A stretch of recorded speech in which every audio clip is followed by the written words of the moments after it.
Test. Okay.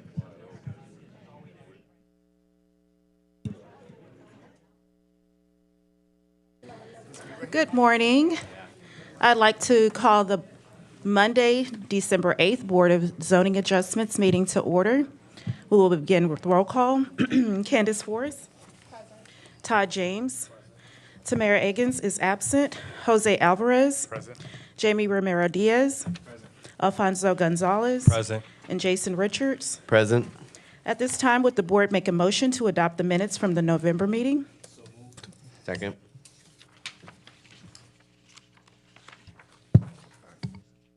It's been moved by Commissioner James, second by Commissioner Gonzalez. Roll call vote. Todd James. Jose Alvarez. Yes. Ramiro Diaz. Yes. Alfonso Gonzalez. Yay. Jason Richards. And Candace Forrest, yay. 6 yeas, no nays. The motion carries. Please note that the board will recess at approximately 1 p.m. if the meeting has not already been adjourned, and will reconvene at approximately 2 p.m. As a reminder to applicants, action that the board takes today will be released in the form of a disposition notice by December 18th and sent via email and mail to applicants, as well as posted on the One Stop app for other interested parties. Requests that the board votes to approve must show compliance with any noted provisos before the case is finalized and granted final approval. One item on today's agenda has been rendered moot, BZA docket 10725 for the property at 4737 through 39 Dredge Street and 1905 through 1907 Bordeaux Street. All variance cases with staff recommendations for deferral, as well as variance cases with applicant requests for deferral that were submitted to staff prior to the submittal deadline will be heard following the new business for variances under Section D of the agenda. We will now begin with unfinished business for variances. Will the chair please read the hearing rules for variances? Yes, rules and procedures for public hearings, variance requests. The following procedures shall be observed during the hearing. Each speaker shall give their name and address prior to speaking on the proposal. The applicant or representative will speak first. The presentation shall be limited to a maximum of 3 minutes for each applicant or representative speaker, but in no event shall the cumulative presentation total by applicants or their representatives exceed 10 minutes. Proponents or persons in favor of the proposal will speak next and be allowed 2 minutes per speaker. Opponents or persons in opposition of the proposal will speak next and be allowed 2 minutes per speaker. The applicant or representative will be allowed a rebuttal. The rebuttal shall be limited to a cumulative maximum of 3 minutes. For an exceptional case, the time limitations may be extended by the presiding officer with the approval of the board. As the board deems necessary, the case may be acted upon at this meeting or deferred for additional information or review. If the case is deferred, it will be acted on at a subsequent meeting as provided by law. All proper parliamentary procedures shall be followed, including recognition of speakers, relevance of argument, and absolute prohibition of applause or demonstration. Standard of review. The Board of Zoning Adjustments shall not authorize a variance from requirements of the Comprehensive Zoning Ordinance unless it finds, based upon the evidence presented to it, that each case has satisfied the 9 criteria listed in Article 4, Section 4.6.f of the Comprehensive Zoning Ordinance. The first item on today's agenda is BZA docket 05425. BZA docket 05425 is for the property located at 509 Exposition Boulevard. The site currently consists of a single-family home on a lot with frontage on Audubon Park. The associated request is for a variance from the provisions of Article 11, Section 11.3.8.1, Table 11-2A of the Comprehensive Zoning Ordinance to permit the conversion of a two-family dwelling to a single-family dwelling, resulting in an insufficient side yard setback after the fact. Following the most recent 30-day deferral, the applicant applied for a new construction permit, 25-35935-new construction, with an updated, mostly compliant set of plans. The variance request was amended to only include an insufficient side yard setback, as the front yard setback and the front yard build 2 line had been resolved. The original foundation, which the applicant intends to keep, is 1 foot from the property line, where 3 is required. This is common to the area, and staff does not find that the request would alter the character of the locale. Further, the majority of side yard variance requests in the HURD2 districts have been approved in the past 10 years. Therefore, staff recommend approval subject to one proviso. Is the applicant, you can give your name and address for the record. Yes, good morning, Board. Zach Smith on behalf of the owner. My address, 1000 South Norman C. Francis. Just really wanted to start this morning we say it a lot with the amount of projects that we work with my company. This was an extra special one where we have to give the extra attention to the staff, specifically the BZA, but also the Department of Safety and Permits. This one has been on the docket for a long time. I've said it before in several public meetings. This one has been messy, and I think that it is actually very clean at this point. It's been cleaned up. There's a building that was reframed to stay in the exact position it's always been in since the day it was built. So with that, we really appreciate the staff's report, and there's going to be quite a few folks here, I'm sure, in opposition. There's going to be quite a few folks in support. Just as a note to the board, I think everybody in support will probably waive their time and just stand up and call off if needed. But we're here for questions if need be. And thanks again to the staff for the approval. Thank you.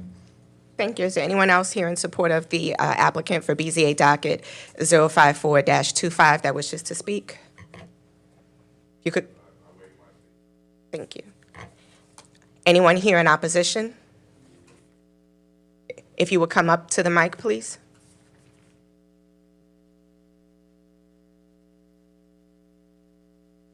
Okay, good morning, everyone. I'm Leanne Moses, and I live at 501 Exposition, and I am really sorry to be here, and Mr. Smith is absolutely correct. This has been really messy.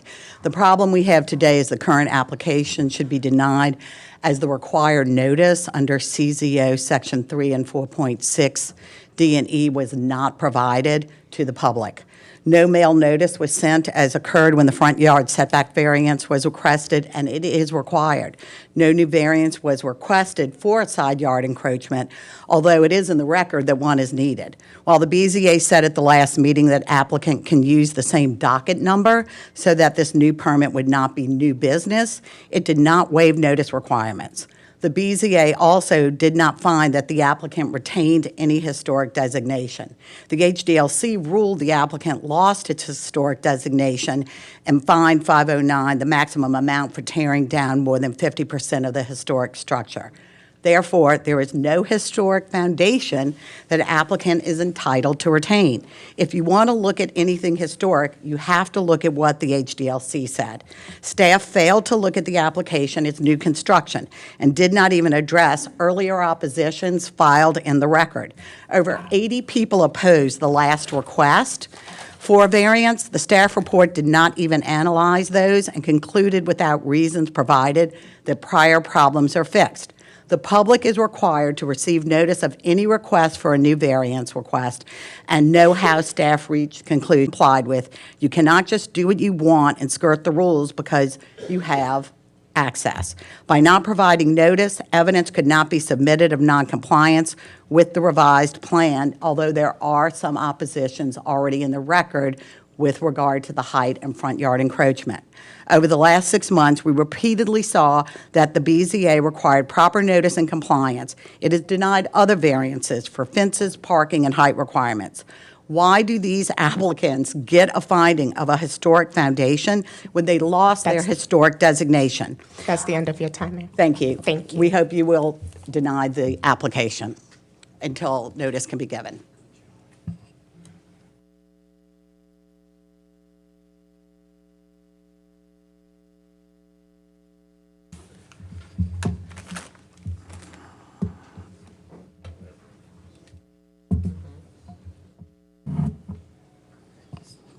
Good morning, Board. Donald Fant, 401 Henry Clay Avenue. I'm here on behalf of ARNA, the Audubon Riverside Neighborhood Association. ARNA opposes the requested variance of side yard setback for the construction at 509 Exposition. This variance is not supported by each of the standards for approval. For example, Standard 9 states that a variance must not impair an adequate supply of light to the adjacent property. Consider then the photos of this massive structure towering over and shadowing its neighbor to the north, while other houses in the area may have reduced side yards. Few, if any, are 3 stories high like this one. Again, Standard 9 states a variance must not increase the danger of fire or endanger the public safety. Clearance between this structure and its neighbor is as little as 3 feet, with a fence in between. This lack of room is an impediment and a potential hazard for firefighting activities. These types of issues are exactly why the zoning ordinance establishes setback requirements in the first place. If the writers of the ordinance wanted to allow a 1-foot setback for new construction in historic residential neighborhoods, they would have written it that way. Other speakers this morning will elaborate further on neighborhood concerns for this request. As guardians of our city's zoning requirements, we urge you to recognize the merit of these concerns and vote to deny the waiver. Thank you for your service and your consideration. Thank you. Is anyone else here in opposition that wishes to speak?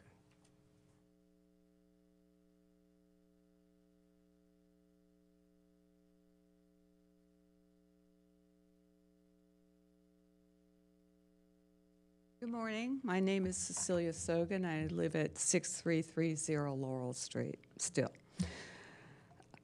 Unbeknownst to the general public, the front yard variance request was originally posted for today's agenda, morphed into a side yard variance request. We as a neighborhood had no knowledge of this until this past Friday. This denied us the required 15 days notice and as spelled out in the CZO, and gave us little time to prepare. Nonetheless, we did analyze the portion of the staff report that studied existing side yard noncompliance. First, I'd like to point out that the staff's report labeled raw data report is totally flawed. By the staff's own admission, the information collected using pictometry may be, and I quote the report, inaccurate or simply just out of date. Of the surveyed area, which comprises 4 of our neighborhood blocks, only 25% of all properties in those blocks was considered. How those properties were chosen is not clear to me. The neighborhood identified every lot and every building size using records from the assessor's office and the city's property viewer. Much more precise than relying on the staff's methodology of pictometry, which by definition uses oblique views. Our findings: 10 properties listed were not even in the study area. Of the remaining 35, only 5 were non-compliant, which is about 14%, not 73% as claimed in the report. You just have to walk this neighborhood and see how inaccurate and erroneous this study is. It will be immediately obvious that the standards for this variance have not been met. Thank you very much. Thank you. Is anyone else here in opposition?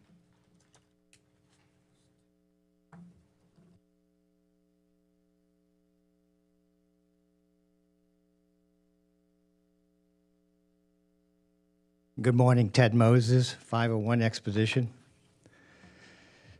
The third statutory criteria states the special conditions and circumstances do not result from the actions of the applicant.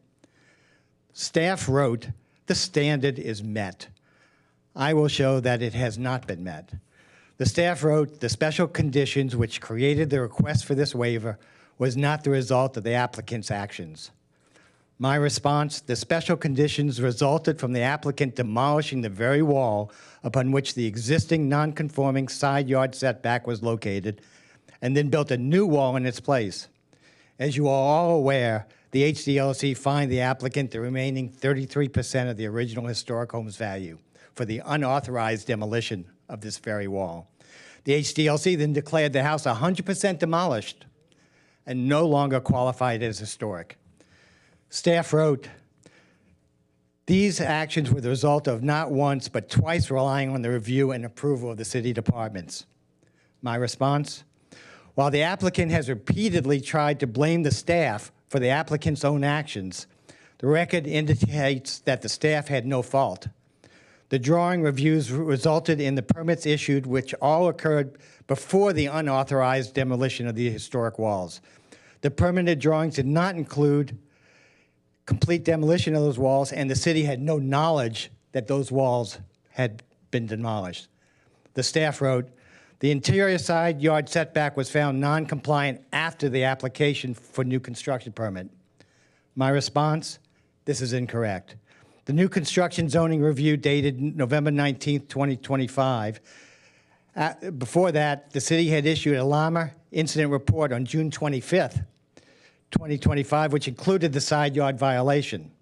Additionally, the side yard violation is delineated in 7 opposition letters contained in this staff report, all dated before November 19th, including Dan McNamara's forwarded email dated June 3rd, 2025. See page 224 of the staff report. The applicant's action caused the violation, which required the work to become new construction. The new construction requirement did not create the violation. Staff has ignored the event timeline. Staff wrote, "This interior side yard setback is a result of the existing historical foundation of the building, not the work of the applicant." My response, due to the applicant's unauthorized demolition as per the HDLC, there is no existing historic foundation. Thus, the staff's claim of a historic foundation is unfounded and unsupported. The above criteria analysis found 5 staff misstatements in this one response. This statutory criteria has not been met, and the various applications should be denied. Assuming there was even a side yard variance application, as no side yard application was posted online. Finally, any hardship incurred as a result of correcting this zoning violation is clearly self-created by the applicant and cannot be used for granting this variance. I thank you for your time and service. Thank you.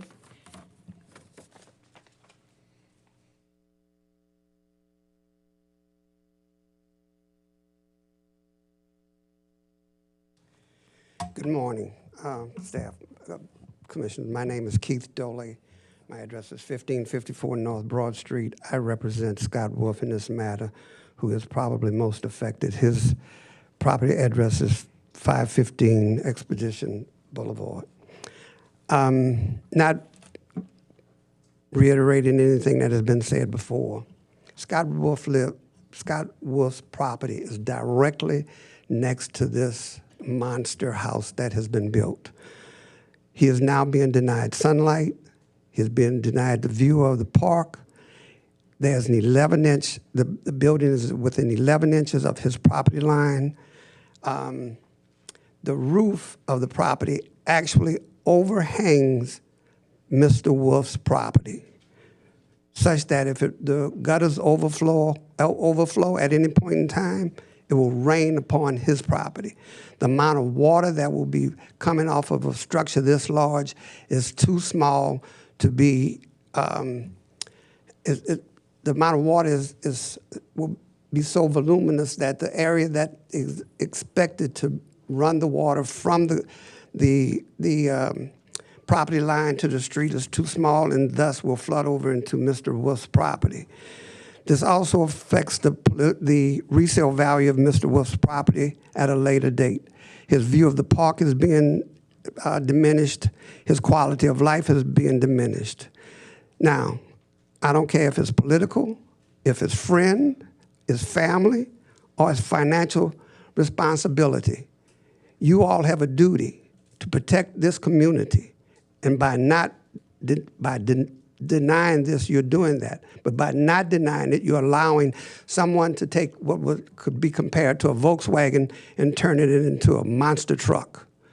This is unfair, it's unheard of, and because it has now created a hardship on not only Mr. Wolf, but the community, you have an obligation. You were sworn to protect those people who have come before you in opposition to this. Not only should this requested variance be denied, but the owner should be required to remove any violations, including tearing down that existing wall that That's over. the end of your time, Mr. Doley. Thank you. Thank you. I just hope that this hardship that this applicant is requesting is denied. Thank you. Thank you. Anyone else here in opposition?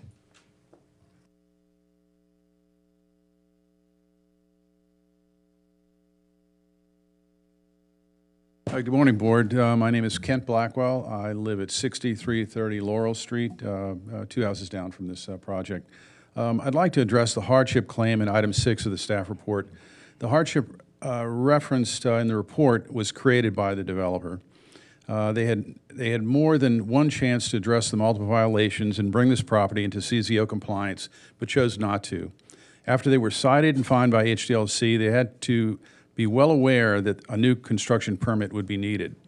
They chose to pour a new foundation anyway and continue building on the original footprint. This hardship was totally self-imposed. I'd like to read a portion of an opposition letter that was sent to the board by Tracy Lee, FAIA, who is one of our neighbors. I quote, I believe it's important to move away from the attitude of beg for forgiveness rather than ask for permission. This has been the status quo in our city far too long. It is disappointing that the violations cited and those missed during the plan review process have not been actively enforced in the field. Nonetheless, it is the responsibility of the property owner, their design professionals, and their contractors to comply with the governing codes. And finally, I encourage you and the staff of the BZA, this CPC, to push more rigorous enforcement of the regulations. It is critical for the future of the development of our city. Thank you very much. Thank you. Is anyone else here in opposition?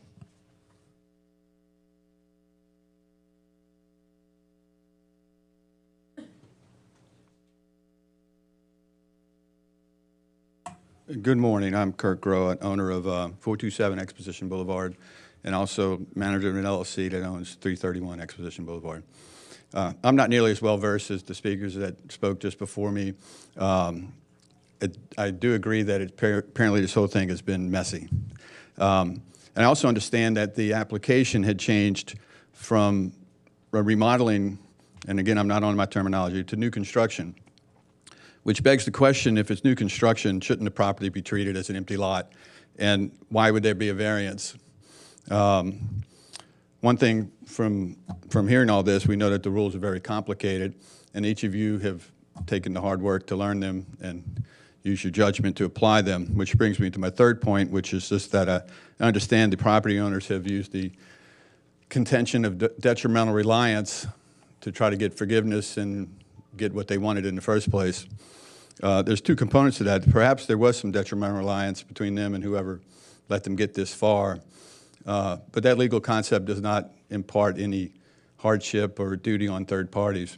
And the neighbors, some of whom spoke here, but the many more that aren't here that have concerns about this construction are also relying on the city, and a remedy for their detrimental reliance should not be detrimental reliance on the neighborhood, because we're, as the prior speaker just pointed out, we're counting on you.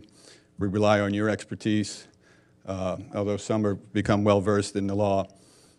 Certainly not a typical neighbor that would do that. So we just ask that you do the right thing. Appreciate it. Thank you. Is anyone else here in opposition?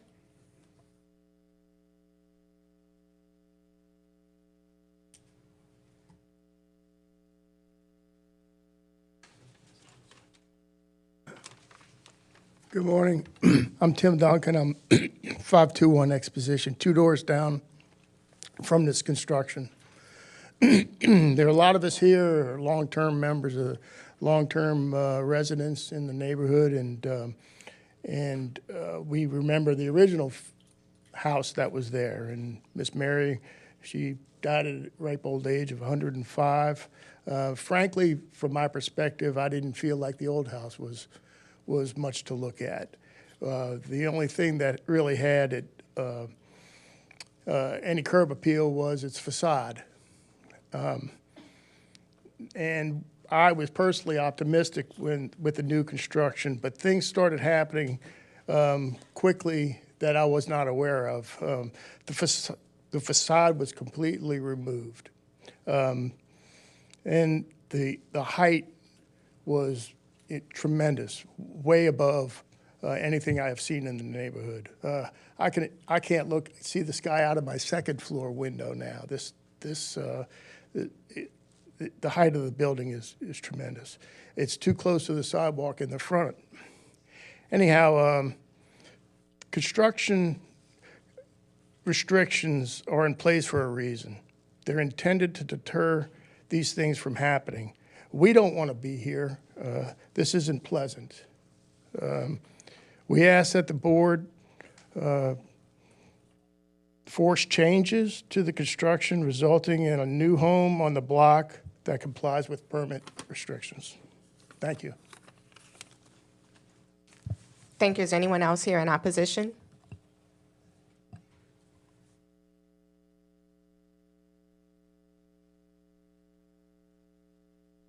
I am Melissa Duncan, Tim's wife. I live at 521 Exposition. This is an emotional plea. I grew up on Exposition. My great-grandparents lived there. I've been there for 66 years. We're a humble block on the park. Neighborly, we sit on our porch. And now when I sit on my porch, I get to see this huge monstrosity that does not belong on this block of Exposition. Tim says we can't see the trees from our room anymore, our bedroom. I can't use my cell phone from my bedroom anymore since that third floor was built. I just think it's an insult to the integrity of the 500 block of Exposition Boulevard. And I hate to think of what Miss Mary would say if she saw this on her humble little lot.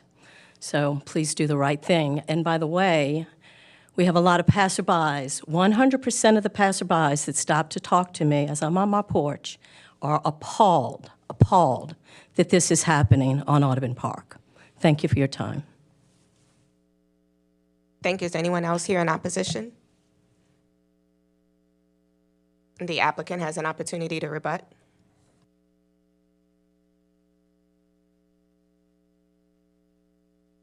Good morning again, board.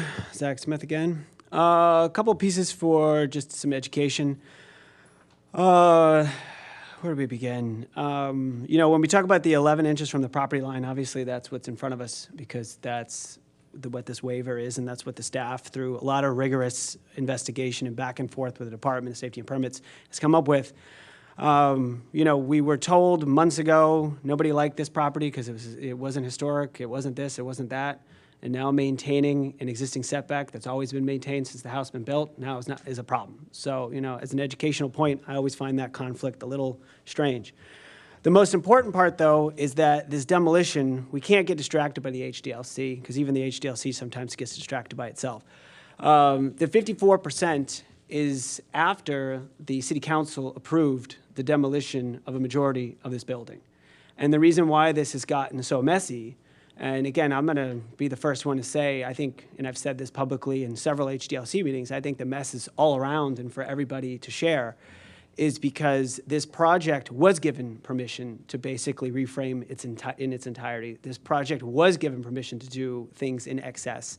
And then after various bouts of furor that have been raised over it, it's caused additional lenses to be looked at and included what's become a common thing of the department to look at these properties and say, hey, you're over 50%, so you have to be treated by new construction.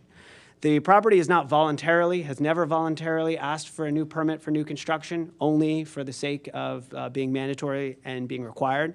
And again, this is part and parcel with everything this board has approved. This is everything that's part and parcel with what this staff has approved of allowing these properties to go back exactly as they were in terms of those setbacks. So again, it's very important to educate that the reason we're here is because after, and only after, the City Council approved this thing for over 54%, did we get into a position where it had to be new construction. Thank you.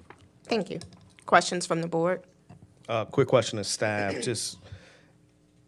There's been a bunch of comments related to proper notice, and I do remember that this has been on agenda for some time. And as we've gone on a month-by-month basis, the designation of the project being reviewed under renovation versus new construction did change. So if staff could provide some clarity on notice and if it's proper. I can address the notice question, and I think Julia can take up the other question. As far as notice, Article 3 requires notice for each agenda item at a public hearing. It does not explicitly say that anytime an item's request has changed, then we need to renotice that. Requests are very often changing at least one time.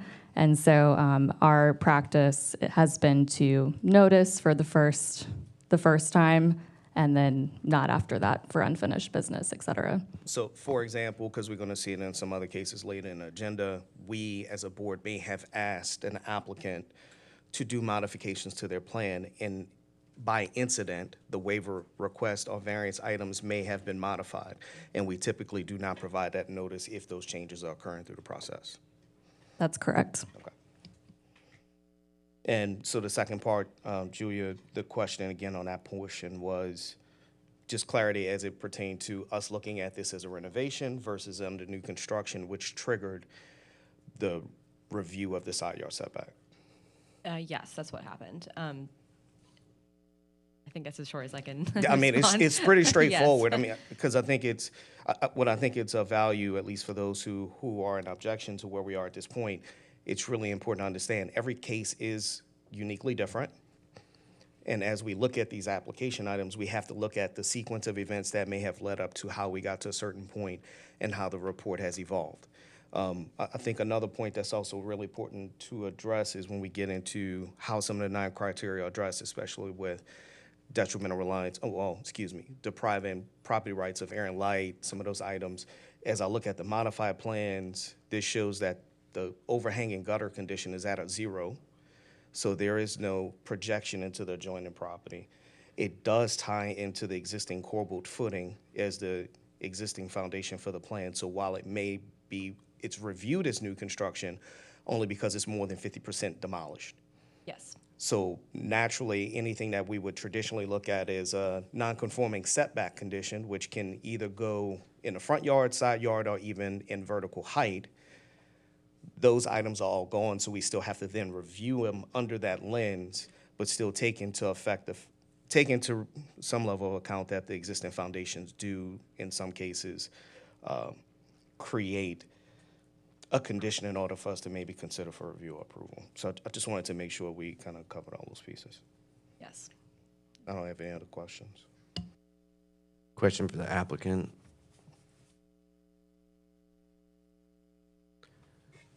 And it's a clarification, Mr. Smith, that just so we as a board can be clear about the timeline a little bit. This came to us initially, and some of the opponents mentioned variances for front yard encroachment and that sort of thing. Can you review for us the specific modifications that were made to the application so that that's no longer in front of us? Because I don't know that we have the old plans in front of us in this. Or maybe they're in the back of the packet, but any narrative about what was changed to bring that into compliance? Yes, so fundamentally, and I may ask Mr. Fox, the architect, in case there's continued questions that pop up, but fundamentally there was a discrepancy between the approved set of plans that had a setback versus a survey measurement. And so one of the first items that was on for waiver request, originally on this application was for a deficient front yard setback. Since then, and since the last meeting to today, those plans have been updated to essentially remove that front yard porch so that the front yard would be completely compliant with the requirement of the CZO. So eliminating the need for any sort of front yard, and that actually speaks directly to one of the adjacent neighbors always had a position that that new extension would block, sight lines in ways that they had never had before. And so as far as I understand it, this is returning it to exactly the condition from before in terms of front yard setback. So that situation should have been resolved completely for anybody that had that kind of specific concern. As a quick note as well, the plans that are being shown on the slide there actually reflect outdated plans. The updated plans are in the packet in the report.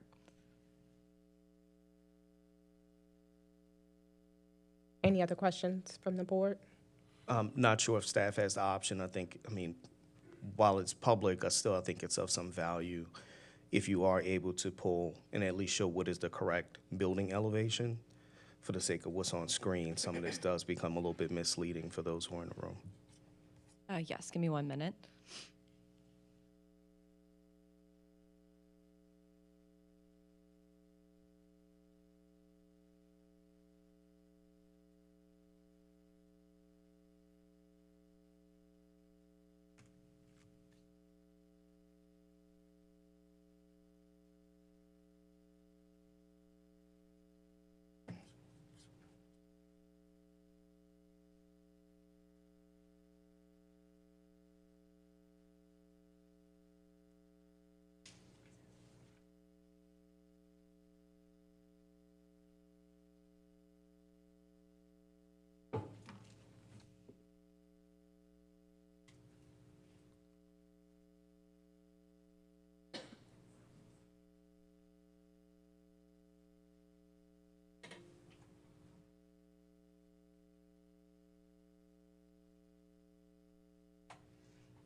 For those of us who are looking at this electronically, the updated plans, the best options to look at would be page 17 of that Granicus packet, which shows the front elevation as well as the survey, and then page 24, which shows the right and left side elevations.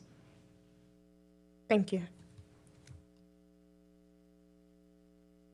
Any other questions from the board?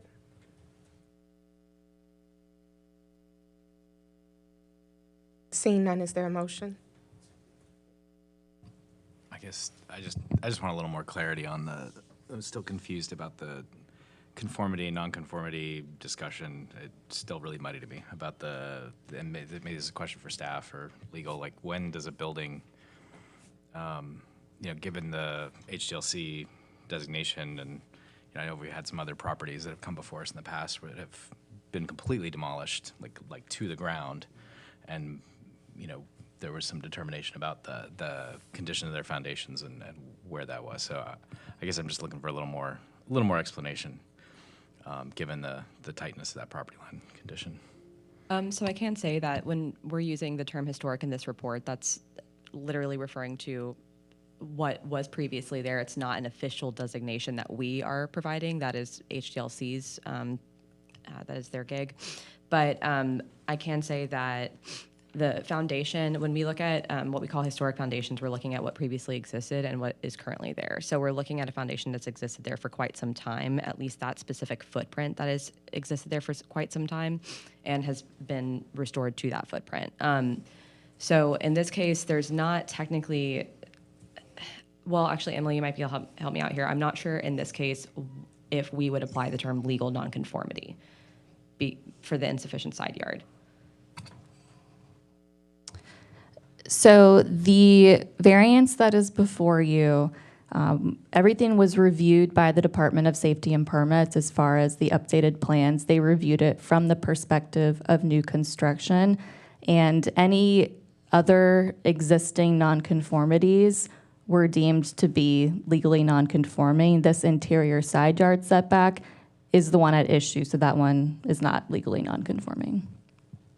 So if understood correctly, and what I was getting to earlier, the question, or at least why it's changed, is because once it went over the 50% threshold of demolition, they can't review the non-conforming setback items anymore. So I think it's because we're dealing with a 50% demolition and not a complete demo, where we have looked at it in the past. If something's down completely to grade and there's just a pad left, very different situation versus a building having more than 50% of its square footage removed, but you're still relying on the existing foundations that are in place. Right, So right. that's where this whole, and offset the is. reason why I'm asking is because I'm trying to be dispassionate here about this, because the project, honestly, frankly, Sucks. architect, owner, it sucks. This is terrible, and I agree with the neighbors.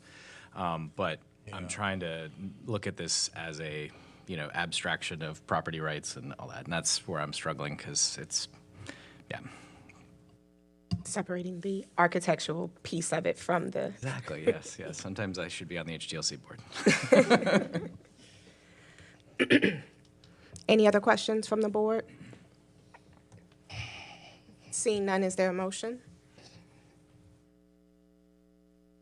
So separating what we believe is design appropriate, we still have to look at what's in the confines of the CZO, and even looking at just what has come before us as a body, because this has been before us for, shoot, this is almost past 6 months at this point. 6 months, July. Since July. Yep. So, Madam Chair, for motions in order. Yes, proceed. Madam Chair, regards to BZA docket number 054-25, my motion is to accept the staff's recommendation to grant the requested waivers for Article 11, Section 11.3.A.1, Table 11-2A for interior side yard setback, establishing that the 9 criteria have been met, and move for the approval with the one noted proviso, and want to acknowledge what the applicant also provided to substantiate further the 9-point criteria beyond the staff's report. Second.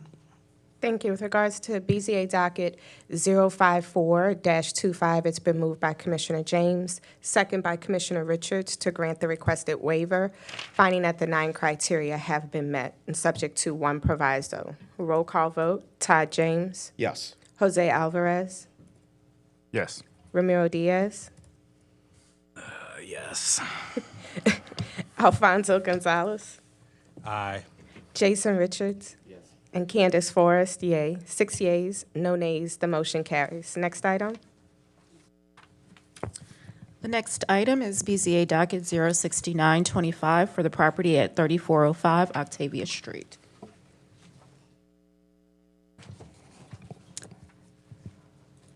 I'm going to let the room clear out for a moment.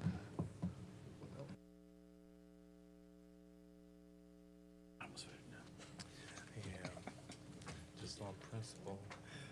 They took advantage. They knew exactly what they were going to do when they bought that house. And they played the system.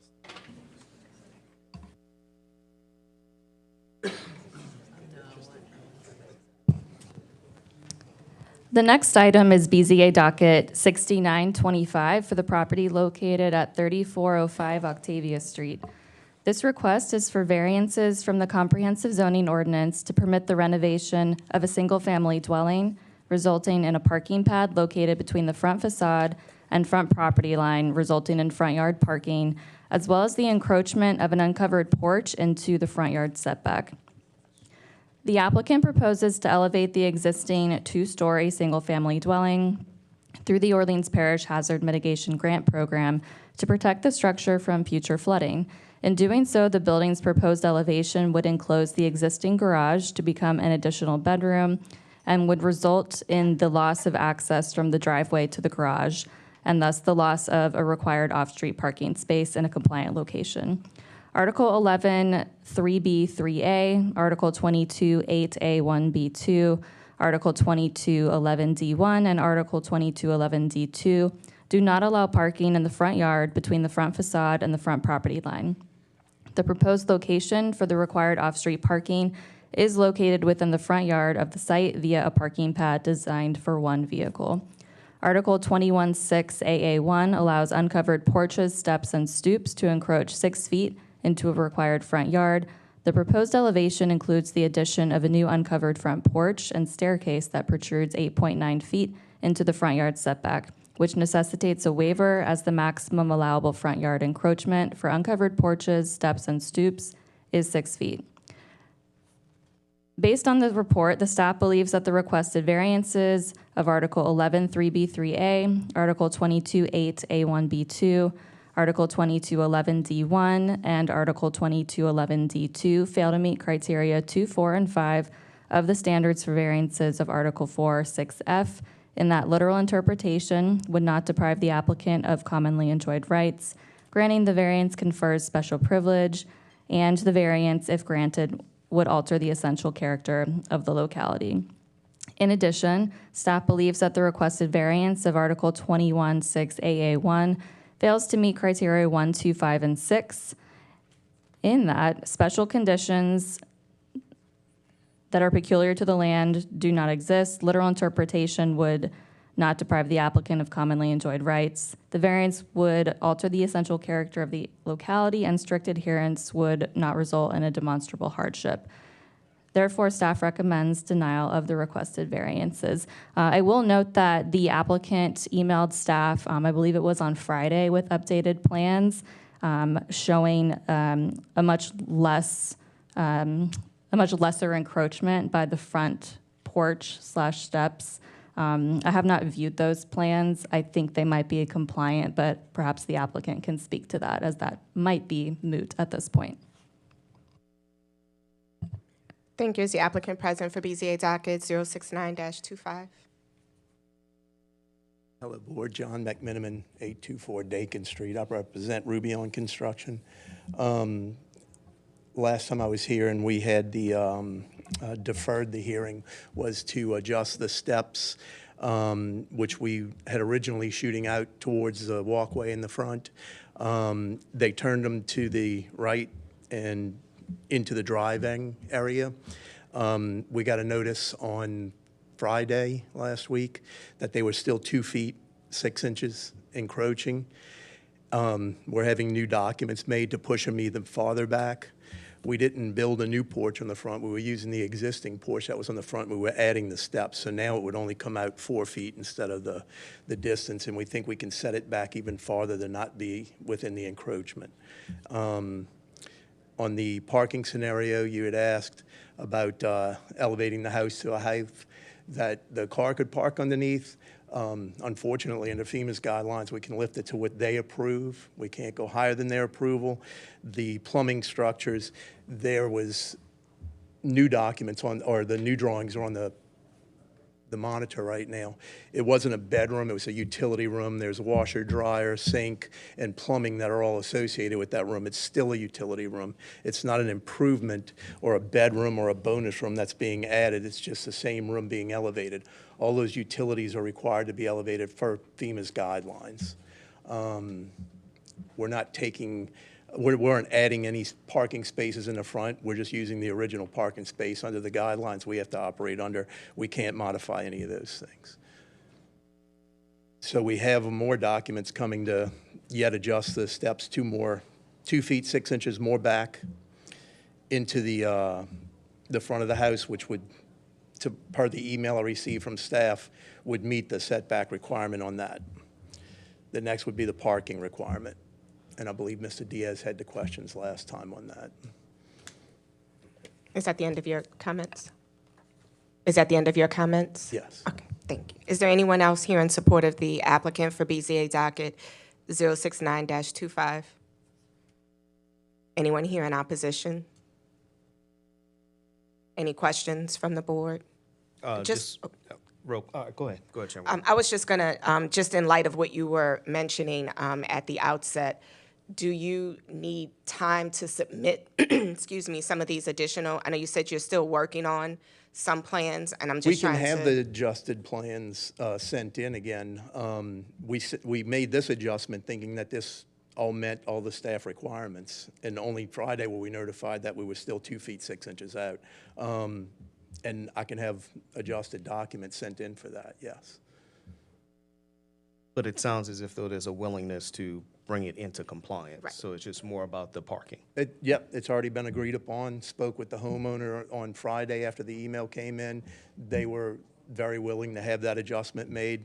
It's a very small adjustment. Okay.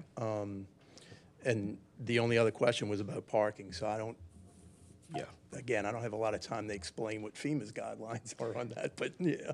Yes and no, but here's the piece. You made mention to the plan being a utility room. Historically, it was a garage converted into utility. Okay? Yeah, I think so I just want to make sure we acknowledge. Yeah. Let's not try to paint it as one, No, that's where all their original, I guess, connections and facilities are for that. There's a doorway, if you're facing the house on the left, that goes into where the HVAC is and where the water heater is. On the right side, when you come in, there was some, I can't. A washer and dryer was added on that side of the Iron, property. a sink and stuff like that. But historically, it was a garage. And that's what I'm just trying to make sure you understand. Yes, As yes. it pertains to how these buildings are initially permitted, Yep. if it had a required off-street park installed, that would have occurred within the garage. Now, if it historically functioned in a way where they were parking in the front yard because they had used the garage for other reasons, that's a different animal. But from a zoning and plan review standpoint, the garage would have still been perceived as the compliant parking stall. Correct. So once you elevated the building up and now the garage is at that now elevated first floor level, that's no longer the legal perceived, parking stall. yeah.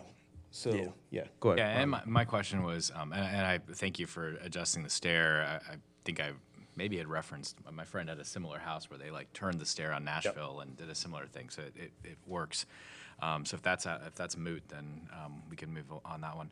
But I think my question was, given that you're not raising the slab, you're building a new floor. Yeah, correct. So you don't necessarily need to build a floor there. You could just leave that as a higher ceiling in that space. And that was Yes. my question, because FEMA, I understand you can only raise it so much. Yep. You couldn't add All a the room and move under. All the utilities that are in there have to be at BFE plus 2. Sure, but you could still put them up. So, You could put. yeah, yes, absolutely. So in that room, we can build a deck, a platform for all the utilities, then to have access to those utilities, and to catch the doorway, and you'd wind up with about a 10-square-foot space on the floor. Because all of those areas that are in that drawing that you have right there, you're going to have the washer and dryer, your fixtures, the depth for the washer and dryer, and then you're going to have 2 to 3 feet of access for you to be able to get in front of all of those utilities. Then you have to have a walkway going from the doorway in the residence to get to that area. So the only spot you would wind up leaving on the ground would be a very small area you wouldn't be able to fit a vehicle in. So I think, Rami, where I think we're running into the issue is if you study it from the front elevation, Yeah. it was at a lower floor height. So I do agree with you, like if anything, the problem is it looks like it's a split level above that garage.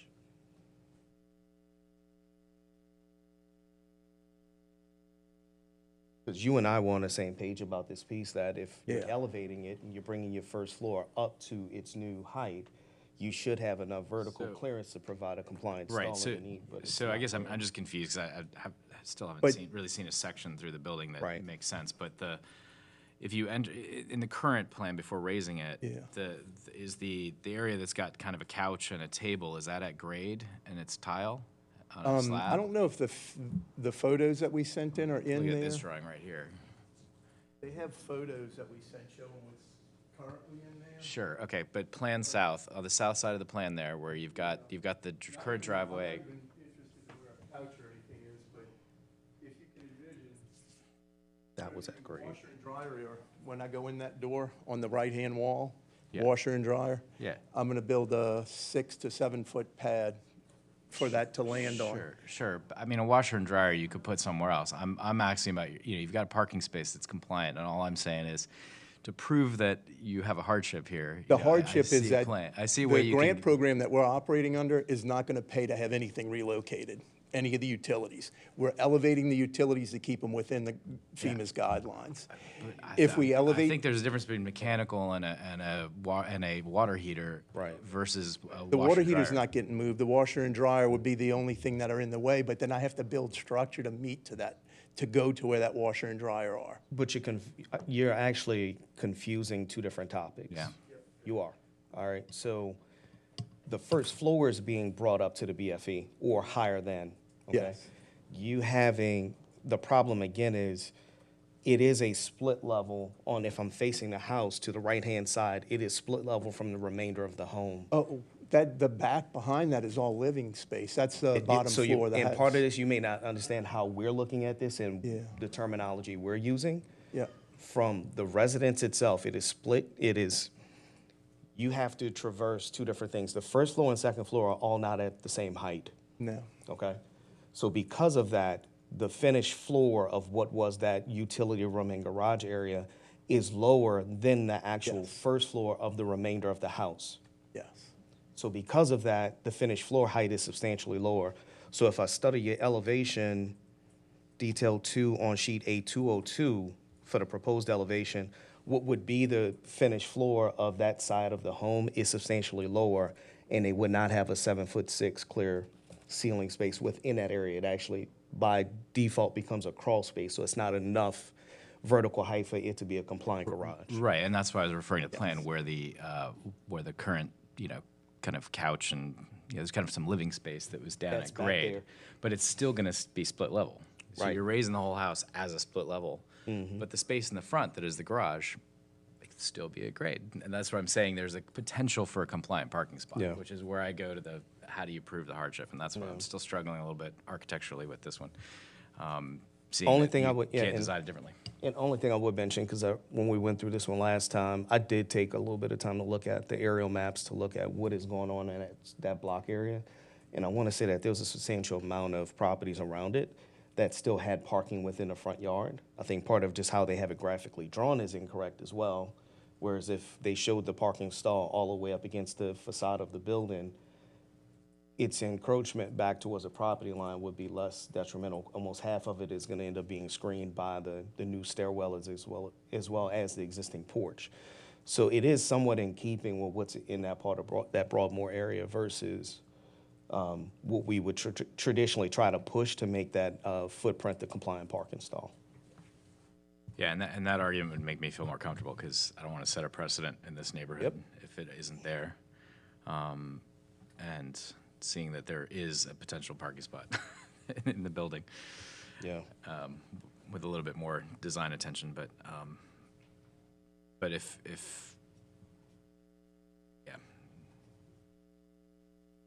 looking at the context, I see what you mean, Todd. There's a bunch of them on that side street. Yeah. Yeah. All right. I think this is kind of, I'll even say this is kind of almost like the condition of a lot of the raised homes throughout that neighborhood. Yeah. That a lot of them did have those first floors that were at grade, built out and used historically over a long period of time. But now that some of these are coming in much later hazard mitigation packages. Yeah. It's just been a while since we've seen I just it. want to be consistent with what we've done for Always. other properties around this neighborhood, as well as there's tons of these. I feel like in Gentilly and New Orleans East that we had bedroom conversions that we did. We not coulda had let- way better. We did not Yeah. let them have the parking space. So- Right. Agreed. And I think the locale makes a difference. Like the part of the city definitely makes a difference in that argument. Yeah.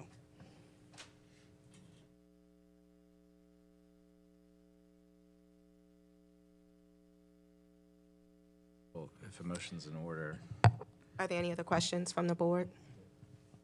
Proceed. I'm really terrible at this. I'm probably gonna screw it up. So. Rock, paper, scissors. In regards to BZA 06925, I move to approve the, should we do it in part? Because they're going to Well, that was what I was, that was kind of what my challenge was With at that- the outset, was wondering if there's still something that needed to be submitted, because we can't break up the variances. Couldn't we just deny the one variance and approve the other four? Yep.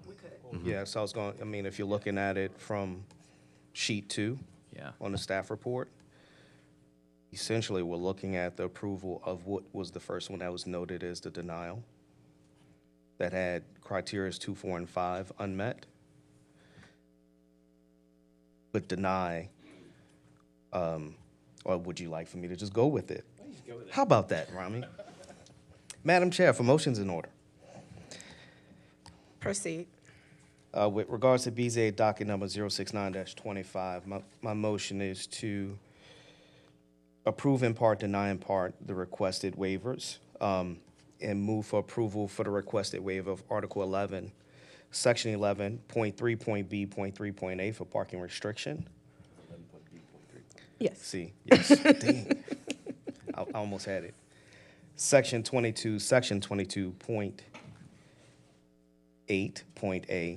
22.8.A.1.B.2 for permitted vehicle parking locations, and Article 22, Section 22.11.D.1 for parking pad design, and Article 22, Section 22.11.D.2 for parking pad design location. That's D.1, D.2, just to make sure we clarify. And move for denial of Article 21, Section 21.6.AA.1 for porches, steps, and stoops, porch encroachments, and setbacks. For those items, based on what has been presented and after, I guess, much debate, all 9 criteria have been met, including items 2, 4, and 5 for the items mentioned for approval, and move for that with the one noted proviso. And I'll second.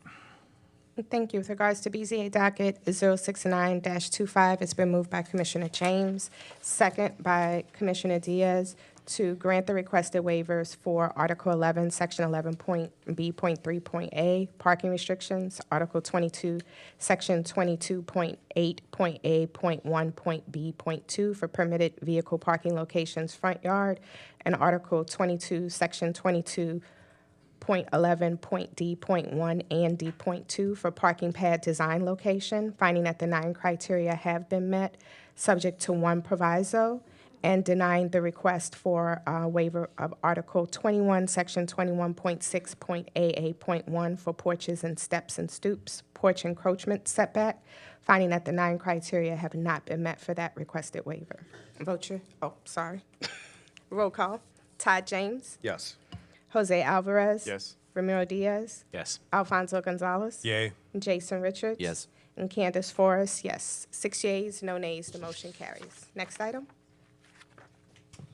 At this time, would the board make a motion to suspend the rules to take up BZA docket 07925, as staff is no longer recommending deferral of this matter? Second? It's been moved by Commissioner James, second by Commissioner Richards, to suspend the rules to hear an item out of order. Roll call vote. Todd James. Yes. Jose Alvarez. Ramiro Diaz. Yes. Alfonso Gonzalez. Yay. And Jason Richards. And Candace Forrest, yay. 6 yeas, no nays, the motion carries. In addition, would the board also make a motion to allow the inclusion of the amended report, which was posted less than 24 business hours prior to the meeting? So moved. Second. I think it's been moved by Commissioner Richards, second by Commissioner Gonzalez, to suspend the rules to accept an amended staff report. Roll call vote. Todd James. Jose Alvarez. Ramiro Diaz. Yes. Gonzalez. Yay. Jason Richards. Yes. And Candace Forrest, yes. 6 yeas, no nays, the motion carries. Thank you. BZA docket 07925 is a request for the property at 2212 South Claiborne Avenue. The request is for variances to permit the construction of a standard restaurant with insufficient lot area, insufficient permeable open space, insufficient interior side yard setback, and insufficient rear yard setback. This item was deferred from the October meeting, so the applicant could rework plans and work with a professional of record to develop said plans. Since then, the request has been modified in a couple of ways. It's come into greater compliance. Previously, there were requests for off-street parking for both vehicle and bicycle parking. Those requests have been withdrawn. In addition, the waiver for permeable open space, the waiver amount has been reduced from 9.3% to 3.3% as the permeable open space proposed is increasing. Article 15 for interior side yard setback, that interior side yard waiver was also reduced. It went from 2 feet 11 inches to 2 feet. The applicant is now providing a greater interior side yard setback for both sides of the property. Also, the rear yard setback waiver was reduced from 18 feet to 15 feet as that rear yard proposed has now increased as well. As far as recommendation, one thing to know, in the additional information section in the report, staff does note that the Department of Safety and Permits provided an updated zoning review on Friday. That's the reason that we did modify the report. It had previously been another recommendation for deferral, but because of that updated zoning review, we went ahead and updated the report and released an actual recommendation. So based on the report, staff believes the requested variance of Article 15, 3A1, Table 15-2 for minimum lot area meets 9 of the 9 criteria of Article 4.6F, and staff recommends approval subject to 2 provisos. In addition, regarding the variances of Article 15, 3A1, Table 15-2 for permeable open space, interior side yard, and rear yard setback, staff finds that fails to meet standards 6, 8, and 9, in that strict adherence would not result in a demonstrable hardship. The variance would be detrimental to public welfare or injurious to other property, and the variance will impair the adequate supply of light or air to adjacent property. Therefore, staff recommends denial of the requested variances. So this is a partial approval, partial denial. Is the applicant present for BZA docket 079-25? Good morning, how you doing? My name is Angela Dix. I'm here in reference to our property at 2212 South Claiborne Avenue. This is a family restaurant that we're trying to reestablish since we lost in Katrina. So we made some of the changes that was recommended to us by the board. As far as the, I guess I'm a little not understanding the whole partial that we meet and partial that we don't meet. So the variances that we're asking for is basically, you know, the previous building that was there when we first started this was actually 7 feet from the back property line. Again, the pastor and the church that's behind us has zero problems. They're like, we can't wait till you all come back. We missed the restaurant. As far as the side setbacks, it was only 2 feet, but we pushed it to 3 feet. We have the ramp in the front, and we got permission from the property next door to be able to use for parking spaces because we do have a extremely small lot size for what we're trying to build.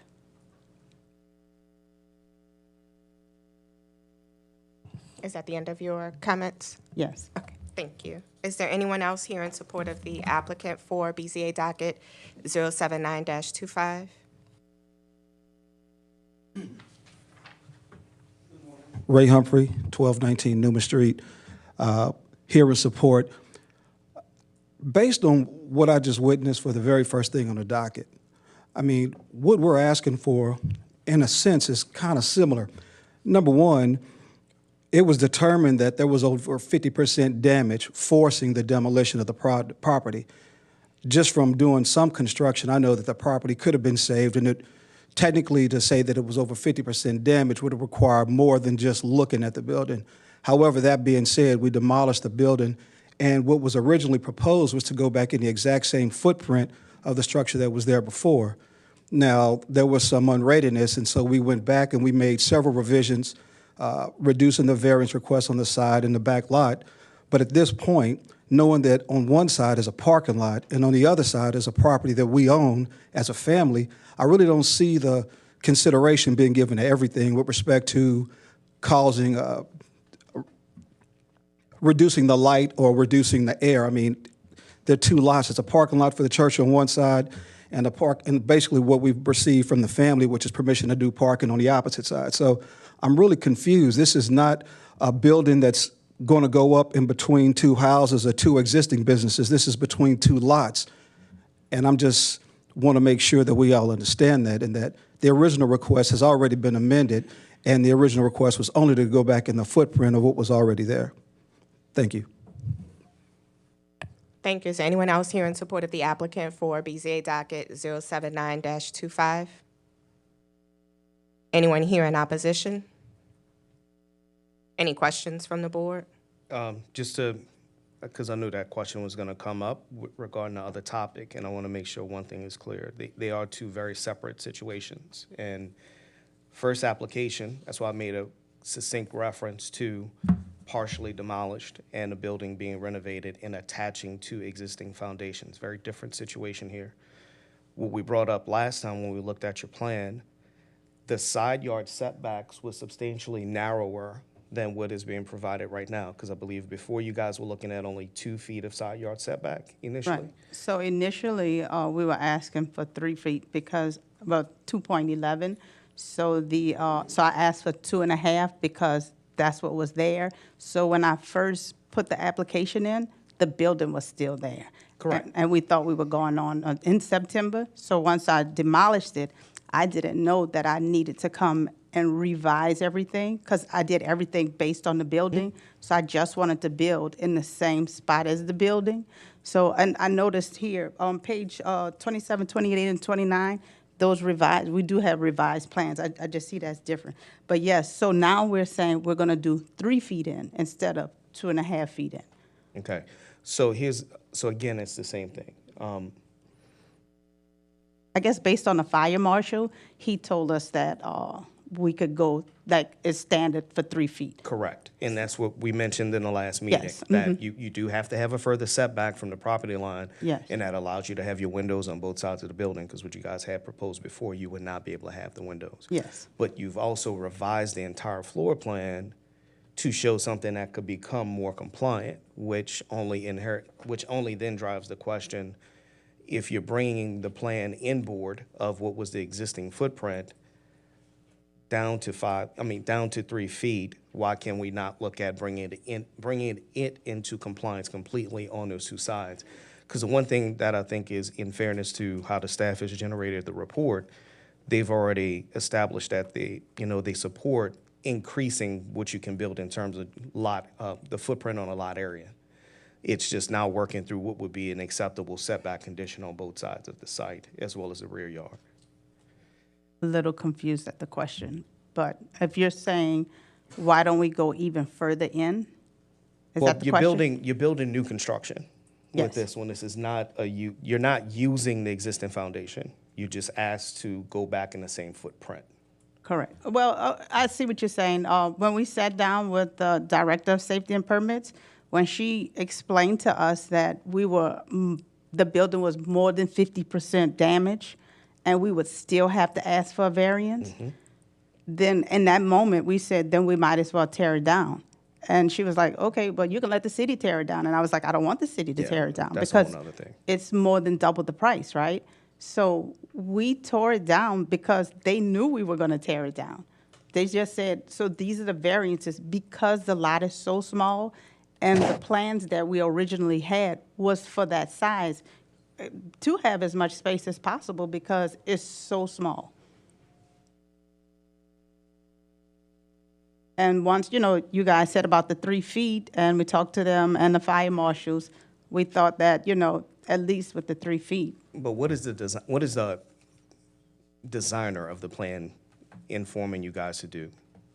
Because I feel like y'all are going directly to the regulatory side, and one thing we strongly advise for you guys to do is to get an architect or an engineer on board to do the set of plans and then come up with something that may be able to be a happy medium for you guys, because we even looked at potentially how to move the ramp to the side so you could have even built closer to the front property line.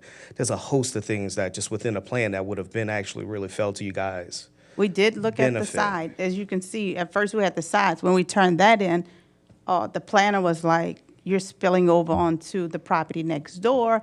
And so even though our family owns the property next door, we're not allowed to build on that property, right? Spilling over to the property next door doesn't make sense. I mean, that means someone's drawing a plan and then drawing it over a property line. That doesn't add up. We eliminated the side, and so we went with the front, because if we go with a building size will become so narrow, it's 20 feet. So all we would have is 20 feet across, because coming in 5 feet on one side, 5 feet on the other, it's only 30 feet. So now we only have 20 feet to be able to deal with.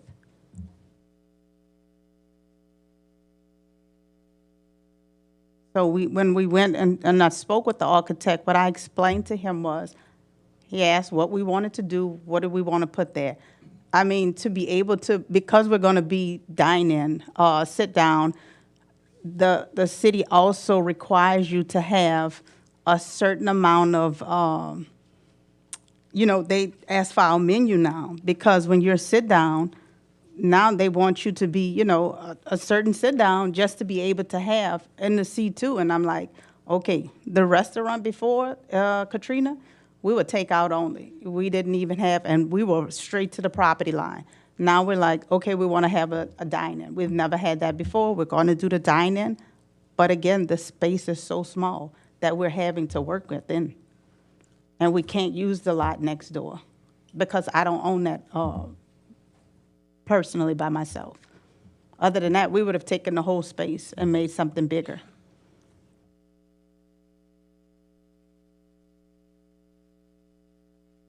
And even really with the staff, based on what they've said, that they've had other people who have come along and asked for about the same variances that we're asking for.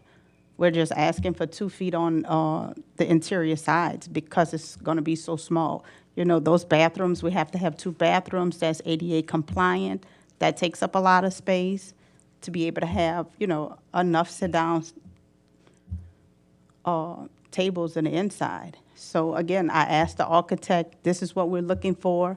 How many tables, you know, the math has to math also to be able to have the space for customers to get in, the amount of time that customers will be sitting down. If we have less and less space for people to sit, that's just less and less, you know, being able to have a economically sound business.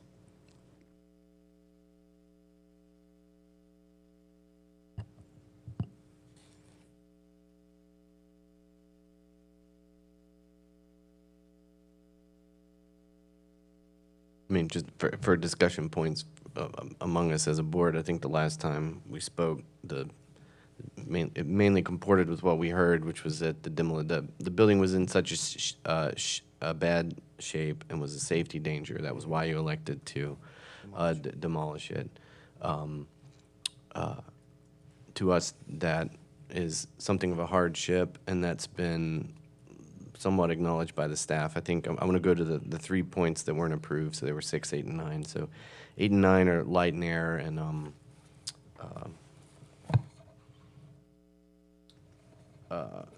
public welfare. And I think given the particularities of this site, that it is on a commercial strip, that the adjacent parcels are either owned by you or the neighbors next to you are okay with it, I think that we satisfy that.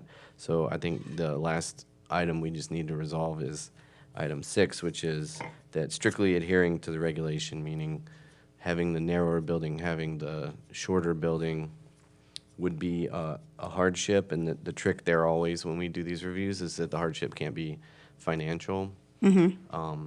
And this is usually one of the 1 or 2 that are most difficult for us to get over. When we're making approvals and it hasn't been recommended by staff and we're trying to make the case one way or the other.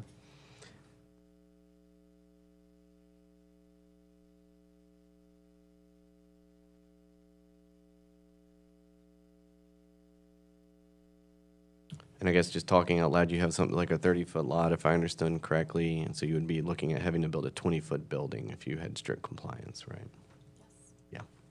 Yeah. Which is a pretty narrow restaurant. Yeah. Yeah, you know, taking away anything financially related, I'd still argue that that is a hardship. 20-foot building for a restaurant is, you know, you're going to have, you know, you can always look at other restaurants of similar size and ilk that are able to enjoy providing what I would assume would be a more pleasurable and spacious dining space. That 20 feet is tight.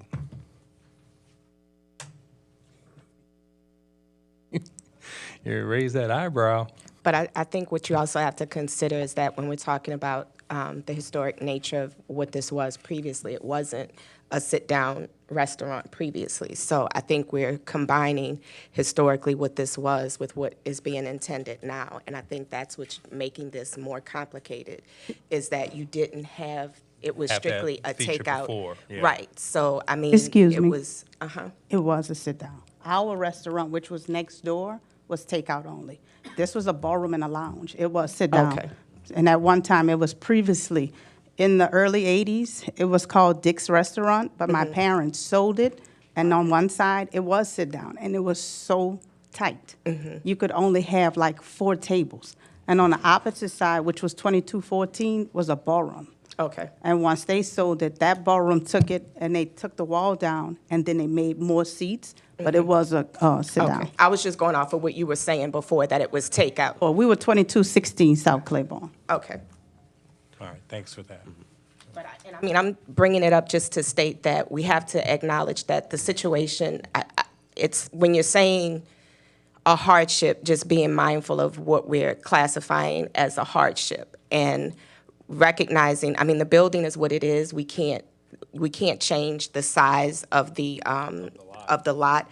But I think there were some conversations at the last meeting where we were trying to figure out ways that this could somewhat be resolved. And that's what I think Commissioner James was going back to, were some of those discussions. And I don't know if everything that was discussed was brought into these revised plans. Yes, and so, for example, going back to the original plan, and I'm looking at what's part of your retired set. For example, you guys had a 5-foot turnaround radius on one side of the property, and that may have been where the city was saying that it encroached onto the neighboring site.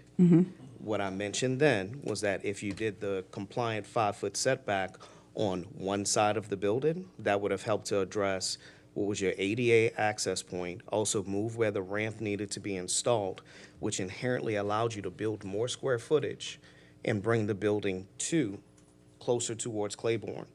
And so when I'm looking at what was the existing plan then, there was ways to make a small tweak on one side of the building, bring compliance to one side, and you would have then been able to go through a different plan that I think would have actually been more to you guys' benefit and increase what would have been your indoor seating area from a dining standpoint, and not lose the amount of seats or points of sale that you guys already had laid out.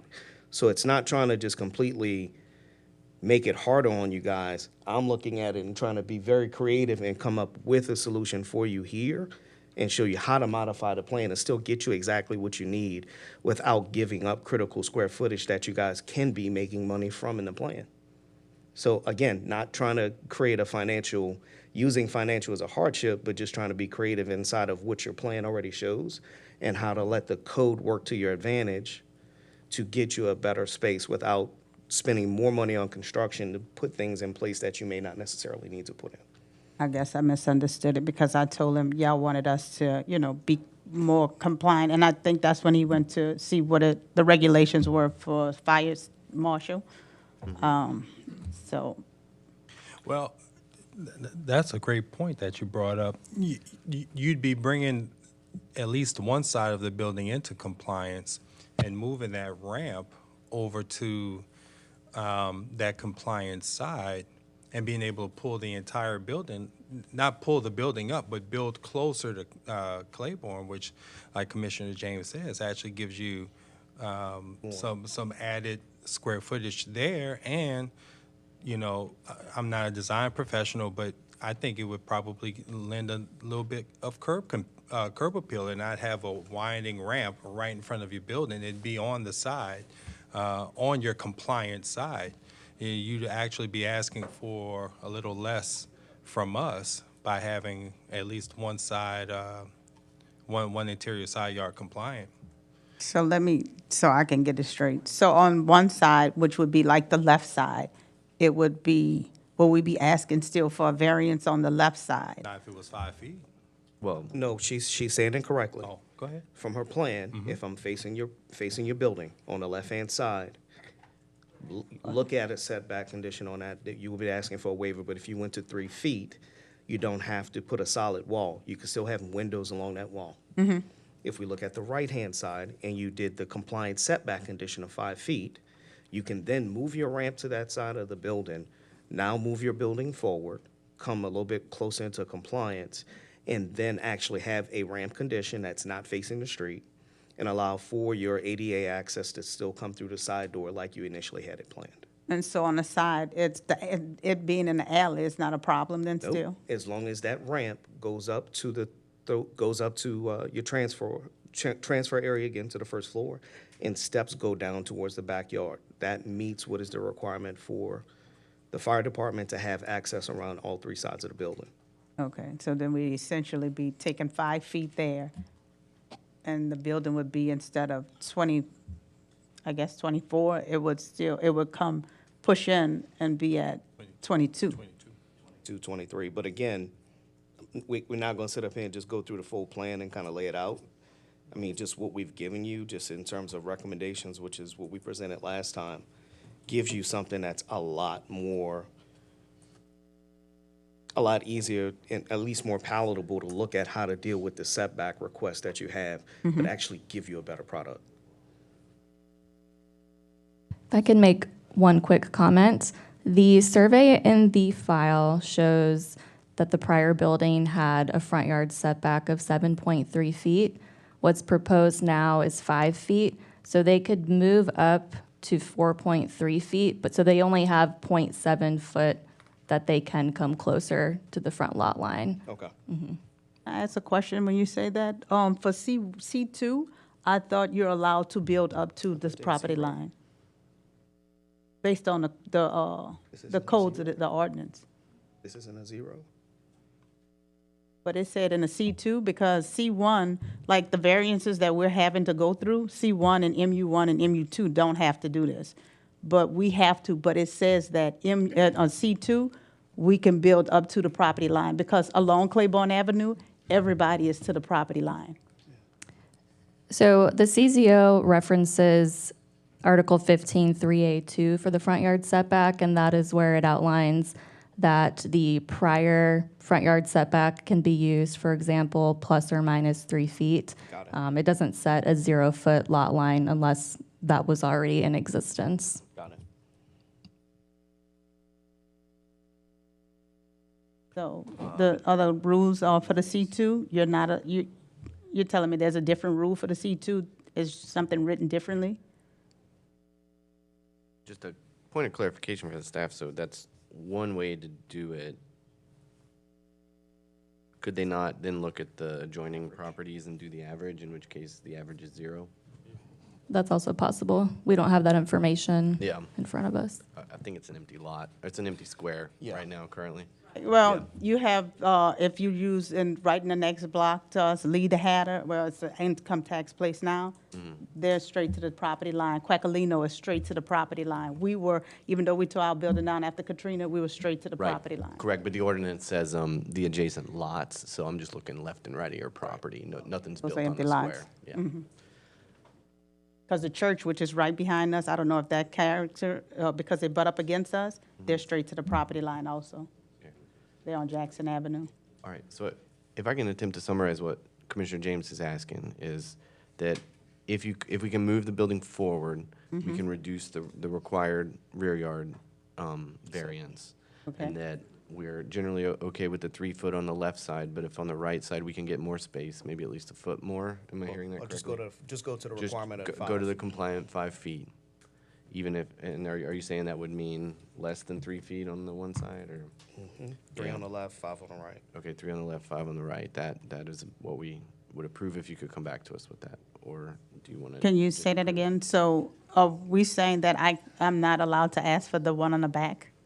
Because I know you're saying move forward. Me moving forward would still give me the space that's needed, that's taken away from the side. Yeah. That's what I put in.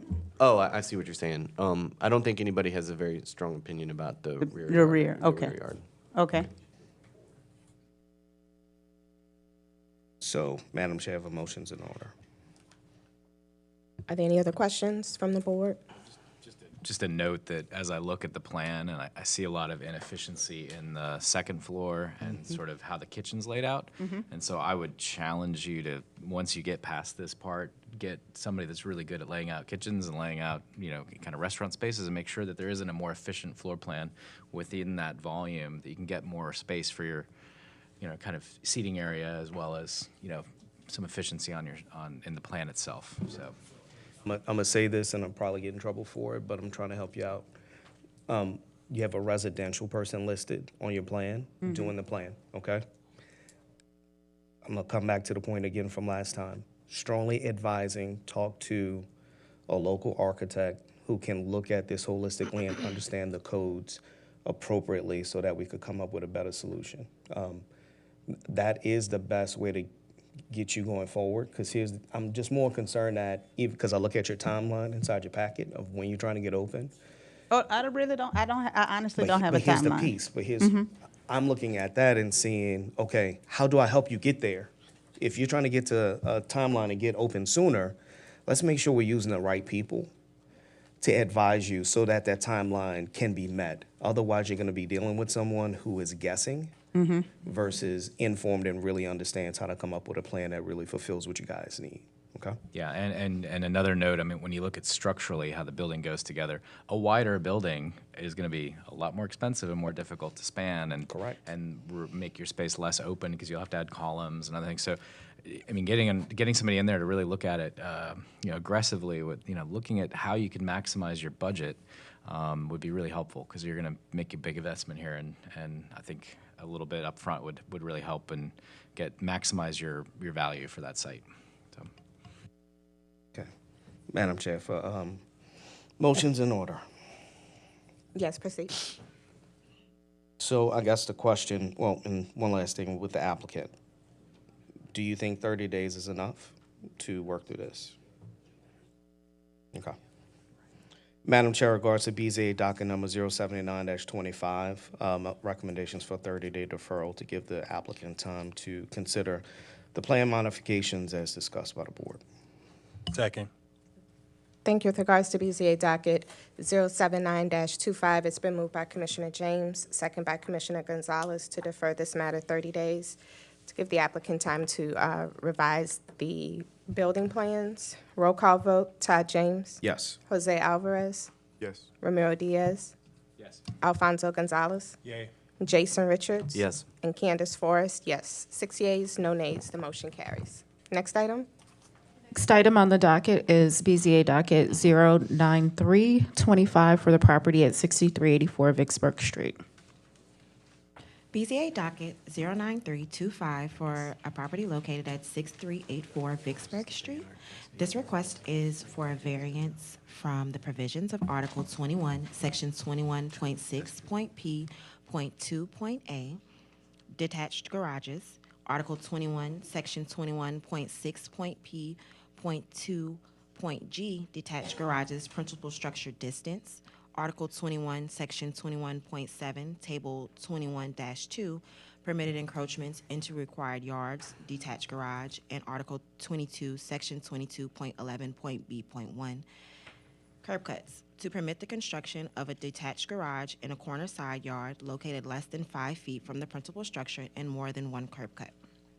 Article 21, Section 21.6.p.2.a, detached garages, and Article 21, Section 21.7, Table 21-2, permitted encroachments into required yards, detached garage, permits detached garages in the interior side yard and rear yard. The applicant has proposed a detached garage in the corner side yard and is requesting a waiver. Article 21, Section 21.6.p.2.g, detached garages, principal structure distance requires a minimum of 5 feet between the principal structure and the detached garage. The applicant has proposed 3 feet and 7 inches and is requesting a waiver of 1 foot and 5 inches. Article 22, Section 22.11.b.1, curb cuts, permits 1 curb cut. The applicant is requesting the retention of 2 curb cuts and will need a waiver for 1 curb cut. The request was deferred at the November BZA hearing for 30 days to allow the applicant time to reconfigure the proposed plans and review the requested variances. No new drawings have been submitted. With that, staff believes that the requested variances of Article 21, Section 21.6.p.2.a, detached garages, Article 21, Section 21.6.p.2.g, detached garages, principal structure distance, Article 21, Section 21.7, Table 21-2, permitted encroachments into required yards, detached garage, and Article 22, Section 22.11.b.1, curb cuts, fails to meet criteria 1, 2, 4, 5, 6, 7, 8, and 9 of the standards for variances of Article 4, Section 4.6.f of the Comprehensive Zoning Ordinance. Therefore, staff recommends denial of the requested variances. Give your name and address for the record. Ron Lazel, Zach Smith Consulting and Design, 1000 South Norman C. Francis, 70125. Commissioners, I thank you last meeting for giving us a deferral of 30 days. However, we are continuing to work with zoning, so we're going to ask for a 60-day deferral, and hopefully this will just be resolved. So thank you. Thank you. Is there anyone else here in support of the applicant for BZA docket 093-25? Anyone here in opposition? Any questions from the board? If a motion's in order. Yes, proceed. Madam Chair, in regards to BZA docket number 093-25, my motion is for a 60-day deferral at the applicant's request. Second. Thank you. With regards to BZA docket 093-25, it's been moved by Commissioner James, second by Commissioner Diaz to defer this item 60 days. Roll call vote, Todd James. Yes. Jose Alvarez. Ramiro Diaz. Yes. Alfonso Gonzalez. Yay. Jason Richards.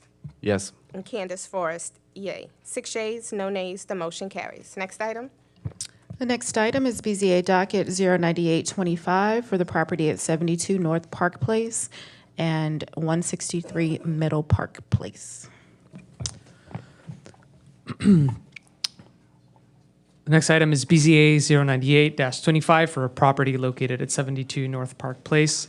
This is an after-the-fact request for a variance from the provisions of Article 21, Section 21.6.AA.1, Article 21, Section 21.7, Table 21-2, to permit the retention of steps with excessive encroachment into a corner side yard and insufficient distance from the lot line, and from the provisions of Article 22, Section 22.8.A.1.B.II, Article 22, Section 22.11.A.1.B, Article 22, Section 22.11.D.1, Article 22, Section 22.11D.2, Article 22, Section 22.11.D.3, to permit the retention of a parking pad located between the front facade and front property line, resulting in front yard parking and a parking pad driveway with insufficient setback.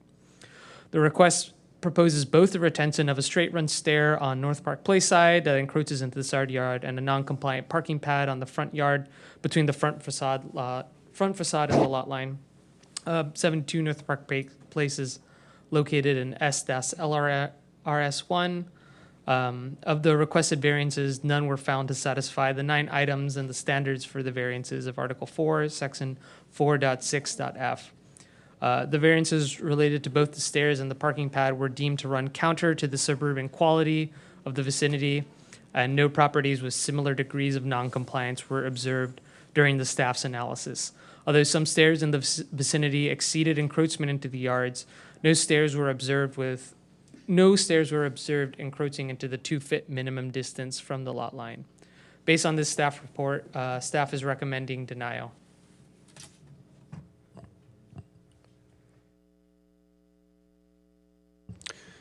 Good morning, Board. Zach Smith, 1000 South Norman C. Francis. Before I get rolling, I believe there may be a card in from Laura Barth and Ron Lazel ceding some time. I don't believe I'll need it all, but just Was throwing it that out 2 there. cards? Should have 2 cards Okay. for in addition to mine. Okay.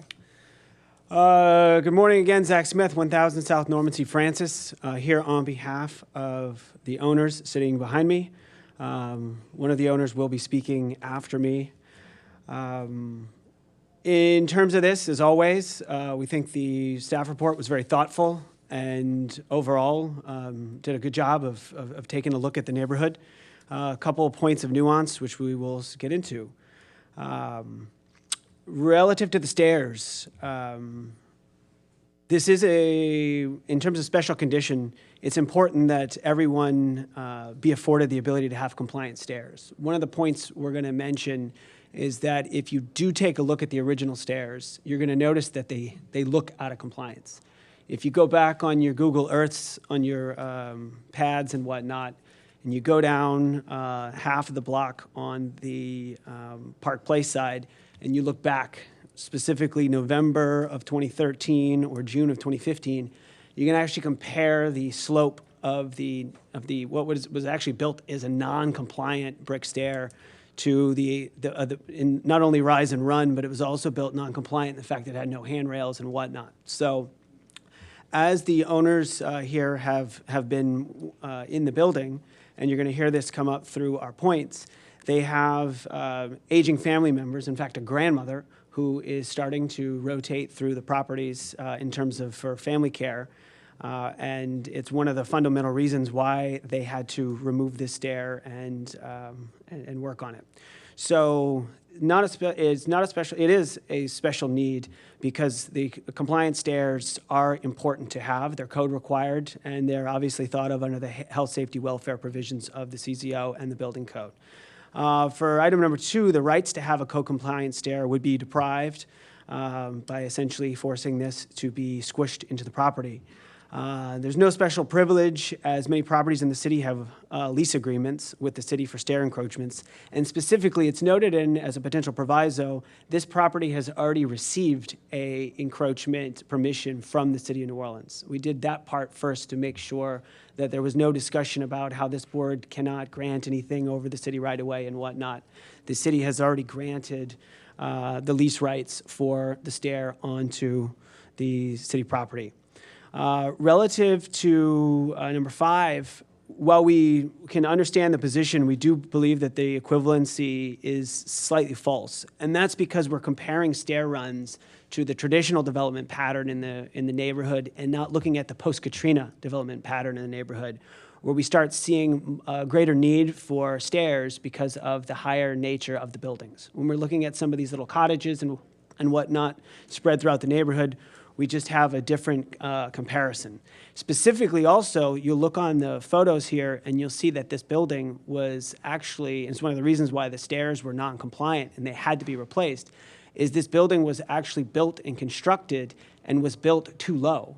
And at the very end of the construction had to be elevated in such a way to be compliant for FEMA. So it's one of the reasons why the stairs, we believe, the stairs on the North Park Place side were non-compliant and essentially squeezed into that spot. So making them work here is the reason we did it. The hardship fundamentally is that there is a family member, again, grandmother, who is legally blind and is on that unfortunate path of dementia. And as greater access and a more code-compliant and gentle way to get in and out of the building is the reason why these stairs were built with the specific pitch that they were built to.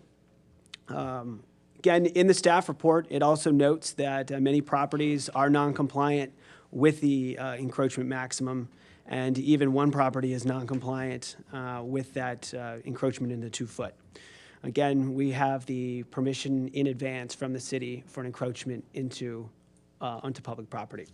Relative to parking pads, for items number 2, would deprive the owner of rights that have been enjoyed for this property since 2011. As you guys can see in the photos and any Google views, there's been a driveway and curb cut before this building was rebuilt after Katrina, and obviously since its construction. This is simply a replacement of pavement. There was one bump out for the golf cart. Again, that in the plan is completely getting removed. That's where they're going to put it back to how it was. For item number 3, it is common for folks and expected for repaving of existing driveways.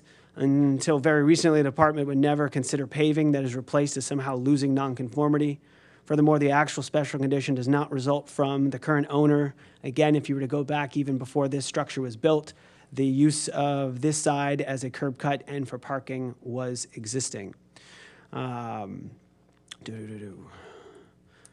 Lastly, keep in mind that if this waiver is not granted for these parking spaces, essentially there's nowhere to park on this property as an interesting space. This is a side in the opposite corner. There's an oak tree that's going to be in a prominent position that we will have to come back to this board in order to say, hey, can we get a waiver for no parking?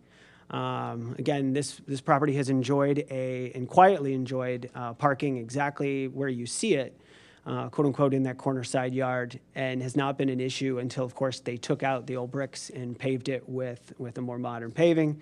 But again, if it's denied, we will have to show back up in front of this board to find a place to legally put parking, because there is no other place to do so, that's safe or not going to destroy a city oak tree.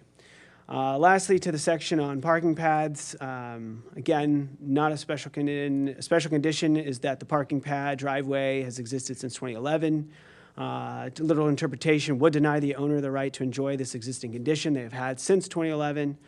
There's no special privilege. Again, the owner has simply repaved what has been there since 2011. Hardship of tearing up parking that has been there since 2011. You're going to continue to see this. And then when you talk about, again, when you talk about profit or convenience, again, replacing existing paving, existing parking spaces. When we talk about the real estate, et cetera, everybody in this board, everybody in this room knows that if there were no parking and they were to add parking. That's time. Thank you. We're tracking it because he had 2 people cede time to him. He still had the additional 2.5 minutes remaining. Wonderful, and I'm wrapping up.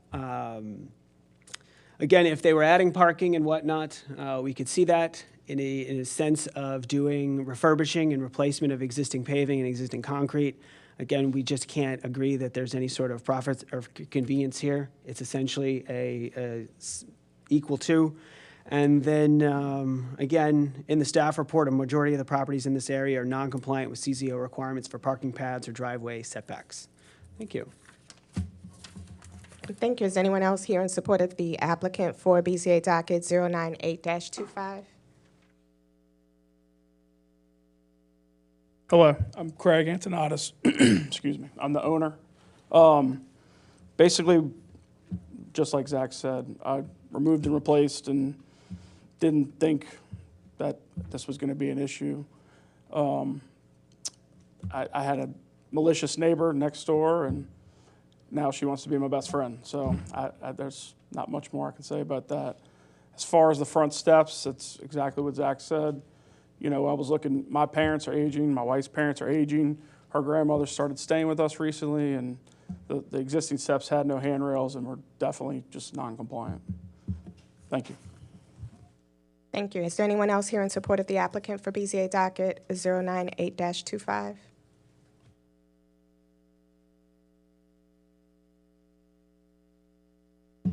Carson Call, 75 North Park Place. So I'm a neighbor across the street. Just a couple of points. Zach was right about the elevation bust. They had the brick veneer up, and they had to elevate this home. So I got to watch the entire construction of it. Been at this residence for my 75 North Park Place for like 13 years now. So that was the case. I did talk to the builder. That was Crane.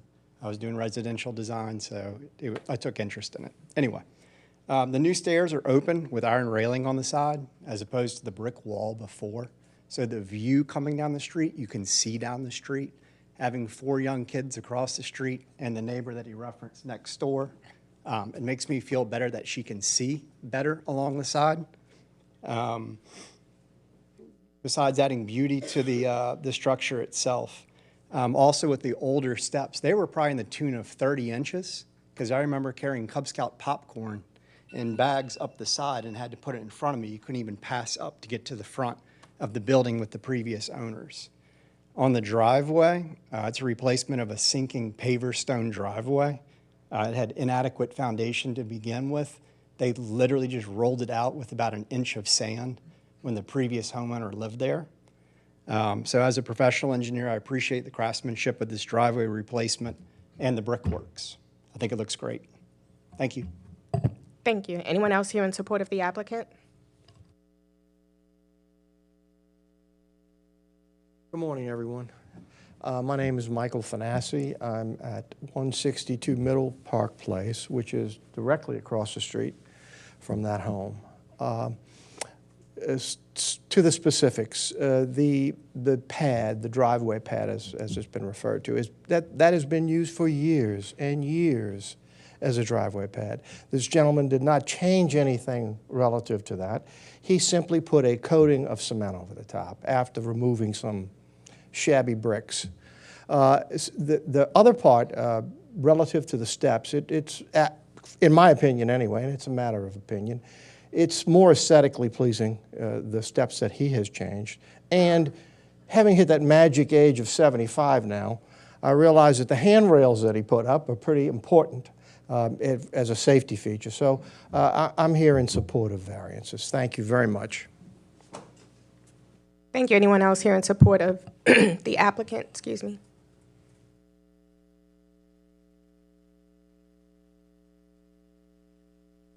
I'm Dwayne DiMaggio, 112 East Park Place. I live right around the corner from them, and they are just great neighbors and do nothing but want to make all the neighbors pleased and happy with what they're doing. And nothing that they have done has been any inconvenience on any of us. Hope that you guys can approve them. Thank you. Anyone else here in support of the applicant? Good morning. My name is Matthew Roniger. I'm at 69 North Park Place. First, I'd like to thank the board. Again, I think you guys do a wonderful job, and this is probably the most entertaining thing that I've ever been a part of. So those folks that said they're sorry to be here, like, I don't understand that. Also to the staff who prepared the report, incredible amount of analysis and data gathering as well as presentations. So thank you. For the parking pad, you know, y'all talked a lot about all the technicalities and the specific requirements. So I apologize if I don't touch on all of that.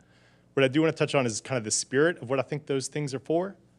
Most of the parking pads, as present in the report, are non-compliant. Even the ones that are compliant, most of the people in the neighborhood really park blocking the sidewalk anyway. So this is, you know, better than what's out there for the most part.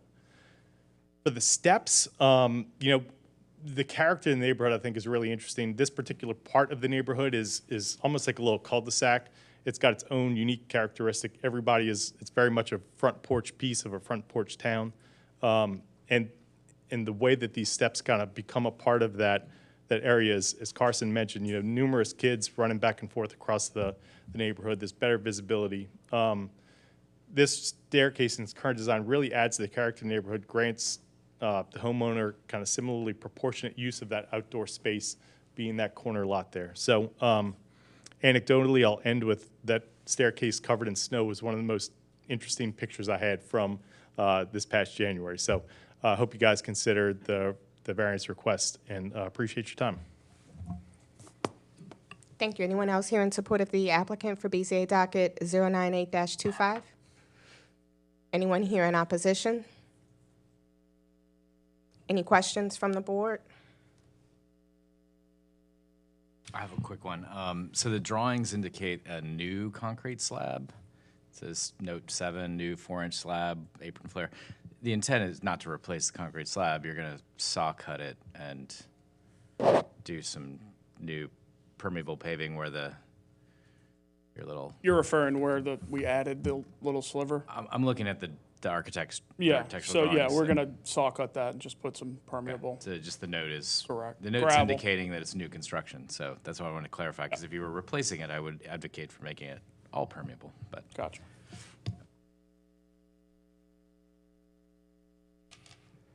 Just a quick question to Mr. Smith. I know you were walking through the 9 criteria, and one of the items that you mentioned on the hardship was the current residents. I don't even remember how you. It ties back to the reasonable accommodation. Yeah, I just wanted to ask whether or not there was consideration to pursue reasonable accommodation given the specifics that you mentioned about the current occupants. Typically, that's not part of what would be considered as a hardship for that reason, because that would need to go through the reasonable accommodation request, given that it's specific to the current occupants of the home. So I think that's a fair question. I would, to be very just transparent and blunt, I think that it would be a slam dunk in the event that the board were to not be able to agree with the other reasons for actually creating a code-compliant stair for anyone, regardless of dementia or legal blindness.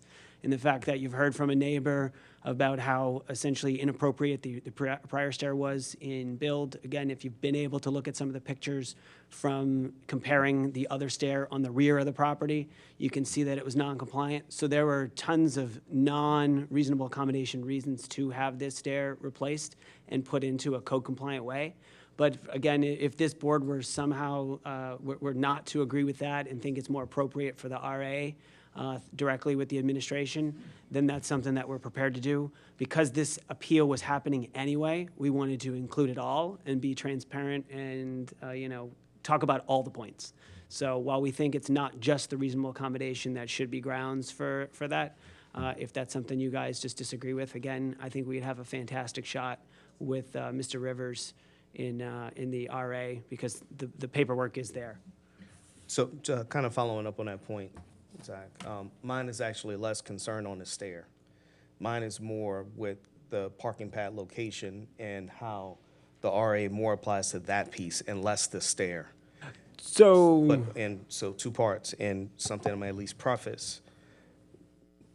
In terms of a compliant pad location, a lot of what has been done in terms of what the existing condition was versus what's now shown is the as-built, is that there's the planter condition of roughly 3 feet that sets back off the edge of the home on that side. That actually pushes the compliant parking stall beyond the footprint of, outside the property line, if I'm looking at the site plan correctly. You're talking about an 18-foot space that's non-compliant? I was not. The 18 foot. For the depth of the car? Yep. It encroaches past the property line.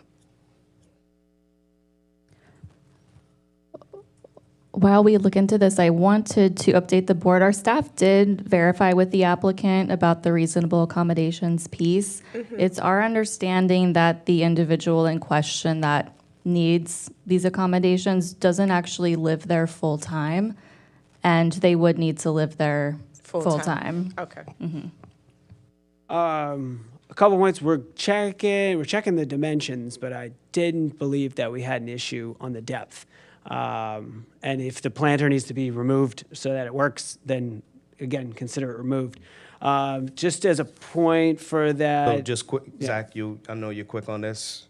It shows a 3'4" condition that extends off the edge of the building house, and it shows what would be a 18'6" overall depth of compliance, going well past a foot of the property line itself. Okay. Okay. So that needs to be re-reviewed in terms of what you're looking at to provide a compliant stall if it's going to even be accepted in that front yard condition. Okay. What is, just out of curiosity, when we talk about wheel stops and things like that, because it's just a brick edge. Correct. Like, and It's how not far it's up not can you- showing it. Yeah. Because we dealt with this last time with that church Yeah. and how you use the wheel stop and kind of go into that piece. 'Cause, I mean, the problem is it's not documented correctly. Right. Because it's 17'4", not 18. Yeah. So they're 17'6" or 7 or whatever. Yeah. Apologies on behalf of the project for that one. We were focused on other parts of it, but yeah, it didn't dawn on me that we had it's not the intention. Yeah. And I guess because we were looking at the full depth, we always knew we had the ability. Just making sure I come back to the question that was originally asked about the reasonable accommodation. I had specifically made that note dealing with the stairs, that I don't believe, again, the fact that this is essentially repaving existing spaces, we were not applying any of that to these conditions, as I think regardless of who lives or doesn't live in the house, I think those points are very much on their own. Yeah, and I'll come back to what you mentioned earlier. On the stair, I'm less concerned on that component of it, because you did mention earlier about stairs and stoops do often encroach into the public right-of-way across town, and people can get leases for those components. What we have just done as a precedent within this board is not granted related to off-street compliant parking stalls. Correct. And again, that'll be, one way or the other, we were never intending to ask for anything to extend beyond the property line when it comes to parking. So. And I just wanted to bring it up just to make sure, I agree that you do bring up some other points for us to consider. And so just regardless of which way this ends up, I just didn't want that to be considered as the basis, just because of the fact that typically those are not what are taken into consideration, individual circumstances, and that those are more appropriately done through the reasonable accommodation process. But I do recognize and agree that there were some other points that were brought up that should be validly considered. Thank you. Are there any other questions from the board? Seeing none, is there a motion?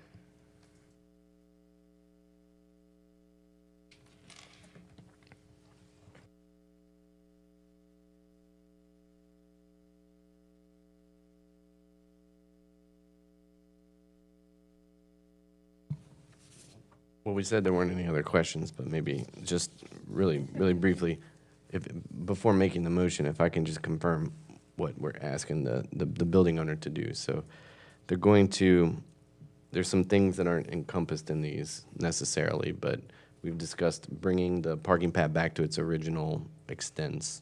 Is that correct? You can clarify for me. If I may, it would seem very logical, and again, because it was not intended for this reason, and we certainly weren't asking for this type of waiver, if there were proviso to specifically have the site plan for the parking pad readdressed for the final approval, such that in no way, shape, or form the legal 18 feet encroaches across the property line, because this would just be essentially to keep the parking pad where it is. Right. So we have that as one of the two provisos. So I think I agree with you. I think that would take care of that. Okay. Was that your only? That was my only question. I would make a motion. Proceed.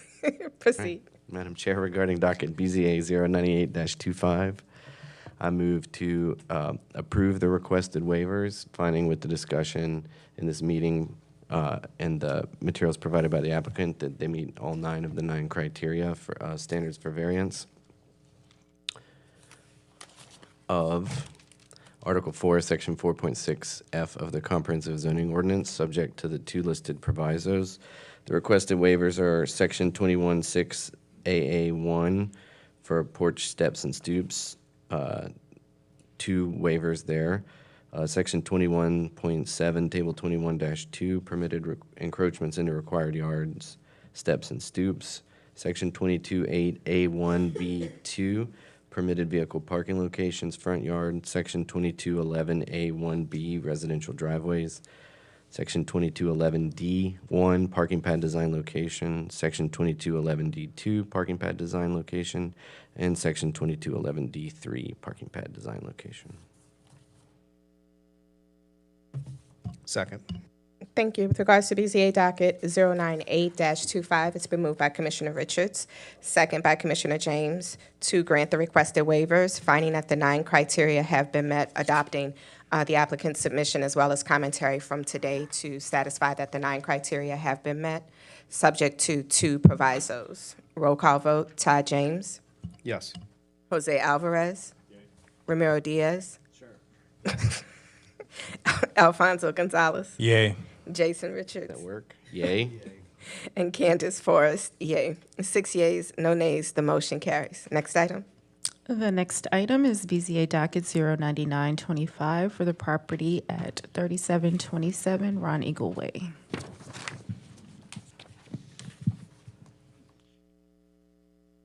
BZA docket 099-25 is a request for waivers from Article 13, Section 13.3.8.1, Table 13-2, which includes a waiver of lot area, lot width, and minimum permeable open space. The applicant is requesting to conduct a minor re-subdivision with the intention to sell the rear portion of existing Lot 37, which is a property located on Ron Eagle Way, to existing lots 29 and 30 on Milton Street in order to provide the latter with more backyard area, resulting in the creation of lots 37A and 29A respectively. Areas of noncompliance come into effect in that the proposed lot 37A will now have a reduced lot area than what is required for a 2-family dwelling. The subject site had also undergone a recent renovation permit that converted the existing single-family dwelling on site to a 2-family dwelling, which changed certain lot requirements. The minimum requirement for a 2-family dwelling in the existing SRD suburban 2-family residential district is 2,500 square foot per dwelling unit or 5,000 square foot total. Proposed lot 37A would reduce that to 3,628.54 square feet to accommodate both units, which is a waiver request of 1,371.46 square feet. In addition, the lot would not be in compliant in regards to width, so waiver is required to accommodate the existing 30.177 foot lot width, which rather than the required 50-foot lot width needed to construct for a required two-family dwelling unit. The third and final waiver that is triggered due to the proposed re-subdivision is that of the minimum permeable open space. Per Article 13, Section 13.3.8.1, Table 13 through 13.2, the requirement is 40% of the total area of the lot for minimum permeable open space. The new re-subdivision would reduce this to 36% of open area, which is a reduction and results in a waiver request of 4%. Staff believes that the requested variances of Article 13, Section 13.3.8.1, Table 13.2 for lot area and lot width fails to meet criterion 6 and 7 of the standards for variances of Article 4, Section 4.6.f of the Comprehensive Zoning Ordinance, in that strict adherence would not result in a demonstrable hardship, and that the request is primarily for the convenience or profit of the owner or any other interested party. In addition, staff believes that the requested variances of Article 13, Section 13.3.8.1, Table 13.2 for minimum permeable open space fails to meet criterion 1, 6, and 7 for standards of variances of Article 4, Section 4.6F of Comprehensive Zoning Ordinance, in that, number 1, there are no special conditions that are peculiar to the land or structure. Strict adherence would not result in a demonstrable hardship. And number 7, that the request is primarily for the convenience or profit of the owner or other interested party. Therefore, staff recommends denial of BZA docket 09925. However, should the boards choose to approve this case, it shall be subject to one proviso found in your staff report. Thank you. You could give your name and address for the record? Yes, my name is Melissa Foy, and my address is 3727 Ron Eagle Way. You can go ahead with your comments. Okay. Good morning. My name, as I said, is Melissa Foy. I'm a lifelong resident of New Orleans. I purchased the home at 3727 Ron Eagle Way from my mother-in-law in November of 2024 while it was in significant disrepair. This home has been in our family since 1957. It was built by my mother-in-law's parents in celebration of her birth. During the renovation process, we uncovered several major issues, including extensive termite damage, the need for a full sewer line replacement, and significant water damage, among other structural concerns. Throughout this process, we developed a great relationship with our neighbor, Mr. T.A. Tran, a local investor and contractor who's been an incredible source of support. Our properties intersect, and we currently share a portion of yard space. Mr. Tran's yard is very small and difficult to maintain and difficult to entertain, while mine is exceptionally large. The shared area is sloped away from my home, which causes water to collect between our two properties. Ideally, I would like to address this by bringing in fill dirt, sod, and proper landscaping to correct the drainage issue. However, due to the substantial unexpected repair costs from the substandard post-Hurricane Katrina work done to the home, and the fact that I'm scheduled to deliver my first baby within the next 72 hours, is critical that we find a practical and immediate solution. Basically, he has the means to correct the flooding issue in the back of the yard. We've already put our blood, sweat, and tears into this property. It would be more feasible for him to do it. My family's comfortable with the reduced yard size. We can still fit a swing set, have enough room for our dog, and the decreased maintenance would be a blessing that comes with it. We're supportive of allowing our neighbor to assume responsibility for that portion of the property as we continue restoring our home and contributing to the rebuilding of the 7th Ward, our home. Thank you. Is there anyone else here in support of the applicant for BZA docket 099-25? You could come up, please.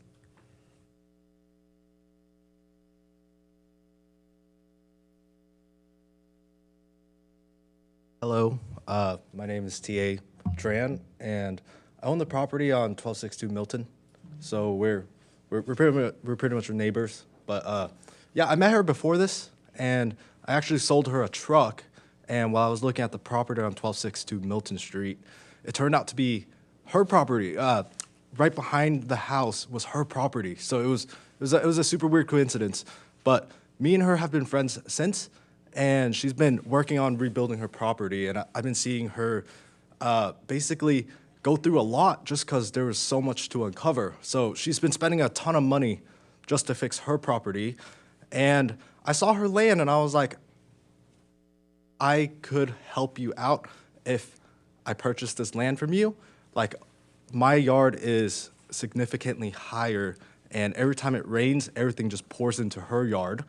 And yeah, that's basically why I wanted to buy the land, if that makes sense. Is that the end of your comment? Yeah, that's it. Thank you. Am I good? Sorry, yeah. Anyone else here in support of the applicant for BZA docket 099-25? Anyone here in opposition? Any questions from the board?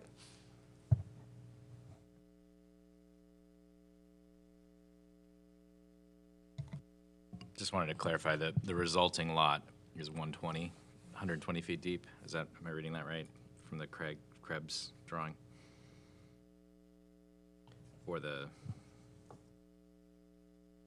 That's correct. Yes. And then the other one would be 130. Correct, yes. Yeah, my observation, without making the applicant come back up for a question, is just that the existing lot, it's two-family lot. It's already non-compliant, so it's supposed to be 5,000. I had to do the math and add up the 40 and the other thing, but it's 4,800 square feet. So we're approving more of a little bit more of a waiver, but it was already insufficient, non-conforming condition. The width, obviously, is also a non-conforming condition. There's nothing that can be done about that. And we are reducing the permeable open space. The waiver requested there is 4%, and I just feel like it's not a nominal ask. And it would end up with a site that's incredibly average. Yes, for 30 by 120 yeah. is kind of the... Right. Yeah. If anything, we're bringing these things more into conformity in a way. So no comments. I feel like the criteria have been met. We agree. Well, if a motion's in order, let's do that. Let's go ahead and take care of this neighbor. All right.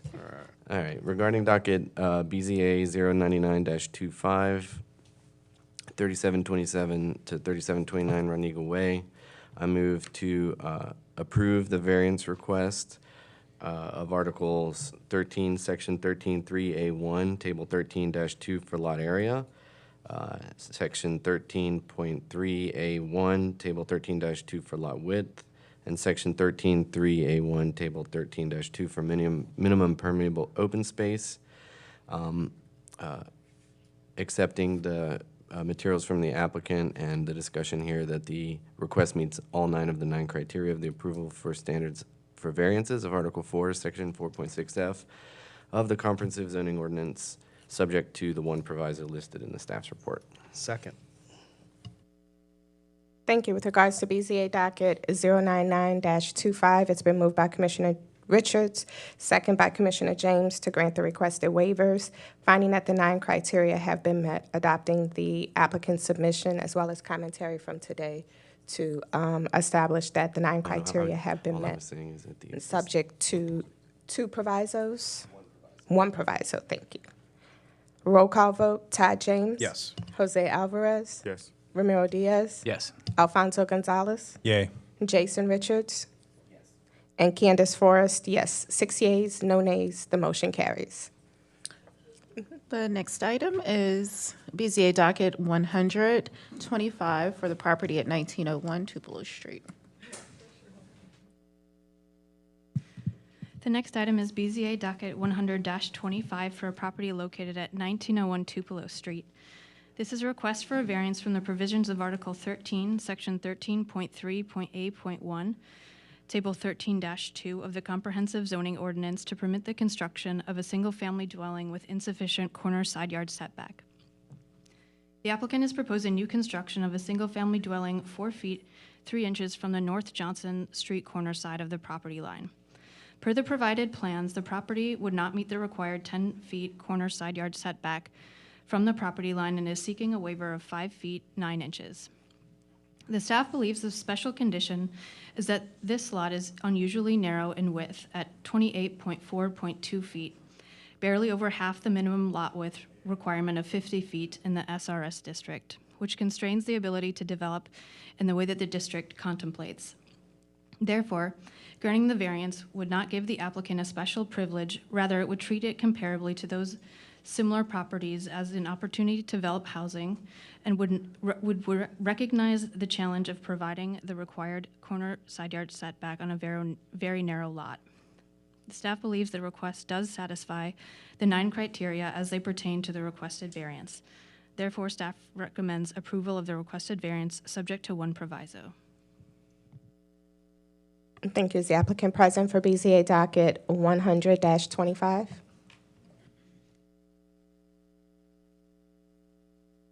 I'm trying. Yes, good morning. Well, good afternoon. Patrick Thompson, address is 1901 Tupelo Street. Yeah, we're seeking the variance by the lot being so narrow, 28 by 126, and we just asking for the variance so we could complete the job.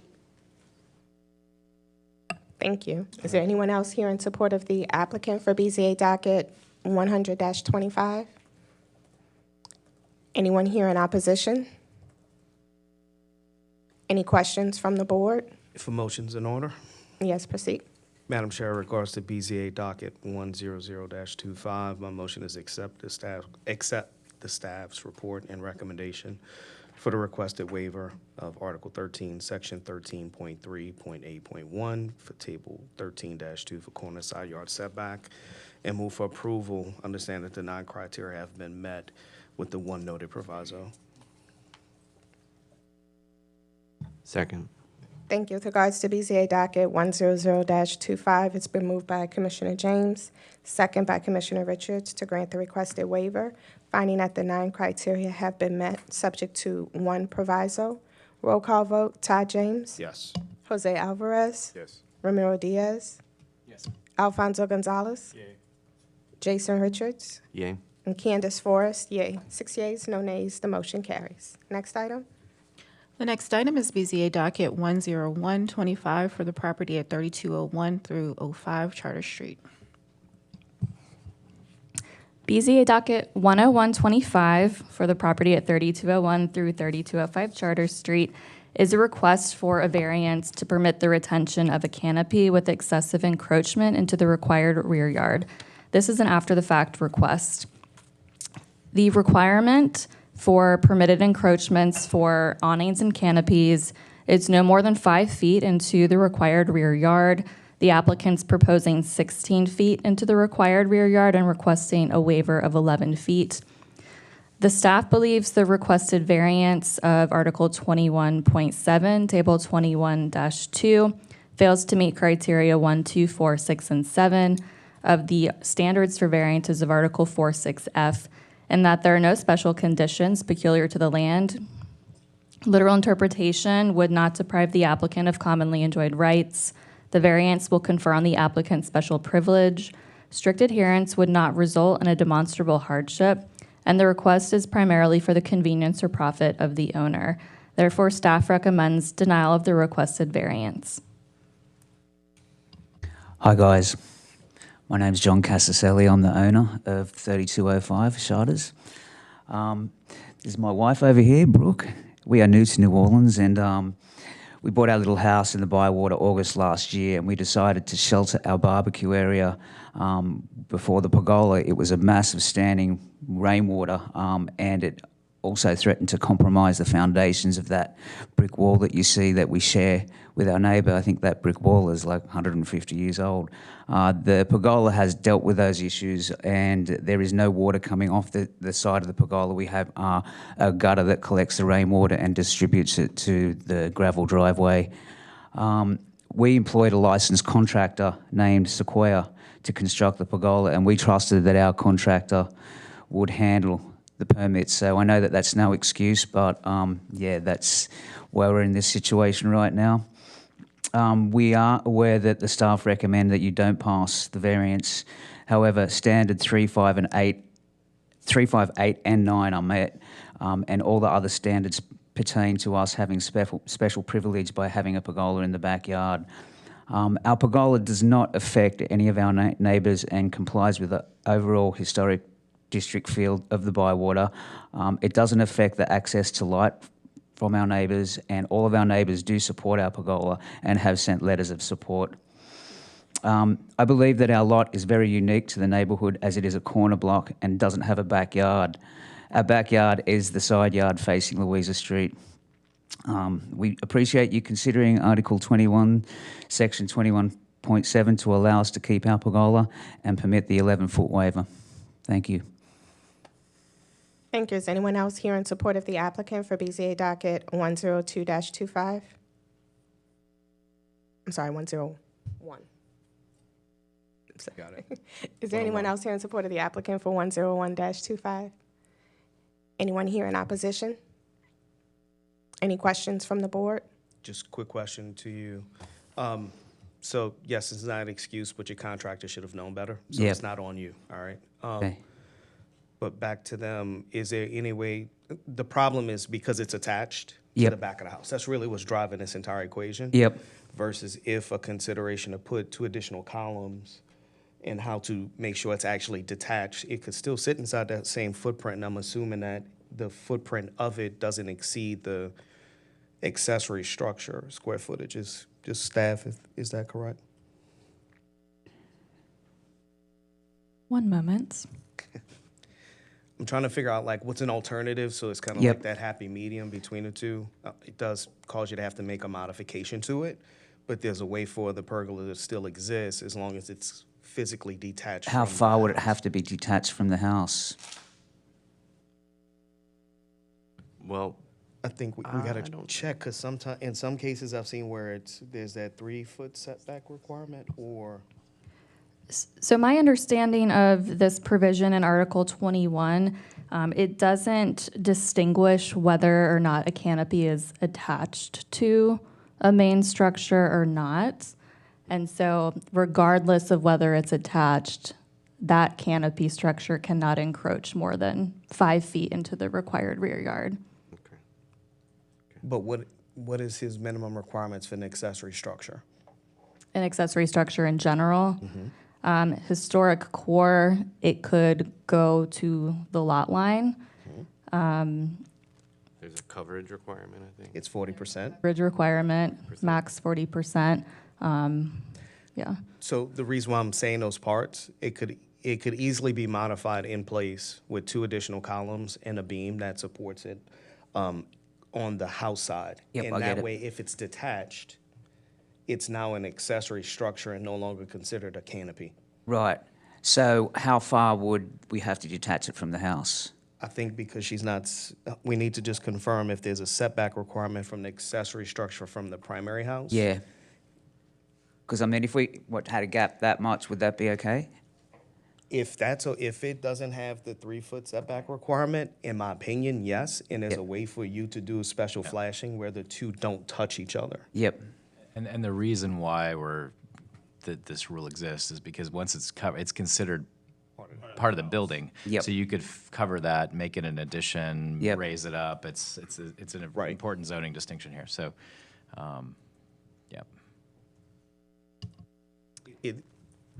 It sounds intense, but it's a minor tweak that just becomes that addresses really the loophole. Okay. So you can still keep it where it's at.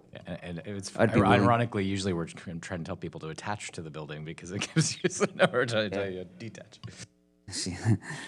Emily?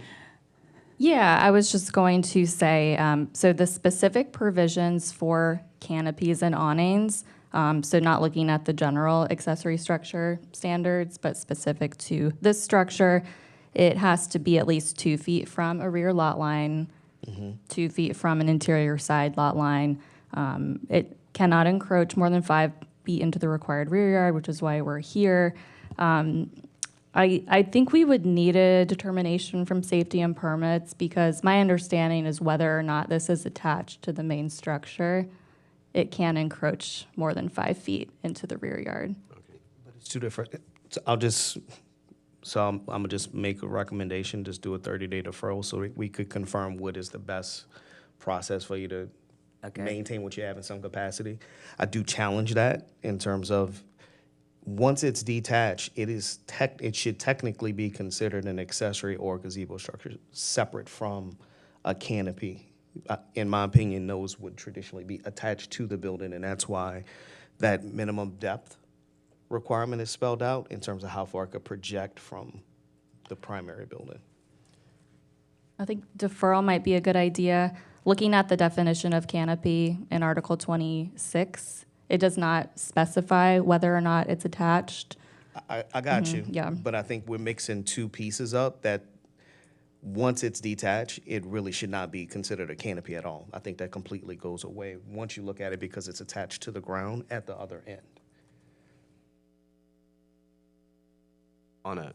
Just to put this in the record, is the minimum lot width in the zoning district is 90 feet, and this particular property is about 81. It says 81.2 according to your survey. Yep. So I just want to acknowledge that as a particular hardship as well. Cool. If there was a standard lot and this pergola would have been constructed similarly situated, we would be over the 5 feet, but, well, no, actually we would not. Sorry, add 10 feet to that, and I'm going to have to do math live, but I'm pretty sure that we would only be 1 foot over because we would be 16.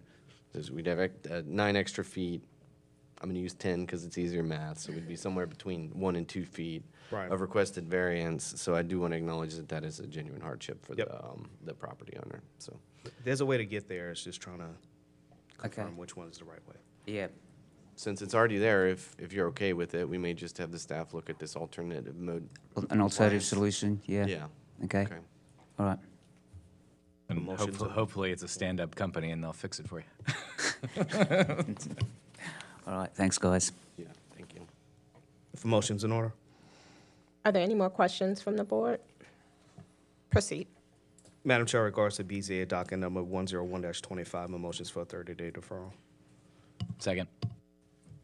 With regards to BZA docket 101-25, it's been moved by Commissioner James, second by Commissioner Diaz to defer this item 30 days. Roll call vote, Todd James, Yes. Jose Alvarez, Ramiro Diaz, Alfonso Gonzalez, and Jason Richards, Yes. and Candace Forrest, yes. 6 yeas, no nays, the motion carries. Next item. The next item is BZA docket 10225 for the property located at 2275 Sanctuary Drive. This request is for a variance from the provisions of Article 21, Section 21-6Z4, Article 21, Section 21-6EE1, and Article 22, Section 22-4A, Table 22-1 of the Comprehensive Zoning Ordinance to permit a swimming pool and a cabana in the front yard.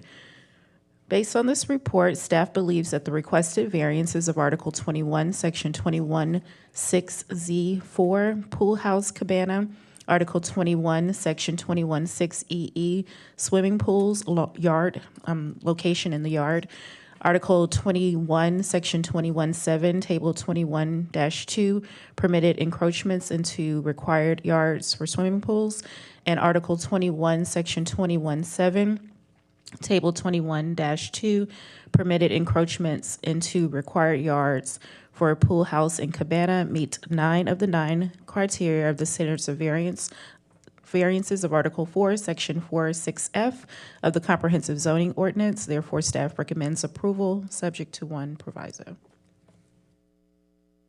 Good afternoon, Board. Zach Smith, 1000 South Norman C. Francis. I just want to thank the staff for the work on this project, and I'm here for any questions. Thank you. Thank you. Is anyone else here in support of the applicant for BZA docket 102-25? Anyone here in opposition? Any questions from the board? Seeing none, is there a motion? Yeah, sorry.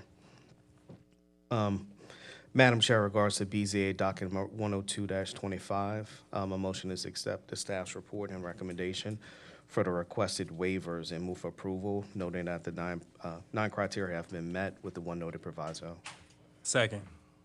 Thank you. With regards to BZA docket 102-25, it's been moved by Commissioner James, second by Commissioner Gonzalez to grant the requested waivers of Article 21, Section 21.6.Z.4, Pool House Cabana, Article 21, Section 21.6.EE.1, Swimming Pools, Location, Yard, Article 21, Section 21.7, Table 21-2, permitted encroachments into required yards, swimming pools, and pool house cabana, subject to one proviso. Roll call vote, Todd James? Yes. Jose Alvarez? Yes. Ramiro Diaz? Yes. Alfonso Gonzalez? Yay. And Candace Forrest, yay. 5 yeas, no nays, the motion carries. Next item. The next item is BZA docket 103-25 for the property at 4 Newcomb Boulevard. This is a request for a variance from the provisions of Article 21, Section 21.6.N.1.A, Article 21, Section 21.6.T, and Article 21, Section 21.6.EE.1 of the Comprehensive Zoning Ordinance to permit the construction of a fence with excessive height that is not open and a swimming pool and mechanical equipment in the front yard. The subject property is a through lot with front yards facing both Newcomb Boulevard and Audubon Street. Article 21, Section 21.6.N.1.A of the CZO permits a maximum fence height of 7 feet for front yards in National Historic Districts in the HURS district. The fence must also be open, that is not opaque. The proposed fence is 10 feet from the existing street elevation and opaque. The staff believes that the requested waiver of Article 21, Section 21.6.N.1.A, fence height to allow a waiver of the maximum fence height fails to meet standards 5, 6, and 7 of the standards for variance per Article 4, Section 4.6.F of the CZO, in that granting the variance would alter the essential character of the area. The property regulations will not result in a demonstrable hardship, and the request is primarily for the convenience or profit of the owner or other interested party. In addition, staff believes that the requested waiver of Article 21, Section 21.6.N.1.A, fence height opacity to allow an opaque fence fails to meet Sections 6 and 7 of the standards for variance per Article 4, in that the property regulations will not result in a demonstrable hardship, and the request is primarily for the convenience or profit of the owner or other interested party. Therefore, staff recommends denial of those requested variances from Article 21, Section 21.6.N.1.A, fence height and opacity. Now, Article 21, Section 21.6.T requires swimming pool mechanical equipment to be located in an interior, side, or rear yard. The applicant is requesting to place this mechanical equipment in the front yard, necessitating a waiver. And then Article 21, Section 21.6.EE.1 requires a swimming pool to be located in an interior, side, or rear yard. And the applicant is requesting to place the swimming pool in the front yard, necessitating that waiver. Staff believes that this request does satisfy the 9 criteria as they pertain to the requested variance. Therefore, staff recommends approval of those requested variances, subject to one proviso. If you could give your name and address for the record. Yes. Good afternoon, members of the BZA. Richard Cortizes, 201 St. Charles Avenue, Jones Walker, on behalf of the owner for Newcomb Boulevard, Laborde family. First, I want to take a moment to thank the staff for the report. This is not a very complicated matter, but sometimes because of the technical language in the CZO, as you all may know, there are times when application of those technical rules can amount to an impractical result. We agree with the recommendation of the staff with regards to the pool permit. There's always been a pool there with pool equipment. This is just a renovation of an existing pool, which was covered temporarily due to some foundation work that needed to be done. I will add that customarily, historically, all properties, literally 100%, along the stretch of where these parcels lay between Newcomb and Audubon are considered as rear yard, or at least are treated customarily as rear yards. So we are in agreement with the staff on the pool waiver. The current wall, which is currently an opaque wall and encroaches on the right-of-way, is being proposed by the owner to be moved back onto the owner's property and brought into compliance. So we're literally taking a wall that is out of compliance and bringing it onto the property because of the encroachment on the city's right-of-way. But because the wall is treated as being a front yard wall, if the owner moves the wall back to remove the encroachment and into compliance, the owners will be required to open the wall. That is tantamount to penalizing the owner for correcting an encroachment issue. We really want to address the public welfare here with the encroachment on the right-of-way. This is exactly, frankly, why I think there's a BZA, right? This is where you all can help bring practicality to technical regulations that have impractical results sometimes. And I know that staff kind of struggled with this a little bit. All we're asking is to bring the wall into compliance, bring it onto the private property, and remain the same design. I'll note that this is not for the convenience of the owner. This is really a public welfare and safety issue. There's been a number of students in the area. This is close to it's actually in the university area.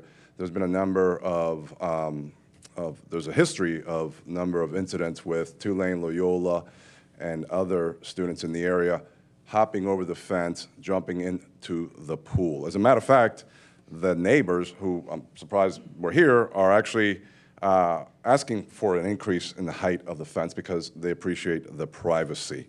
It's also a noise reduction issue that we'd like to bring to the area. And then also, lastly, again, to bring it into compliance by bringing it onto private property. Again, the majority of the fences are over 7 feet in that area. 92% are closed walls, and 100% of those walls along the back of those parcels along Audubon Street are treated as rear yard. That's been the history. It's been customary. And denying the applicant, these waivers would deny a right, obviously commonly enjoyed by all of the neighbors. And that's the end of your time, Mr. Cortese. Thank you. Thanks for your support.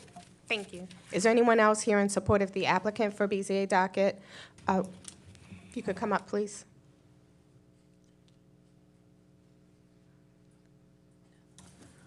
Hello, my name's Keith Hardy. I live at 618 Audubon Street, which is directly across the street from this property. I've been there for over 30 years.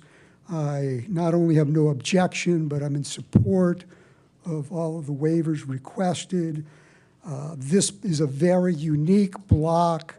It's actually only about 150 feet deep, half the depth of a normal block. Every house on the Audubon side of this block has a high fence. And I can tell you that there were a number of times when I had to call the previous owners, Mr. Laborde's parents, to advise them that there were some students hopping over their fence. It's kind of a game that the college students play. So I think the fence is required for public safety, and I think it's required for privacy because my house actually overlooks down into that area. And I haven't heard of any objections from anybody in the neighborhood, and I would urge you to support the request for the waivers. Thank you. Thank you. Is anyone else here in support of the applicant for BZA docket 103-25? Anyone here in opposition? Any questions from the board?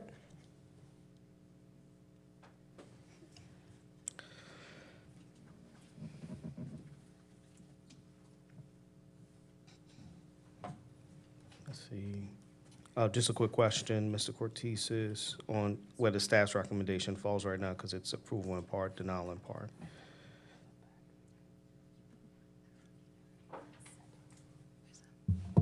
Yes. You're still succinctly asking for all of the items to be approved? Correct. Okay. All of the waivers, absolutely. And I'll make note that the pool permit had been previously issued as well. Got it. They recognize the pool's there.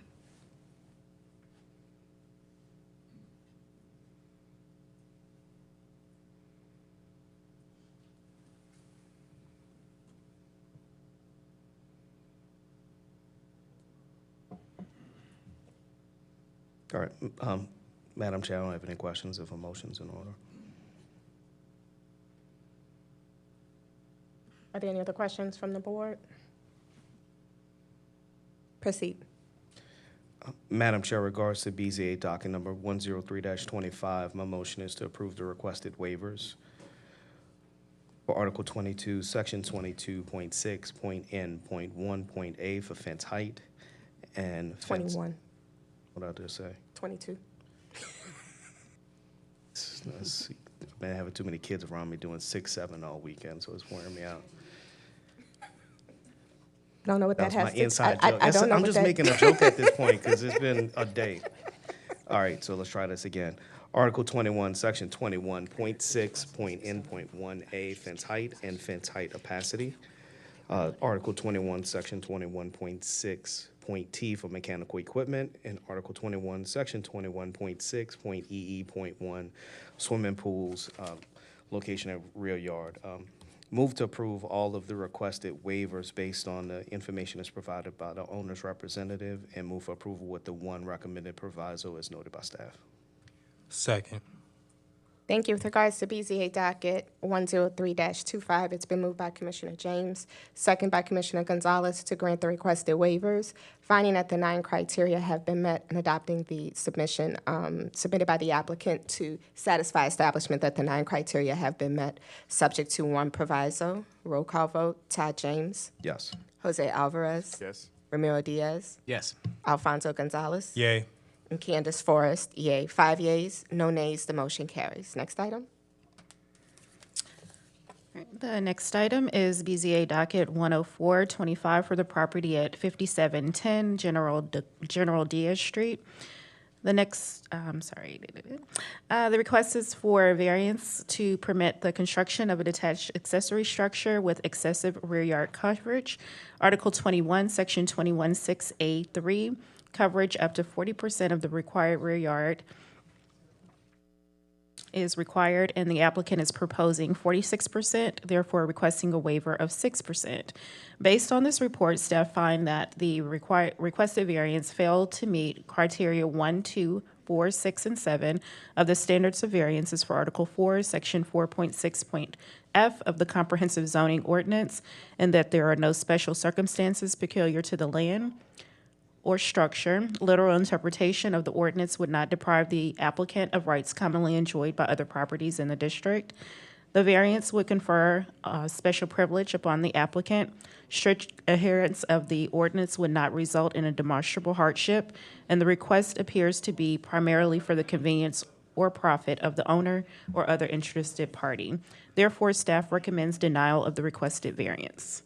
However, if the board finds that the request meets all 9 approval standards, the staff recommends one proviso.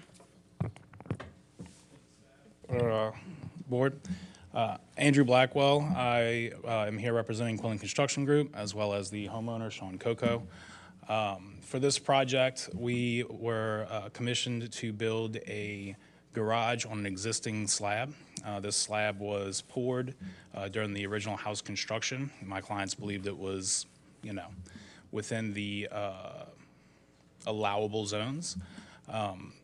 For us to change it, we would end up having to, substantially redo the existing foundational slab. We are requesting this because, as noted in the report from the staff, 46% of structures within the area also do not meet this requirement of 40%. They're over the 40% rule, which means statistically speaking, my client can walk out in the back porch, look to their left, look to their right, and both have structures that they're being denied, which is actually the case at 5701 Memphis and 5723 Memphis, which were not included in the staff report, with 5701 Memphis being almost identical to what we are proposing to do, although slightly larger. It's for those reasons that we are asking for this variance in order to be able to continue as planned, and kind of fit what is already being allowed in this neighborhood. Thank you. Is there anyone else here in support of the applicant for BZA docket 104-25?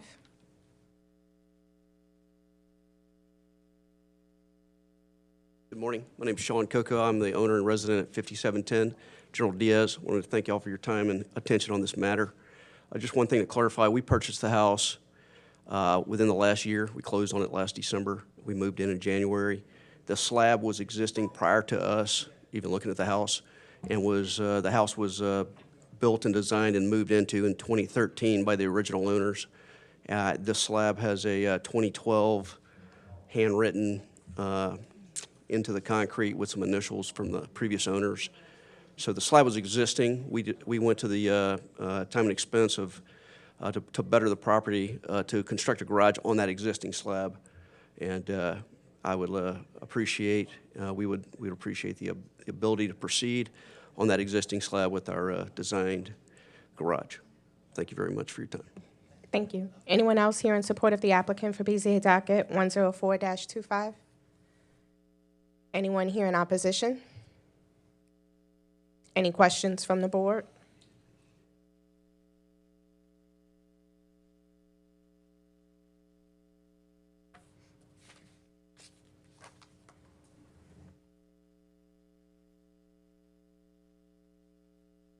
If a motion's in order, I would love to put my name on this one, even though Sure. he was an Italian general, not actually Spanish, but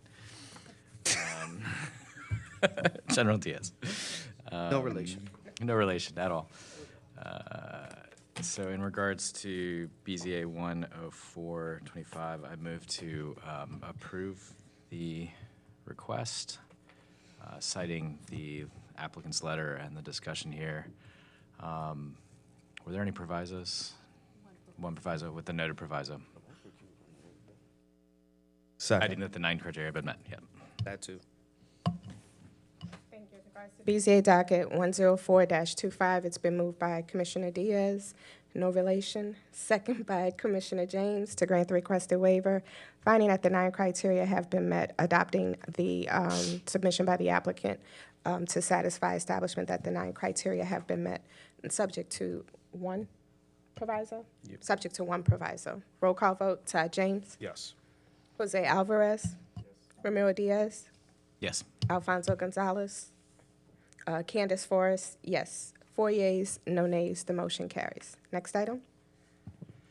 The next item is BZA docket 10525 for the property at 235 through 41 Bourbon Street.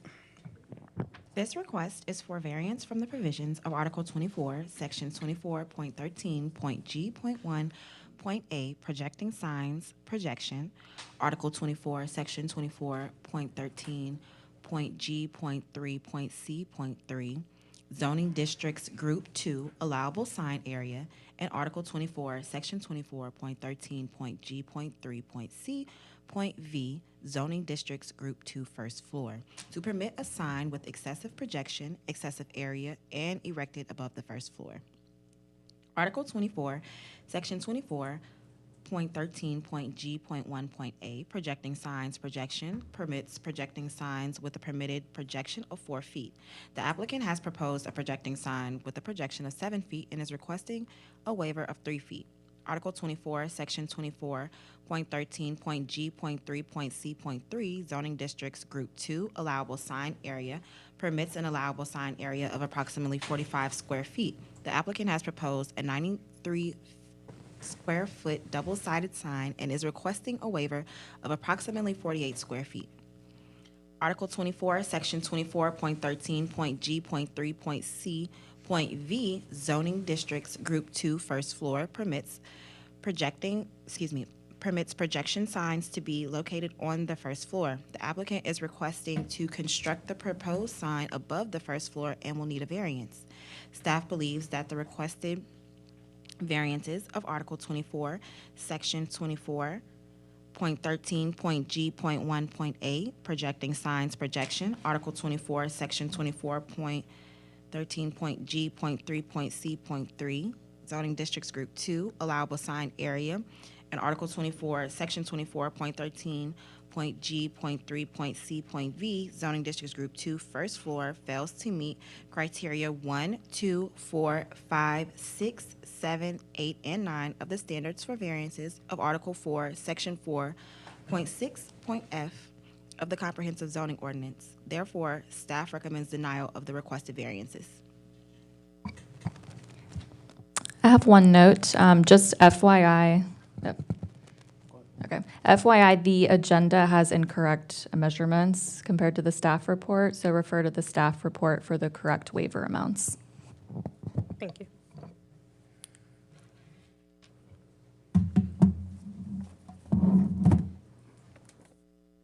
Good afternoon. My name is John Williams, 824 Baron Street. The bringing back large, old neon projecting signs in the French Quarter will help to restore the lively historic character that once defined its nighttime streetscape. These signs add a unique artistic glow that complements the district's rich architectural heritage rather than competing with it. Their presence would enhance the cultural atmosphere both for the locals and visitors, creating a more immersive and memorable experience. Reviving neon signage also supports preservation of traditional craftsmen and small businesses that specializes in the vintage art form. Overall, restoring these iconic signs would strengthen the French Quarter's identity while celebrating a distinctive part of the visual history. I understand the staff's responses to the criteria, particularly hardship, but in terms of heritage, there are things that, trying to reach out and grab something that's special, like the neon signs, requires kind of a presentation type of thing. I'm here today to ask you, this board, that I be able to come back with a presentation. I can't make a presentation, but if I come back in another month, I can present to the staff something that then they can show. So I can't add to this today. We've got the Historic New Orleans collection. I'd like to participate. This was the original Brennan's Restaurant, and I don't know if you have, even in this presentation, the old sign pictured. We're not asking to put a new sign. We're asking to replicate the sign that was there, except for the name. So I can't get into a presentation unless I come back to you in another month. And I'd certainly like to do that to make my case to restore a sign that was there. I think this has been done recently around the corner with Acme, Tujague's. There was a whole sign, issue there. So I'm here to ask that you defer this and allow us to come back and make a proper presentation to encourage you to allow us to put an old historic sign, on the second block. We're not doing it to increase, the profit for the place. There is a hardship that, getting this sign here, the hardship is overcoming all the variances. But this sign was here. We're using the exact same structural locations to tie back the sign. And I know that you're going to hear from VC Pora. That's the end of your time, Mr. Williams. Thank you. Thank you. Is there anyone else here in support of the applicant for BZA docket 105-25? Anyone here in opposition? Any questions from the board? Aaron is. Oh, I'm sorry.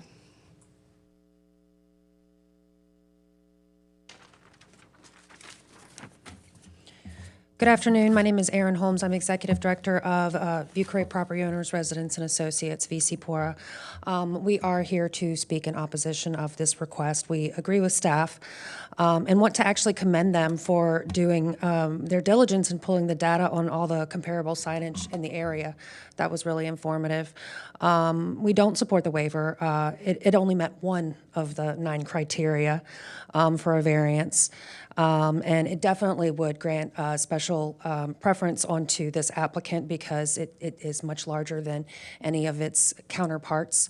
Furthermore, this is not a restoration. This is a recreation. The sign in question that it is modeled after was removed between 1972 and 1975. It has been gone for over 50 years. And so, and if, I'm not sure if you have this in your packet, and if you do grant a deferral to see the two signs, it is not the same sign. It is a different business. It was gone 50 years ago. I also will say, this particular property has been kind of in some issues with structural integrity for its facade and its envelope. So the commitment to attach this large sign exactly where it was previously supported would not be a good idea. The regulations regarding these signs, it's not so much aesthetic, it's about public safety. This is a very large piece of equipment that would be projecting an additional 3 or 4 feet over the public right-of-way. We are a climate full of hurricanes. I would not want to subject the the public to any potential damages or, and then lastly, this is a public safety issue. They don't really meet any of the criteria. We would not want to create a situation where basically anything that was ever a part of Bourbon Street could be recreated. And so we hope that you will decide today to deny this application. Thank you. Thank you. Is anyone else here in opposition?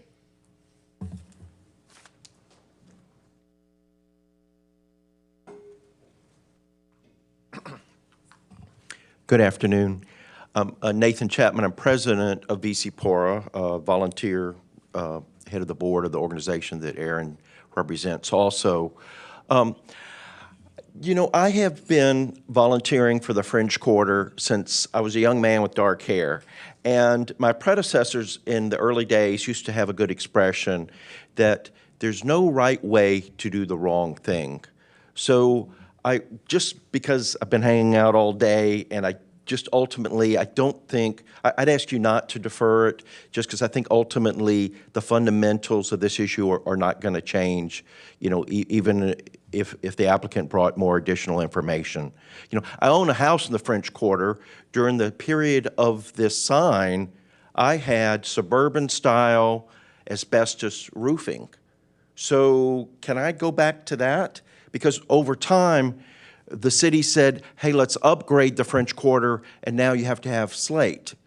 So can I go back to metal windows? I mean, this would create a terrible precedent if we say, no matter what period, you know, if you can find some awful thing from way back when, you know, you can go back to it. That's just not the way we want to be running the preservation of the French Quarter. I ask you for those reasons. I thought the staff report did a good job of the 9 items. I ask you to go ahead and deny it today, please. Thank you. Thank you.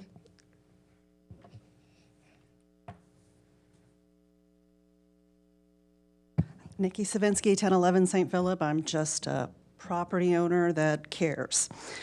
I oppose this proposal. I support the staff report for denial. I also oppose the applicant's request for deferral. Replicate means to produce the exact same item, and he has clearly admitted that by having a different name, it is not reproducing the exact same item. As Aaron Holmes said, it is a questionable building to be attaching a 7-foot sign, and the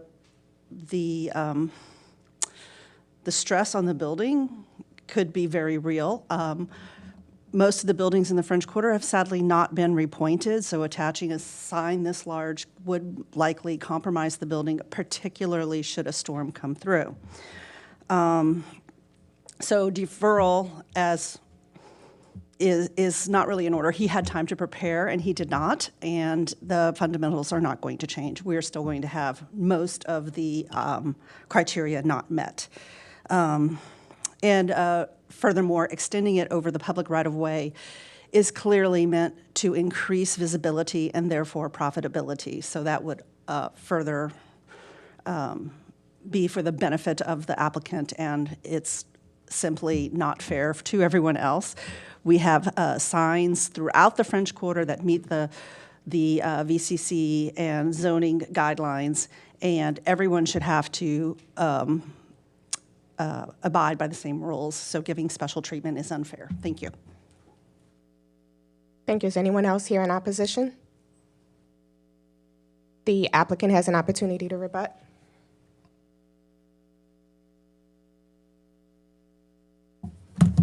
We have all the proper structural engineering. We've evaluated this facade and know exactly what it can and can't do. And it was made to hold up this sign. I'm sorry that we can't present to you today the sign that was there. This was a really important site. This sign meant a lot to the people that occupied it every day. It was one of the original places that where Brennan's had started. I think when you evaluate how much of the signage has been taken down on Bourbon Street, it used to be a place in history where people would say, okay, let's go look at the lights on Bourbon Street. Those lights are gone. This is not an attempt to get more people and make more profit. It's not a safety issue. The getting more people on the second block of Bourbon Street, I don't think that's not the purpose of what we're trying to do. We're trying to really make something special on this corner the way it was, historically. And I'd appreciate an opportunity to come, and I don't know why they wouldn't want to see a proper representation of all the wonderful things that a sign like this would be back. The staff report did not include a signage that's like right around the corner. Felix's or Acme actually just got approved to put a sign there. So we'd like that opportunity too. So after reading the staff report, we'd like a chance to respond and really make a good effort to convince you all that this is actually a very good idea. Thank you. Thank you. Any questions from the board? Just to note, Mr. Williams, there was at least 2 of the images that were shown in the retired drawings that do show at least some reference to the original sign. Yes, sir. So that was already inside the packet. Not sure how much further what other visual imagery you were The gonna visual provide beyond imagery that. is not just this building, but the signs that were on Bourbon Street and how lit up they were and how great. Look at what's going on right now in the three blocks, the first, the second, the third, and the fourth. They have all, the first, the second, the third, have all the flags that are there just to get back to celebrating Bourbon Street. All right, so I mean, and I wasn't I'd trying- like to have an opportunity to convince you to do that. All right, That's so I all. wasn't trying to litigate it on that side. I was just Right. asking particular to the images that you're referring to and if it was included in the packet, and I'm just noting that it was. Okay, thank you. Any other questions? Yeah, I was just going to say I found the photos on, I think, page 63. Also, the shutters are different back then. It would be nice if you did those shutters instead of the proposed ones, but if we're going to make that argument. And it also had an awning that was, not part of the design. So there's lots of other elements of the design that I think are, we're picking and choosing a time in history, and that doesn't necessarily go with SHPO's standards. So. Agreed. Which is not before us on this board, so we're not SHPO. Madam Chair, if motion's in order. Any other questions from the board? Proceed. So just as a point of clarity I know there were some points of opposition, Nathan, and I appreciate where you're coming from in terms of it being heard. Just as precedent, we've generally granted that initial deferral from applicants when they requested if they want to amend a package. So it's not negating what you guys may have presented. But for BZA docket number 105-25, my motion is for a 30-day deferral at the request of the applicant's representative. Second. Thank you. With regards to BZA docket 105-25, it's been moved by Commissioner James, second by Commissioner Gonzalez to defer the item 30 days at the request of the applicant. Roll call vote, Todd James. Yes. Jose Alvarez. Yes. Ramiro Diaz. Yes. Alfonso Gonzalez. Yay. And Candace Forrest, yay. 5 yeas, no nays. The motion carries. All right, we have gone past 1 o'clock. Would you all like to recess for lunch?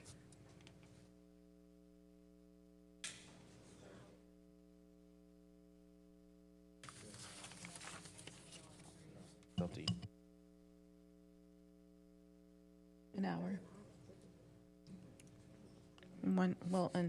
For an hour from now.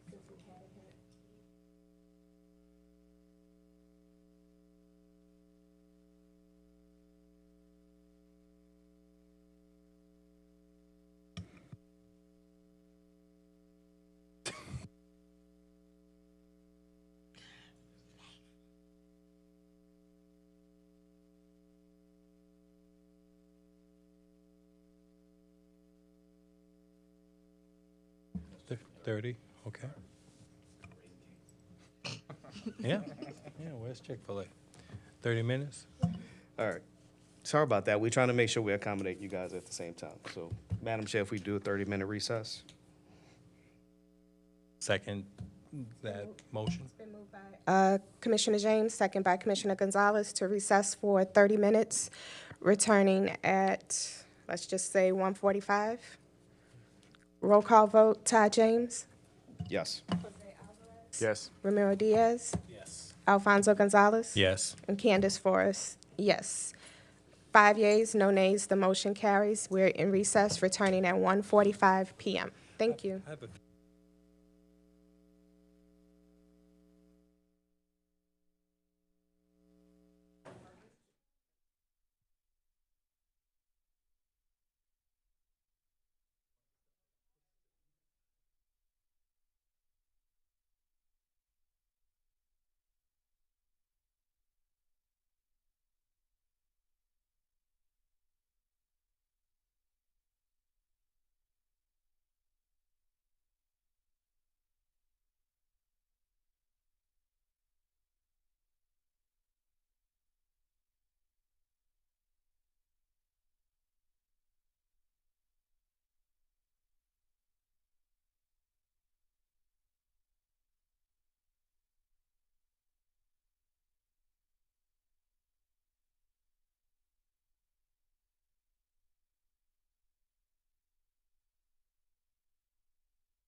Good afternoon, and thank you everybody for your patience.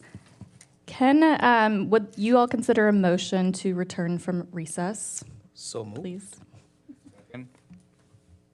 It's been moved by Commissioner James, second by Commissioner Alvarez to return from recess. Roll call vote, Todd James. Yes. Jose Alvarez. Yes. Alfonso Gonzalez. Yay. And Candace Forrest, yay. 4 yeas, no nays, the motion carries. Thank you. The next item is item 12, BZA docket 10625 for the property at 1714 Shirley Drive. This request is for variances to permit the creation of lots with insufficient lot width and insufficient lot area in conjunction with a re-subdivision. Proposed lot A1 is proposing a lot width of 28.5 feet and requesting a waiver of 10.5 feet.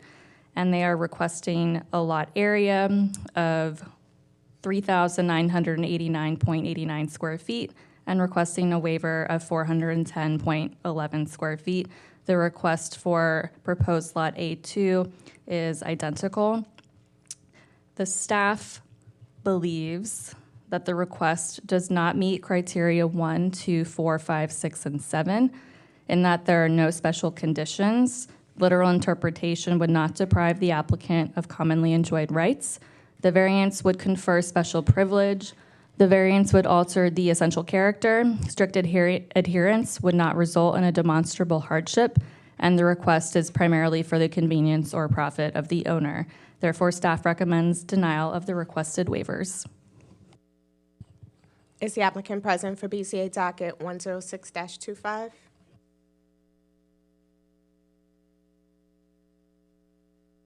Hi, good afternoon.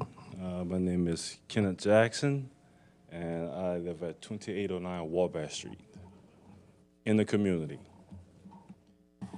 So the summary of my request, I'm requesting the approval to subdivide the 57-foot wide lot property into two 28.5-foot lots in order to construct two multifamily dwellings.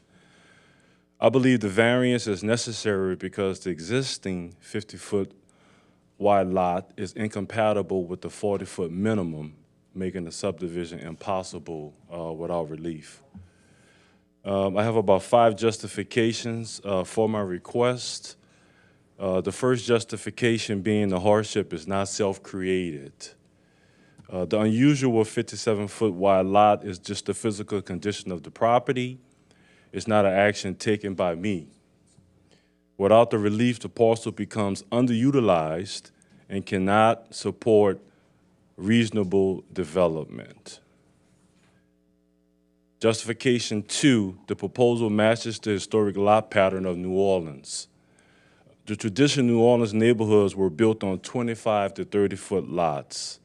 By creating two 28.5-foot lots, this request restores the city historic development pattern rather than altering it. 3, the project supports housing goals and provides the missing middle multifamily units. The two smaller multifamily dwellings add obtainable housing options in alignment with the city goals for increased housing supply, neighborhood scale density, and affordable rental opportunities. The development is compatible with the neighborhood character. It will meet the height, the setback, and architectural requirements. It will comply with drainage and design standards. It will match the scale and rhythm of nearby neighborhoods. The request enhances rather than disrupt the existing fabric. There will be no adverse impact on neighbors or infrastructure. The proposed density is modest and infrastructure compliance. You know, within 3-mile radius of Shirley Drive, there's about 2,350 to 2,750 residential lots between 25 and 30 feet. This represents 11% of all the lots in District C. While most of these lots occur in Eldridge Point, it also supports a well-established and historical accepted pattern in District C for lots 25 to 30 feet wide for residential lots. Now, by contrast, within the 1 to 2 mile radius, there's only about a half a point of percentage of lots that are 25 feet to 30 feet wide, which really supports my proposal, which will not over-densify or alter the character of the immediate neighborhood. Instead, it responsibly introduces obtainable, historically appropriate lot sizes that already exist widely in District C. That's the end of your time, Mr. Jackson. Thank you. Is there anyone else here in support of the applicant for BZA docket 106-25? Anyone here in opposition? Any questions from the board? I did have one question. I know you were discussing the, when you were going through the hardship discussion, I kind of wanted to get back to that point. As the property is re-subdivided, there is still the ability, what you're seeking to do is to put two two-family units on each property, one two-family per lot. Yes. But you would still have the ability, even if it's re-subdivided, to do single-family housing on those lots. Correct. So where I'm struggling is the hardship question, given that there is still the ability to develop a use on the property. So there's been a lot of blight on Shirley Drive. If you take a look at the block that I'm requesting in the 1700 block, the 4 smallest lots in the neighborhood are my neighbors. And my proposal for multifamily dwelling helps reduce the possibility of blight. It improves the neighborhood stability, and it also increases tax revenues for the city.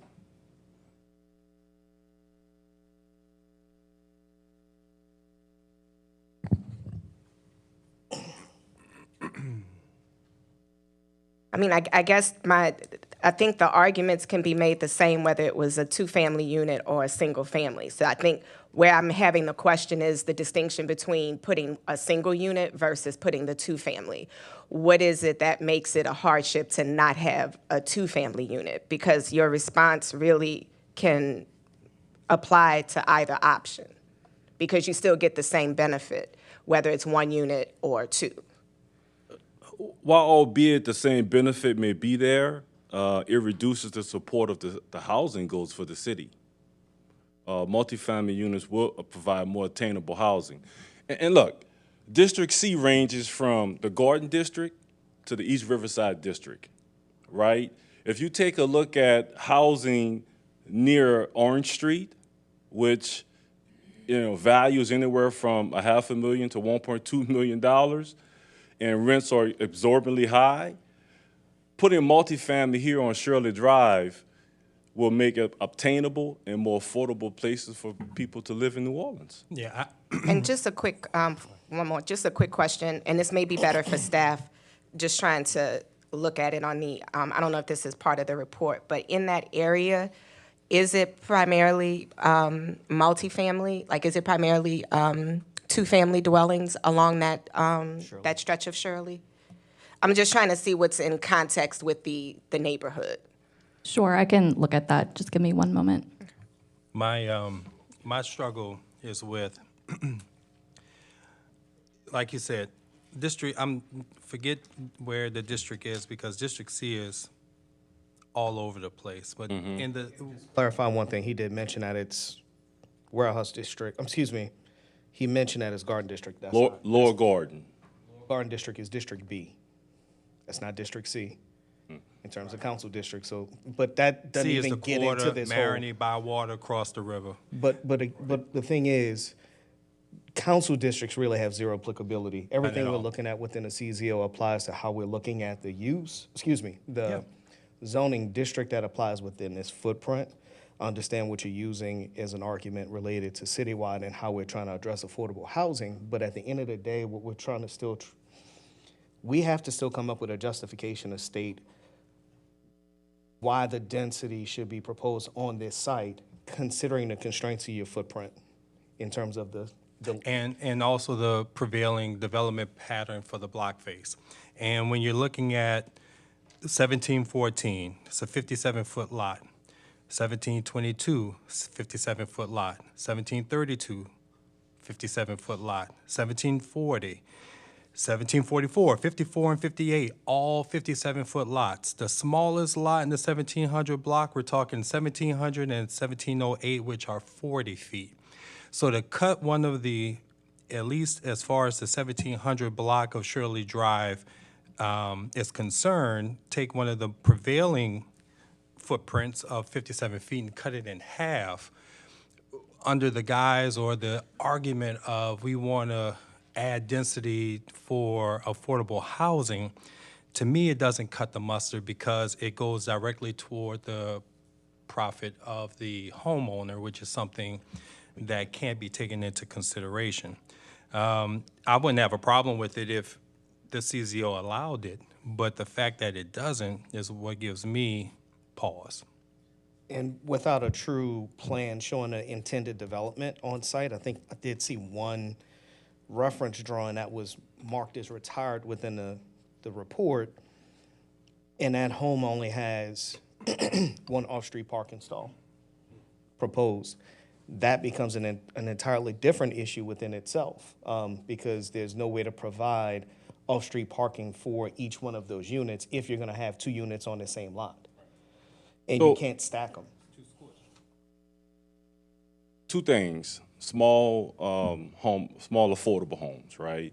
There are different guidelines and rules for small multifamily affordable. But you're not doing multifamily, you're only doing doubles, correct? A double's not multifamily? No. And can I ask the board to consider one more thing? So, is Shirley Drive really just a neighborhood? I mean, So- you're applying, so so let me just give you some guardrails on what we have to look at. There's 9 criteria we're looking at that establish hardship to substantiate what you're requesting, okay? We're drilling down on those 9 questions that's in this document, where the staff really doesn't give any supporting points really on those 9 criteria. Everything you're looking at is a justification in terms of what your gut may tell you about development pattern should be versus what development pattern can allow for. And I'm gonna come back to the same point again. Putting 2 families on a sliver lot where off-street parking can't even be provided along this type of a stretch really only just hurts the neighboring properties, because now with a 28-foot lot frontage, well, it's roughly 28, and if you did a single off-street parking stall, the only other place you can provide a stall on street is in front of the neighboring property. And I'm not saying that everybody owns the street in front of them, but you then inherently cause a density issue of how it may work along that stretch. So we have to look at this holistically, not just from helping to get housing in certain areas. When are we creating a larger impact on density for this neighborhood, especially for this stretch, when it may not necessarily be the best application of use for this area? I understand. I guess for me, I'm looking at a more of a broader perspective. You know, when I take a look at the 9-point criteria, I see the word district several times in your questions. Zoning district. It doesn't say that. It says same district. If you look at number 2, right, it said enjoyed by properties in the same district. Zoning district. It doesn't say that. So we've been doing this for 14 years, bro. I'm just going by what's on the question. So you have to understand how. I get it, but it's strictly zoning districts.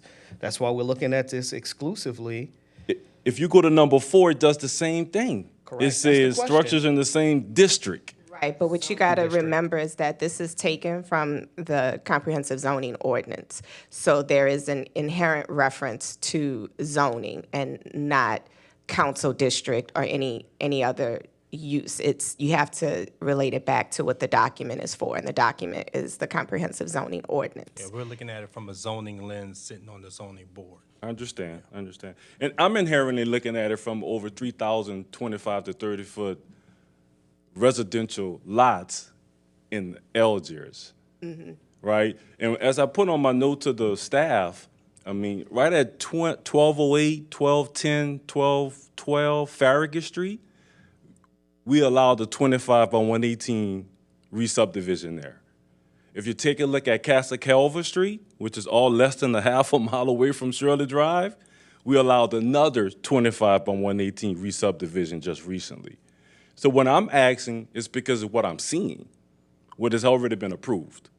Different development pattern. I started off with looking at the street, the block face that you're talking about, where every other lot is the same standard 57-foot lot. You would be an outlier. Now, I think you should take that 57-foot lot, put that two-family on there because it's much needed. I'm sure it would probably look great. But to try to create two substandard lots where each lot would be, the report says 1,600 square feet smaller than the next smallest lot, we're kind of creating more of a problem that doesn't even exist right now. And again, it kind of points to the profit of the owner, developer, which. Yeah.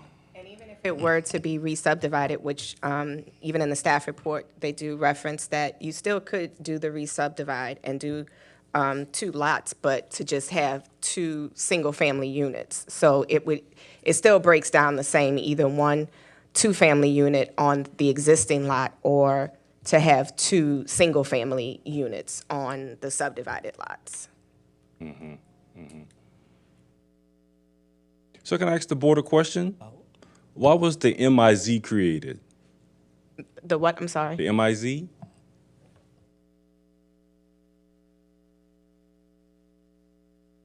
What is it that you're referring to? Why was the MIZ created? Well, that MIZ is also being challenged right now in terms of its viability. So I don't know how much that really, but again, that's not what we're here to review. Can't talk to it anyway. Because the MIZ doesn't apply to this site. Okay. I respectfully take whatever decision you make. I appreciate the opportunity to have a re-subdivision for two single families. I really appreciate that suggestion. And the opportunity to possibly build a two-family there, I welcome that too as well. I welcome that too. Although I think the property be underutilized, it'd be 17, almost 3,000 underutilized square feet there if I went with the 40-foot minimum. But I get it. I appreciate the experience. Any more questions from the board? And let me clarify, it's the MIZ. I think we may have said it a little backwards. I've been slipping up saying numbers backwards and letters backwards, so I'm just making sure. Motion's in order. Proceed. In regards to BZA docket 106-25, I move to deny the request for the waiver of Article 11, Section 11.3.A.1, minimum lot width, and again, Article 11, Section 11.3.A.1, minimum lot width. Accepting staff's recommendation and finding that the standards for variance of Article 4, Section 4.6.f of the comprehensive zoning ordinance hasn't been met. Second. Thank you. With regards to BZA docket 106-25, it's been moved by Commissioner Gonzalez, second by Commissioner James, to deny the requested waivers. And just to clarify, the requested waivers are Article 11, Section 11.3.8.1, Table 11.2A for minimum lot width and minimum lot area for both proposed lots A1 and lot A2. Finding that the 9 criteria have not been met. Roll call vote, Todd James. Yay. Jose Alvarez. Yes. Ramiro Diaz. I kind of missed all the discussion, so I'm going to. Alfonso Gonzalez. Yay. And Candace Forrest, yay. 4 yays, 1 abstention. Is that appropriate? So what would you, because he's here, so how do we, he's not voting? I mean, he's here. I missed all I the understand, conversation. but I don't want to last say minute. absent when he's Yeah. physically here. So I just need to figure out what's the appropriate way. I mean, I did read. the Unless report, someone but- tells me to say he's absent, I'm not going to just say that. Yeah, we're looking into this. Thank you. But in general, you guys have two options, and it's either voting on something, and you can only recuse if there's a financial issue, or if you go to the bathroom or something. Well, I did read the report, and I concur with what y'all said, so. Okay. I just didn't think it was fair to Okay. the applicant. So is that, I just need a verbal? I'll vote yes. Thank you. So 5 yeas, no nays, the motion carries. Next item.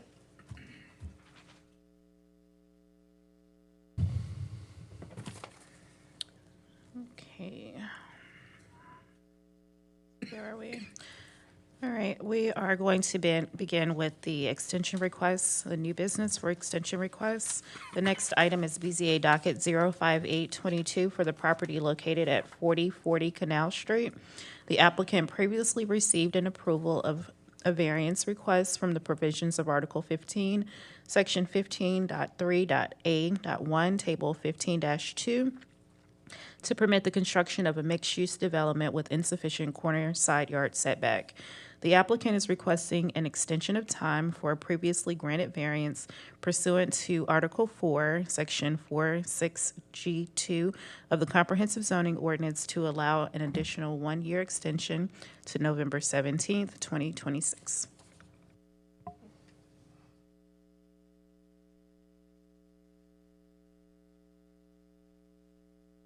Is the applicant present for BZA docket 058-22? Hello, good afternoon. This is Nico Marcello on behalf of CSC Investments. So we got an additional extension before, and we had just some difficulties starting construction, but right now it is under construction. We broke ground a few months ago, and we should have everything completed or up to the substantial construction phase by next year.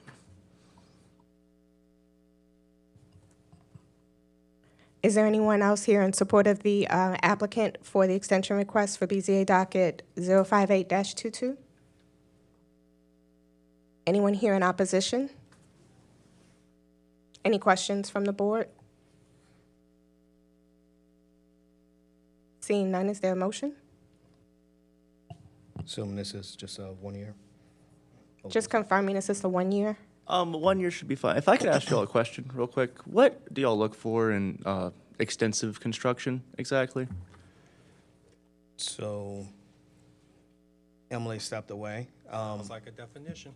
Yeah, no, just No, I would check with the department in terms of how they review it from some level of compliance. okay. Thank you. I think Mr. McNamara is in the back is a decent resource on this topic, so I would just check with him to confirm. Is there a motion? Yeah. Madam Chair, with regards to BZA docket number 058-22, my motion is for 1 year extension of time. Second. Thank you. With regards to BZA docket 058-22, it's been moved by Commissioner James, second by Commissioner Gonzalez, to grant the extension request for 1 year. Roll call vote, Todd James, Yes. Jose Alvarez, Ramiro Diaz, Yes. Alfonso Gonzalez, Yay. and Candace Forrest, yay. 5 yeas, no nays, the motion carries. Next item. The next item is BZA docket 10323 for the property located at 729 Conti Street. The applicant previously received an approval for a variance request from the provisions of Article 10, Section 10.3A, Table 10-2, to permit the retention of an addition to an existing standard restaurant resulting in insufficient minimum open space ratio. This was an after-the-fact condition. The applicant is requesting an extension of time for a previously granted variance pursuant to Article 4, Section 46G2 of the Comprehensive Zoning Ordinance to allow an additional 2-year extension to December 14th, 2027. Is the applicant present for BZA docket 103-23? Good afternoon, Nicole Weber, 2131 Bienville Street. I'm here on behalf of the property owners and the business owners. This is part of a two-phase project. We've completed the renovation of the balconies. That has been closed out by the VCC. However, the additions to the building, which were approved to be retained, we still have to go through the VCC review process. We've submitted twice, most recently as of September. And still have not received a date to go before the Architectural Committee, so that's why I'm asking for this extension. Thank you. Is there anyone else here in support of the applicant for the extension request for BZA docket 103-23? Anyone here in opposition? Any questions from the board? If a motion's in order. Yes, proceed. Madam Chair, in regards to BZA docket number 103-23, my motion is for a 2-year extension as requested. Second. Thank you. With regards to BZA docket 103-23, it's been moved by Commissioner James, second by Commissioner Gonzalez, to grant the requested extension request of 2 years. Roll call vote. Todd James? Yes. Jose Alvarez? Yes. Ramiro Diaz? Yes. Alfonso Gonzalez? Yay. And Candace Forrest? Yay. 5 yeas, no nays. The motion carries. Next item. The next item is BZA docket 01124 for the property located at 1100 Sears Street. The applicant previously received approval of a variance request from the provisions of Article 15, Section 15.3A1, Table 15-2, to permit the construction of a multifamily dwelling with insufficient lot area. The applicant has requested an extension of time for a previously granted variance pursuant to the provisions of Article 4, Section 46G2 of the Comprehensive Zoning Ordinance to allow an additional 2-year extension to March 1st, 2027. Good afternoon, Board. Zach Smith, 1000 South Norman C. Francis. On behalf of the ownership team, would hopefully get your approval for the 2-year extension. Just as an update, this was appealed by some folks in the Civil District Court. It was thrown out, but it has been and is currently on the docket, and so we are waiting for that to play out. So we would hope that the 2-year extension can be granted. Thank you. Thank you. Is anyone else here in support of the applicant for the extension request for BZA docket 011-24? Anyone here in opposition? Any questions from the board? Motion's in order. Yes, proceed. Madam Chair, for BZA docket number 011-24, my motion is for a 2-year deferral as requested. 2-year extension. 2-year extension as requested, excuse me. Second. Thank you. With regards to BZA docket 011-24, it's been moved by Commissioner James, second by Commissioner Gonzalez, to grant the requested extension of 2 years. Roll call vote. Todd James? Yes. Jose Alvarez? Yes. Ramiro Diaz? Yes. Alfonso Gonzalez? Yay. And Candace Forrest? Yay. 5 yeas, no nays. The motion carries. We will now begin with unfinished business for safety and permits decision appeals. Will the chair please read the hearing rules for decision appeals? Yes.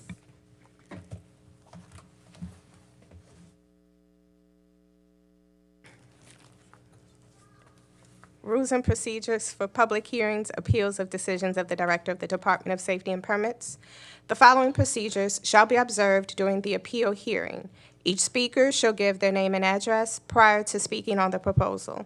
The representative of the Department of Safety and Permits shall present to the board the decision which is under appeal, the relevant code sections relating to the appeal, and any information explaining the department's decision.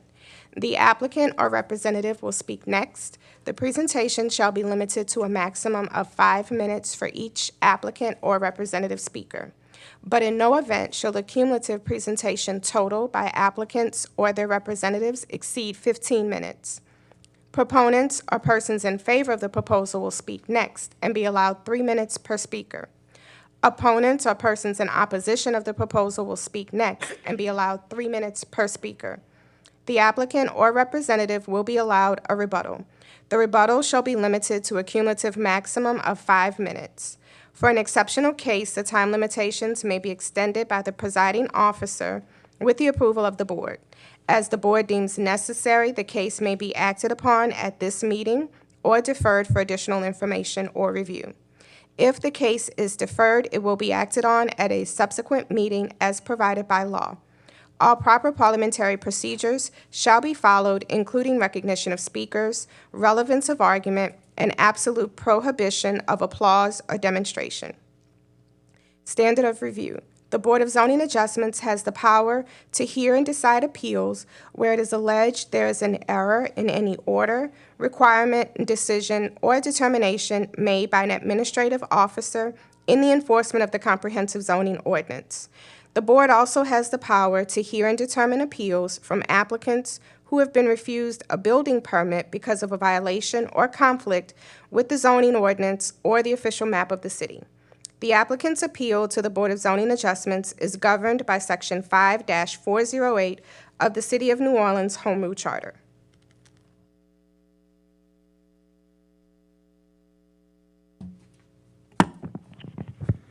The next item on the agenda is BZA docket 10725 for the property at 4737 through 4739 Drea Street, 1905 through 1907 Bordeaux Street. Has been rendered moot. The next item is BZA docket 108-25 for the property at 1923 Broadway Street.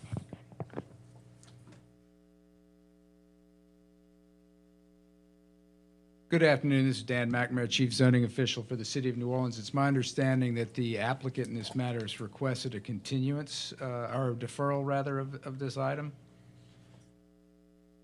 And the applicant is here and can speak on that matter. Susan Johnson, 2822 LePage Street, Town of Carrollton Watch. I'm not paid to be here. Yes, I requested a deferral, please. I can give an explanation if desired. I still need some documentation from the assessor's office. Is there anyone here, anyone else here in support of the applicant for BZA docket 108-25?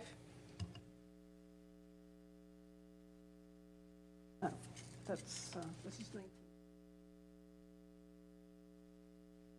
Anyone here in opposition?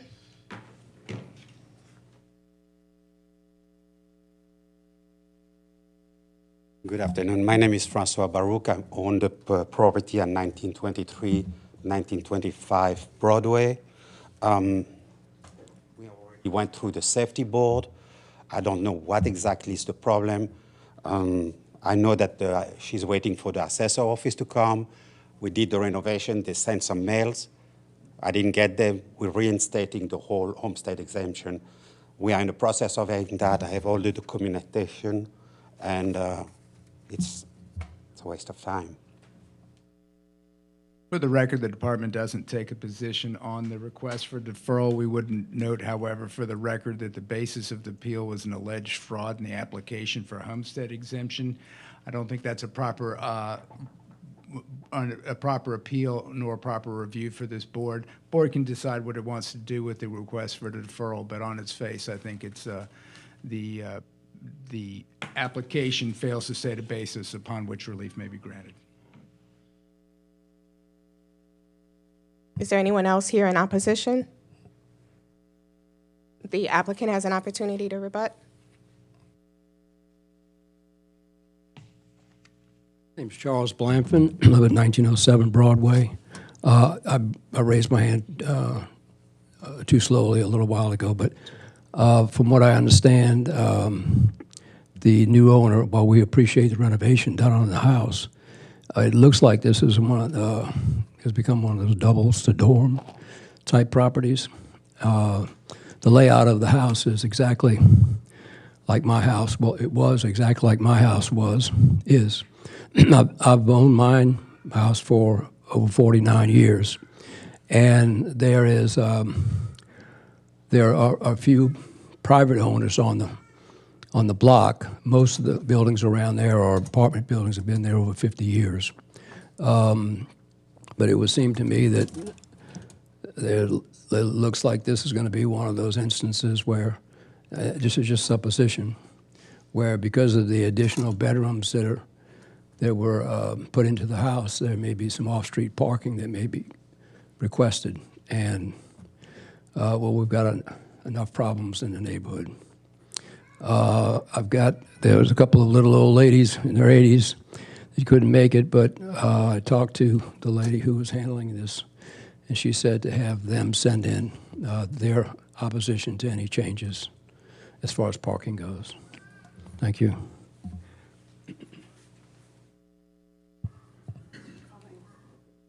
Thank you. Questions from the board? I know that there's a request for a deferral. I'm having a little bit of a hesitation only because of the comments on the rebuttal stating anticipated. I think the word was supposition. Yeah. And again, if you saw the application was based on someone's supposition regarding the status of a homestead exemption. There's nothing on the department's end of it. It's not really a decision on the department. The materials were provided to the department reviewed those materials, and Ms. Johnson believes that the homestead exemption is in error. But again, And I think that's why I'm having, because I didn't get to finish, I'm sorry, I got distracted, but I was having some hesitation because the initial statement, you're correct, Mr. McNamara, I know you were indicating reference to the homestead exemption, but the comments that were just made were making reference to possible violations because there's anticipation of parking violations as well as anticipation of the dormitory scenario. I'm trying to think of the appropriate word. So my concern is we're holding, I feel as though we're in a holding pattern for a potential violation as opposed to something that is founded. And my hesitation is just trying to figure out how we continue to go forward with those statements.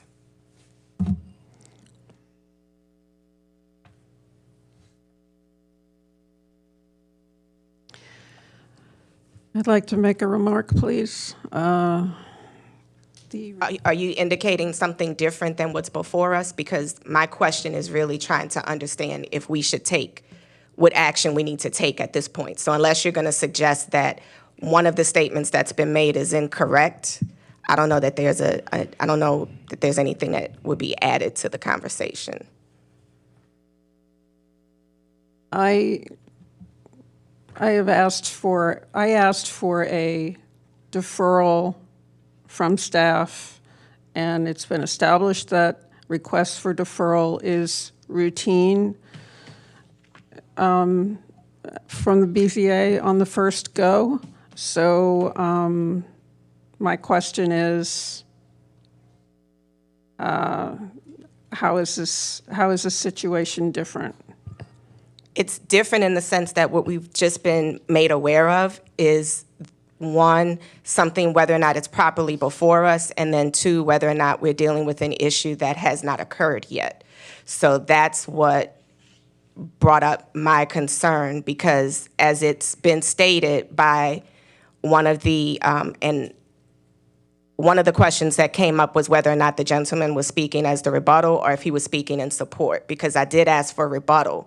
And so I just wanted to clarify, so if that is in case that he spoke as the rebuttal, then that's speaking on behalf of the applicant. So my question was, if the statements being made are accurate, then I'm questioning whether this is properly before us if there's an accusation of something that has not yet occurred. Okay, well, that was not a rebuttal from the neighbor. Can I go ahead and clarify that?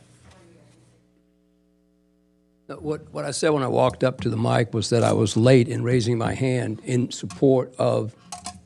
I understand. Okay. There was no rebuttal that was given then, because when I asked for rebuttal, Ms. Johnson didn't come forward. And I saw the two of you talking, so I assumed that you were speaking as her, on her behalf, as the person replying in rebuttal. I wasn't speaking on her behalf. I was just speaking as a neighbor that, is concerned about what might happen, what's happening all over that area of the city. So you're actually attempting to relitigate your presentation versus what we're trying to deal with procedurally. So for the sake of continuity of what's requested, Ms. Johnson, what do you have as your rebuttal right now on this item if he was not speaking on your behalf? I don't have a rebuttal, Mr. James. I'm just, I'm sticking with my first position of asking for a continuance. So, Mr. McNamara, related to this gentleman's permit on that property, is his permit being tied up in any capacity? I mean, we have issued the permit in this case. Ms. Johnson is basing an appeal on what her belief that there's an issue with the gentleman's homestead exemption. No, I understand that Which piece. is I'm not a just- decision of the Department of Safety and Permits. So no, Correct. we are not holding up this gentleman's permit at Okay. all on the basis of this, what I would deem as a frivolous appeal. Got it.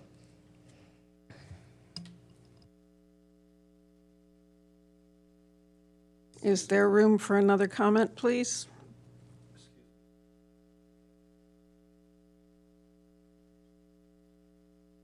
I didn't hear what I don't know what's happening. Yeah, there's a whole lot of interjection right now.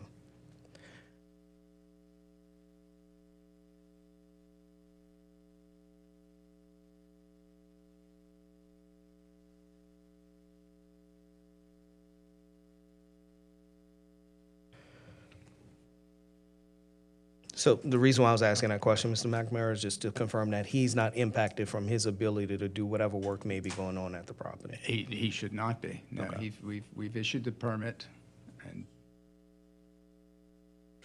I guess to go back to the point of the request for a deferral, we really don't have a lot of information in front of us other than, what we've discussed. And in the interest of time, I think, and I'm only one board member, one commissioner, so my comments were basically me having some reservations just based upon what information we have now.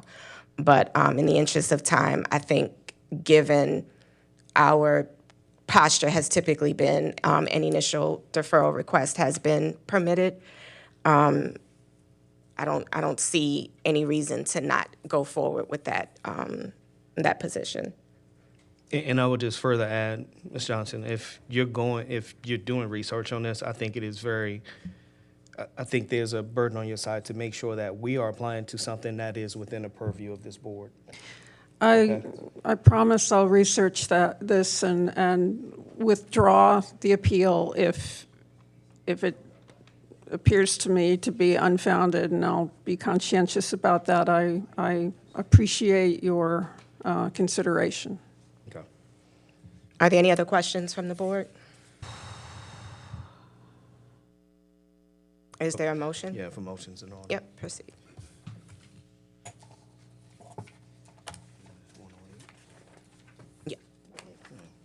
Madam Chair, for BZA docket 108-25, my motion's for a 30-day deferral. Second. Thank you. With regards to BZA docket 108-25, it's been moved by Commissioner James, second by Commissioner Diaz, to defer this item 30 days. Roll call vote, Todd James. Yes. Jose Alvarez. Yes. Ramiro Diaz. Yes. Alfonso Gonzalez. Yay. And Candace Forrest, yay. 5 yeas, no nays, the motion carries. Next item. The next item is BZA docket 109-25 for the property at 1407 South Carrollton.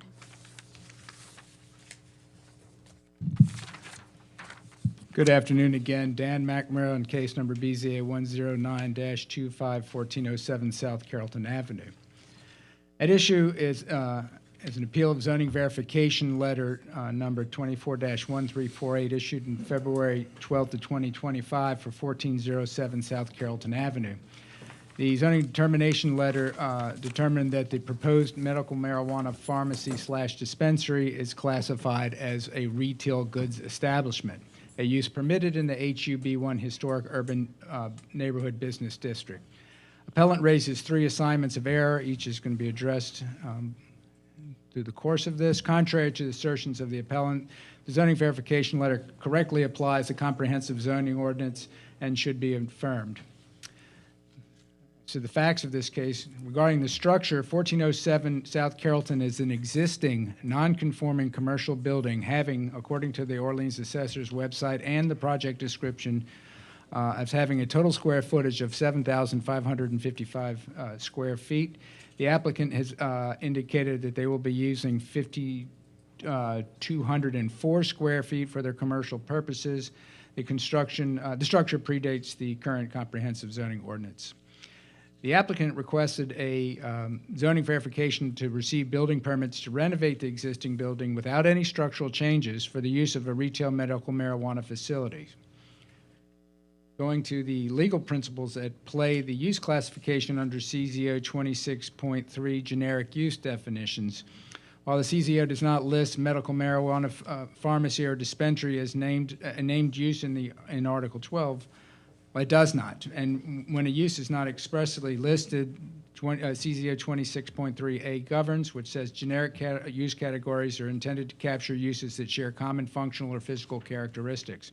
When a use is not listed by a specific name in the use table, the zoning administrator determines that it falls within a generic use category, is permitted or prohibited in accordance with the zoning district's allowance for the generic use category. A retail goods establishment is permitted in HU-B1. The CZO Table 12-1 lists retail goods establishments as permitted uses in HU-B1.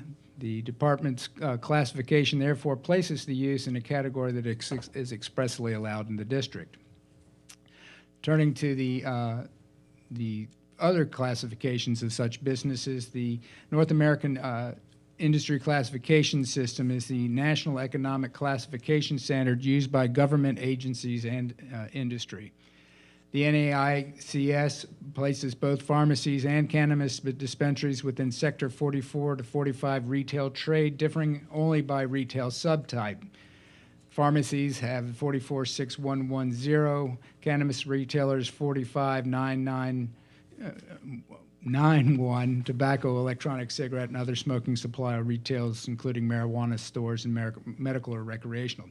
Both of these, again, fall under retail trade. This reinforces the department's placement of the proposed use within the retail goods establishment generic category. The NAICS framework supports the department's functional analysis and demonstrates that the classification is not novel, unusual, or strained. It is conditions with industry practices and national coding standards. While pharmacies and dispensaries are retail goods establishments are defined, I'm sorry, I got a little typo. Pursuant to the CZO, a business that provides physical goods, products, and other merchandise directly to the consumer where such goods are typically available for immediate purchase and removal from the premises by a purchaser. Retail goods establishment does not include adult uses. A retail goods establishment may not sell alcoholic beverages unless retail sales of packaged alcoholic beverages is allowed within the district and a separate approval is obtained for such use. A retail goods establishment that sells food products such as a delicatessen, bakery, or grocery may offer ancillary seating for consumption of food on the premises. So that clearly falls within the retail, the activities described in the application clearly fall under that category. You can also look at the examination of small box variety store, which further elucidates types of businesses that are considered retail establishments. Pursuant to CZO 26, a small variety store is a retail store between 5,000 and 15,000 square feet that sells at retail an assortment of physical goods, products, or merchandise directly to the consumer, including food or beverages for off-premises consumptions, household products, personal grooming, health products, and other consumables. The ordinance further provides that the small box variety store does not include small box stores that contain a prescription pharmacy. So clearly indicating under that section that it is contemplated as a retail goods establishment, but it was distinguishing the small box store from variety store from other small box stores, but both still being retail goods establishments. Turning to what I think was the crux of some of the argument was regarding the floor area limitations that have been addressed in the appeal. Under CZO Article 12.2.B.1a, commercial uses up to 5,000 square feet are permitted by right. pursuant to 12.2.b.1b, commercial uses of 5,000 square feet or more require conditional use approval, except in grocery stores, which are up to 10,000. Pursuant to 12.2.b.1c, commercial uses over 10,000 square feet of total floor area are prohibited. This applies only to new construction as of to the effective date of the CZO. Commercial uses that locate within an existing structure as of the effective date of the CZO that are over 10,000 square feet of total floor area require conditional use approval. So in going to the particular assignments of error, contrary to the assertion of the appellant, the zoning verification fully complies with the CZO. Applicant requested a zoning verification letter to receive building permits to renovate the existing building without any structural changes for the use of a retail medical marijuana pharmacy/dispensary. In reaching its conclusion, the zoning verification clearly examined the zoning district, the proposed use, the applicable classification as a retail goods establishment, and that the zoning district allows for that. These are specific reasons and sufficient reasons. The ordinance does not require a narrative expansion. This argument is without merit. Turning to the second assignment of error, is that the zoning verification letter fails to acknowledge that the use requires conditional use approval under section 12.2.b.1b. It also alleges misrepresentation of square footage. This assignment is based on a flawed reading of the CZO. Appellant argues that the size of the building at 1407 South Carrollton prohibits the proposed use outright or invalidates the zoning verification letter. This is incorrect.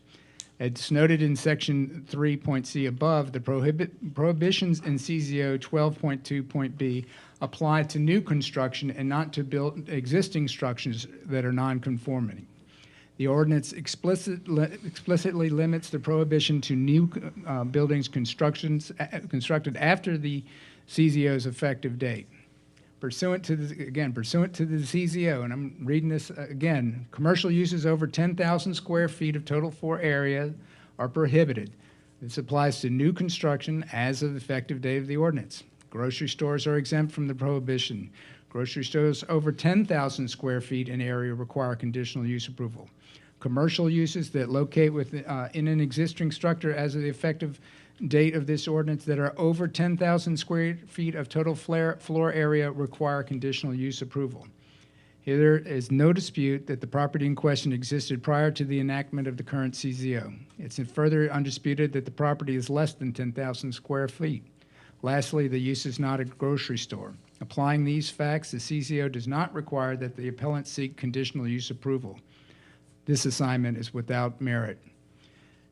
Lastly, the appellant argues that the zoning verification letter improperly classifies the use as a retail goods establishment. The department correctly determined that the proposed use is classified as a retail goods establishment. Applying the generic use definitions in the CZO, section 26.3a, the definition of a retail goods establishment, that similar uses are contemplated as retail use, and that the North American industry classification system all consider pharmacies and dispensaries to be retail uses. The department cannot have be said to have erred when classifying the proposed use as such. The classification is both reasonable and textually supported and is permitted in the HUB1.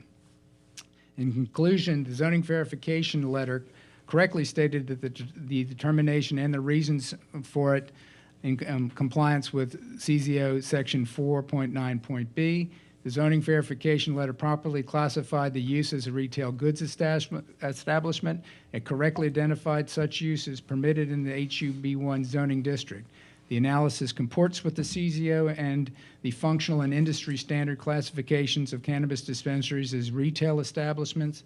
Lastly, the property in question is a legal nonconforming structure under 10,000 square feet, not requiring conditional use approval. For these reasons, the appeal must be denied in its entirety. Thank you. Thank you. Is the applicant present?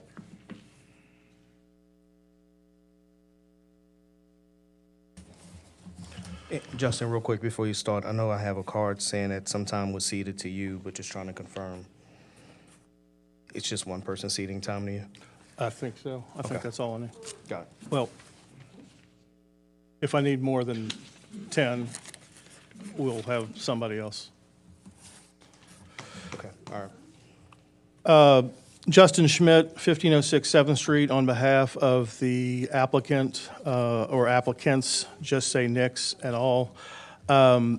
With respect to my friend, Mr. McNamara, I through my letter and disagree and show you why I believe he's come to some of the wrong conclusions.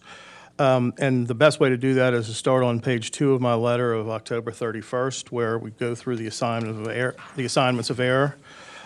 First assignment of error is at the zoning verification letter, 24-1348, which is, the decision that we're appealing here, is deficient of Article 4, Section 4.9.b of the CZO. While, and a copy of that is attached, of the decision is attached as the decision to my correspondence. It does not provide what Mr. McNamara just went through. And Section 4.9.b of the CZO requires that. For us to be able to defend this correctly, we needed to be able to know all these reasons. And we didn't get that. All we got was, it's retail. And that's not enough. It's zoned this, and then you can look at the zoning verification letter. It just simply says it is it's retail use under this, and so we're going to count it as a retail use. And that was no further indication. Just a conclusory statement: a medical marijuana pharmacy dispensary is permitted as a retail goods establishment in an HU B1 is conclusory and does not meet the requirements of Section 4.9.b of the CZO. Moving on to the more substantive issues in the in my assignment of error, the assignment of error number 2, which deals with the 5,000 square feet. And I'd like you to look. I'm going to take you here to page.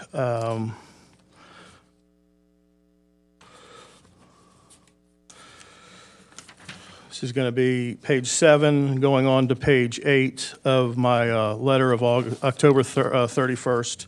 And you'll see I've carved out the exact definition of Section 12.2.b.1, commercial use floor area limitations. And Mr. McNamara has gone through in his letter and has explained the A, B, and C. If you read A, B, and C, you have to read them together. We have a doctrine in the civil law that is, you read documents or you read legislation or ordinances or statutes, what's called in pari materia, in compared to one another. And you can see that Section 1 has the commercial use floor area limitations, and it says, in historic urban neighborhood districts, the floor area of a commercial uses is limited as follows. A, commercial uses are permitted up to 5,000 square feet of total floor area unless a conditional use is required. Okay, so that's the first situation that you have. So you have a commercial use up to 5,000 square feet permitted by right. That's not what we have here. We have 5204. So then you get to B, conditional use approval is required for any commercial use of 5,000 square feet of floor area or more, with the exception of grocery stores. Okay? Now, this isn't a grocery store. Mr. McNamara has said this isn't a grocery store. So far, at 5204, we are in B. Now, where Mr. McNamara seems to have lost his way is that when he gets to C, it says C is any commercial use over 10,000 square feet of total floor area is prohibited. Well, this isn't over 10,000 square feet, and nobody's saying it's over 10,000 square feet except And so C isn't even applicable to this argument. We don't get past B because we have a use that is under 10,000 square feet. It is over 5,000 square feet and under 10,000 square feet. It's 5204 square feet.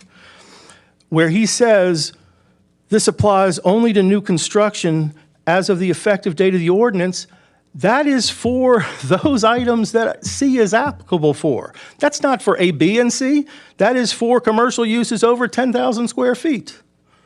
So we don't get to C and the restrictions of having to be new construction only applying to it for that. So we are back to subsection B, which says a conditional use required for any commercial use of 5,000 square feet of area or more. That's what is required. A conditional use is required, and that's our position. You don't get to C. You see the table that I've carved down there. This table was taken, it's an extract from the plan submitted and permitted. These are not the applicant's dimensions. These are the dimensions that were submitted in the permit application, which on the permit and the permits that were licensed, that were permitted, approved, and built. So that 5204 number is not ours, it is theirs. So what Mr. McNamara is saying is, well, if it's because it's an existing building, you only get up to a conditional use if it's over 10,000 square feet. No. That's for grocery stores. And I know this is the case because I dealt with this years and years ago when we were dealing with the what's now the Fresh Market at the corner of Louisiana and St. Charles, the old Boltman Funeral Home. That was a question of whether it was an existing and so forth, and that's where that language came from. It has nothing to do with the fact that this is an existing building. You only get to see if you're over 10,000 square feet. Right now, we're in B, and that's where we really should stay. The final discussion is on this discussion about retail goods. And so Mr. McNamara is correct when he takes the position that this is a retail establishment. Anything that where you can walk in and buy something is a retail establishment. But the threshold is not the national regulations. We have to look at the local regulations. And so when we're talking about what a retail goods establishment is, you put it on, you put your, look at what the retail establishments that the zoning ordinance addresses. Now, first of all, I think it's worth noting that in 2015, when the current zoning ordinance was drafted and adopted on August 12th, 2015, the discussion, medical marijuana wasn't even on the horizon. It wasn't contemplated. It wasn't in existence. So the drafters of the ordinance, the CZO at that time, could not have even, it's not that they didn't ignore it and just say, oh yeah, that's a retail establishment. It wasn't on the table to be even considered. This is something new in the last 10 years that has become a part of our vernacular. Yes, there were dispensaries around, but they weren't, they were very specific, Mr. James. I see you nodding your head. This wasn't widespread. The state legislation wasn't there like it is now. Okay, so you can't come back and say that, oh yeah, the city council in adopting this contemplated that medical marijuana dispensary would fall into retail goods. What happens is with these uses that aren't used, that don't have a specific use, and we go to section 26.3, the rules of use, rules of generic use, and it says, B, a use that is not specifically listed in a zoning district does not fall within the generic use definition as defined in this article, or is not interpreted as a generic, is prohibited. Okay, so this is a prohibited use, and what I'm going to try to explain is, if you have a continuum on the uses within, not nationally, but within the city of New Orleans, you have permitted uses and you have conditional uses, or permitted uses on this side and conditional uses. And if you look at where, you know, if you're going to line up everything, all the different retail goods or uses on there, you would move the basic, very basic rudimentary retail shop, clothing shops, all those things, definitely on the permitted side of the continuum. But what happens is when you get, as you move to the right, as you get more intense uses, you start seeing those things that are more intense and that are more like the alcoholic beverage uses, like the bars, like packaged liquor stores, like adult stores, like Just real quick, you have one additional minute. I know we had up to. Okay, so were we up, is that 5 or 15? It was at 11 because Okay. it's 5 plus 3 and 3. I do have a second card that ceded time to you, so I'm just making Okay, sure that you're sure. clear on what I did. Okay, so anyway, what I'm saying is, if you look at on the continuum, this is a use that is closer to the alcoholic beverage uses and the adult uses than the clothing store or the dime store or, you know, those other type of retail uses. Yes, in the grand scheme, like my letter says, in the Venn diagram universe, this is in that, you know, this falls within a retail. But you can't look at the national thing. The NCIAS are not specific enough. We have to look at the uses that the CZO contemplates as what is a conditional use and what is this. And when you look at that on the continuum, you see that this is far closer to the conditional use, those retail uses that require a conditional use, than those that don't require it. And I'll catch up with everything else on rebuttal. Thank you. Thank you. Is anyone else here in support of the applicant for BZA docket 109-25 that wishes to speak?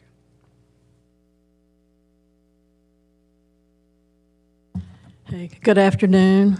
My name is Betty DeMarco, and I am here today actually representing the Carrollton Riverbend Neighborhood Association.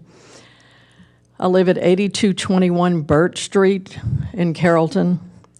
I gotta say, we would not be here today discussing this with you guys if the state of Louisiana had done the same thing that Arkansas, Mississippi, and Missouri did, because the NOLA Cannabis, Creed C, and Good Day Farms do business in Arkansas, Mississippi, and Missouri.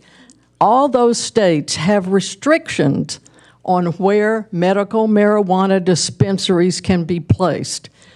They have to be 1,000 to 1,800 feet away from a church, a school, and a daycare center. For some strange reason, Louisiana decided not to put that in any of the law that they wrote.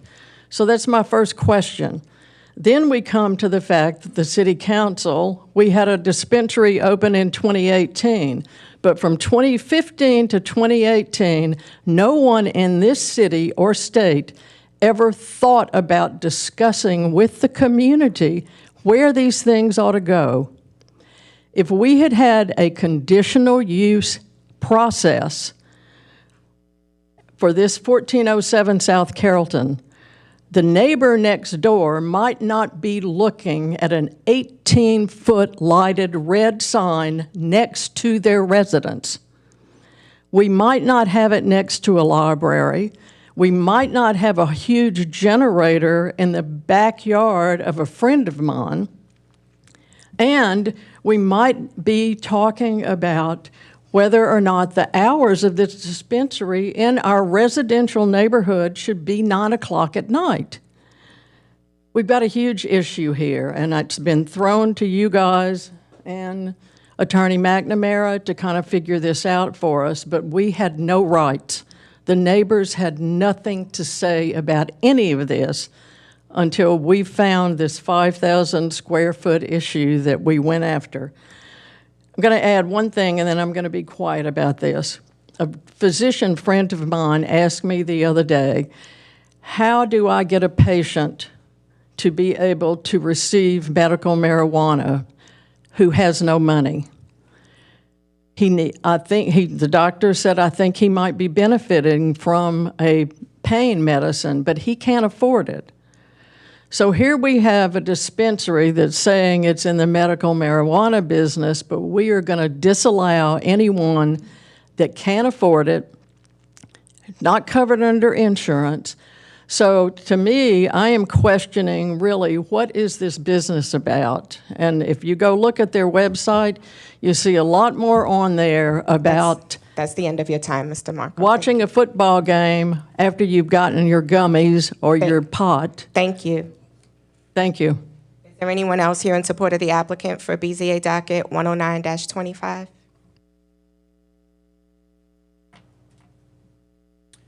Hi, thank you. My name is Ryan Boehm. I'm at 8009 Willow Street.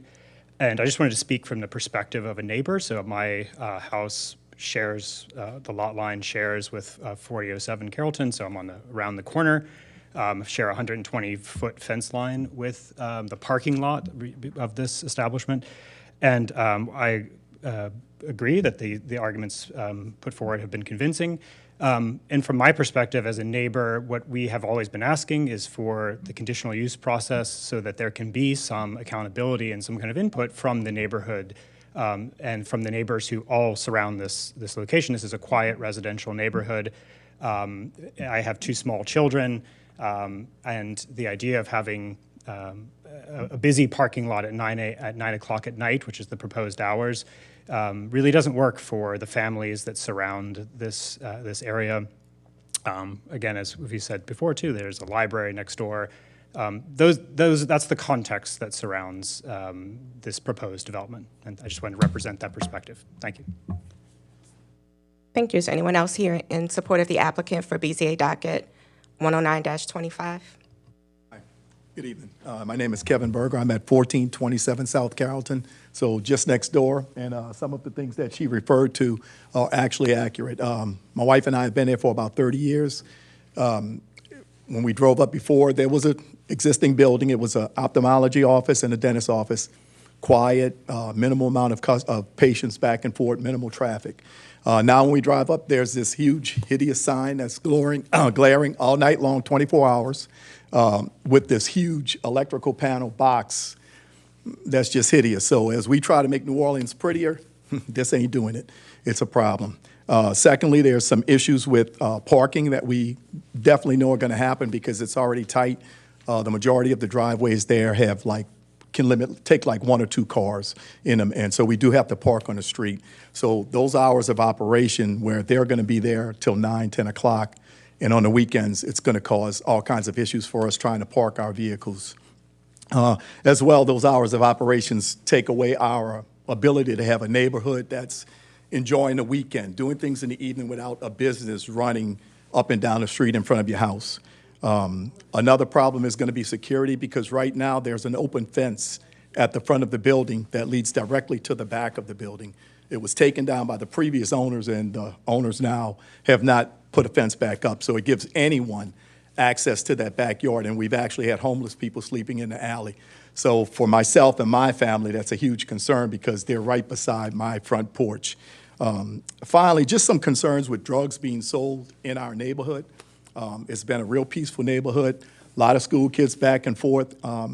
These kids go home to drugs in their families and in their neighborhoods. Here was a spot where there were no drugs. So really peaceful and something good for them to grow up with.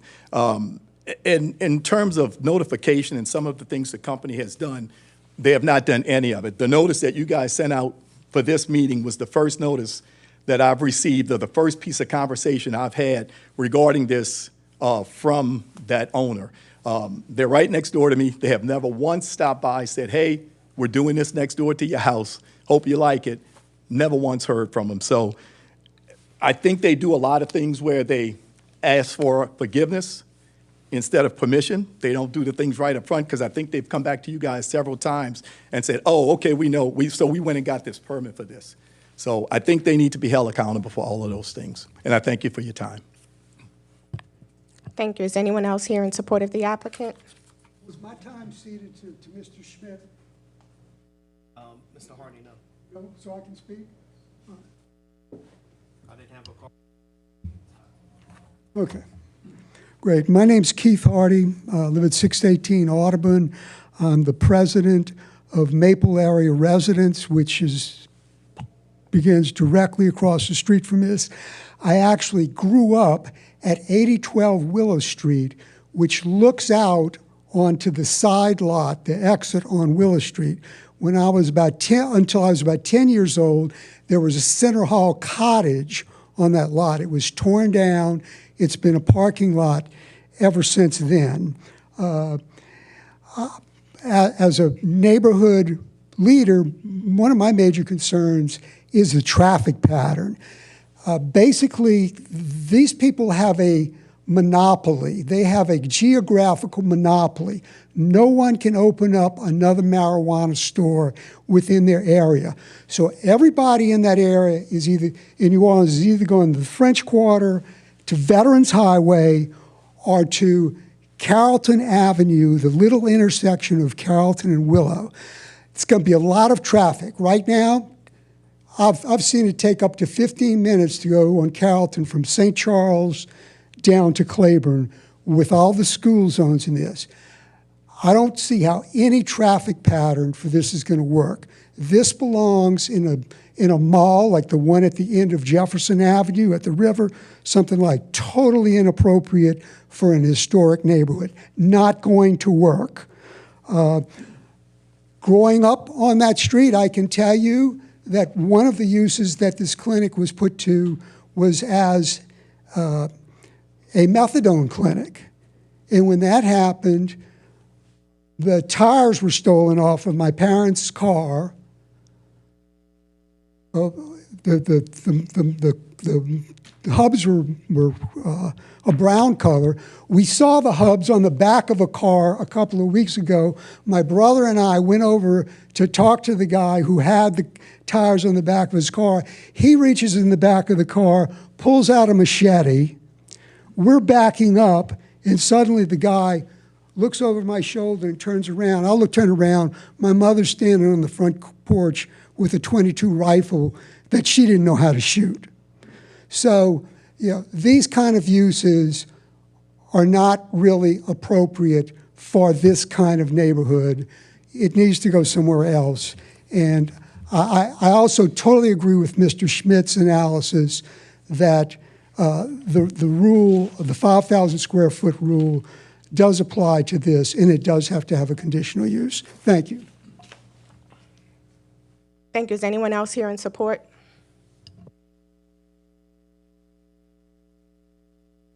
Savinsky, 1011 St. Philip. I obviously didn't plan to speak on this, but it's very confusing as to why this hasn't been ironed out by now. We all knew dispensaries were coming, and this is a very gray area. I can't just walk in to a dispensary and buy something there. I have to have a script. It's something that needs to be defined and not lumped in with, hair accessories, essentially. It's a very specific use. It needs to be more thoroughly defined, and it seems like this is the time to do it instead of pushing it down the road. These people are going to deal with a lot of traffic, a lot of people using their product outside of their house, and this is where it becomes a real problem. You have kids, a library, and pretty much a lot of people get random tested at their jobs, and it's not fair to people in a neighborhood to have to deal with this problem. If they are a doctor, an attorney, an airline pilot, in the military, works for the city, works for the state, there are a lot of people who get randomly tested, and these people are going to have to deal with these people smoking weed on their doorsteps, which is really not fair. And I actually don't have a problem with medical marijuana. I just think it needs to be put in the appropriate locations, and it needs to be used in a way that doesn't affect innocent people who might lose their jobs over it. Thank you. Is there anyone else here in support of the applicant for BZA docket 109-25? Anyone here in opposition?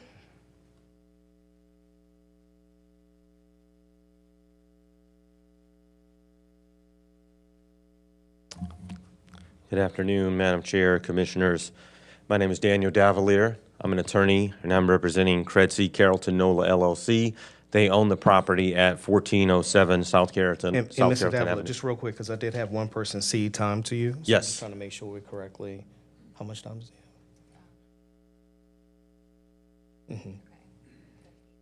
8 minutes. Okay, no, that should be more than sufficient. Thank you. Appreciate it, Mr. James.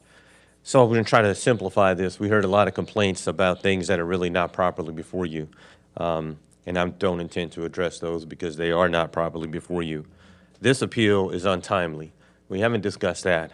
Let's go to the CZO. One thing that's clear and unambiguous and does not need any legal degrees to interpret, Section 4.8C of the CZO. It says that no appeal of decisions, including a zoning verification, is allowed after the expiration of 45 days from the date of the date the decision is rendered by the Director of Safety and Permits. Now here, it's undisputed that the date the decision was rendered was February 12 of 2025. However, the appellants filed this brief for an appeal, filed the appeal on October 31 of 2025, more than 8 months later. That's very important that that rule be enforced. I'm going to get back to this in a minute, but the argument that they made in the writing was that, well, there was no notice posted, so the notice got posted later, so now we get to appeal from the date of the notice. That would rewrite the CZO. And there's lots of things that happened in the interim during those 8 months, including the issuance of a permit, which was noticed from April of 2025, the expenditure of over $1.5 million renovating the property, and the issuance also, as of December 3rd, of a certificate of occupancy. So the untimeliness of the appeal should end the analysis right there. Once you verify that, the CZO says you cannot have an appeal if it's not filed within 45 days. We did actually have a court hearing on this because the appellants went to court first. And the district court, Judge Barrial, denied an injunction and said the district court, civil district court for these types of matters is an appellate jurisdiction. They hear appeals from the BZA. So then they said, well, let's go back to the BZA and try to argue 8 months later that we can still appeal the zoning verification.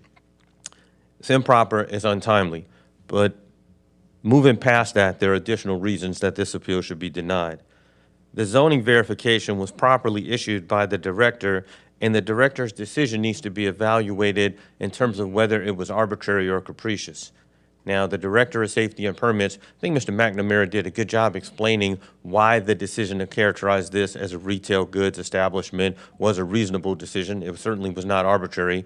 Even Mr. Schmidt, I mean, he kind of glossed over it. He's like, look at this language. If it doesn't fit one of the generic descriptions, then it's prohibited. Well, it does fit a generic description. It's a retail goods establishment. It is a pharmacy, a medical marijuana pharmacy.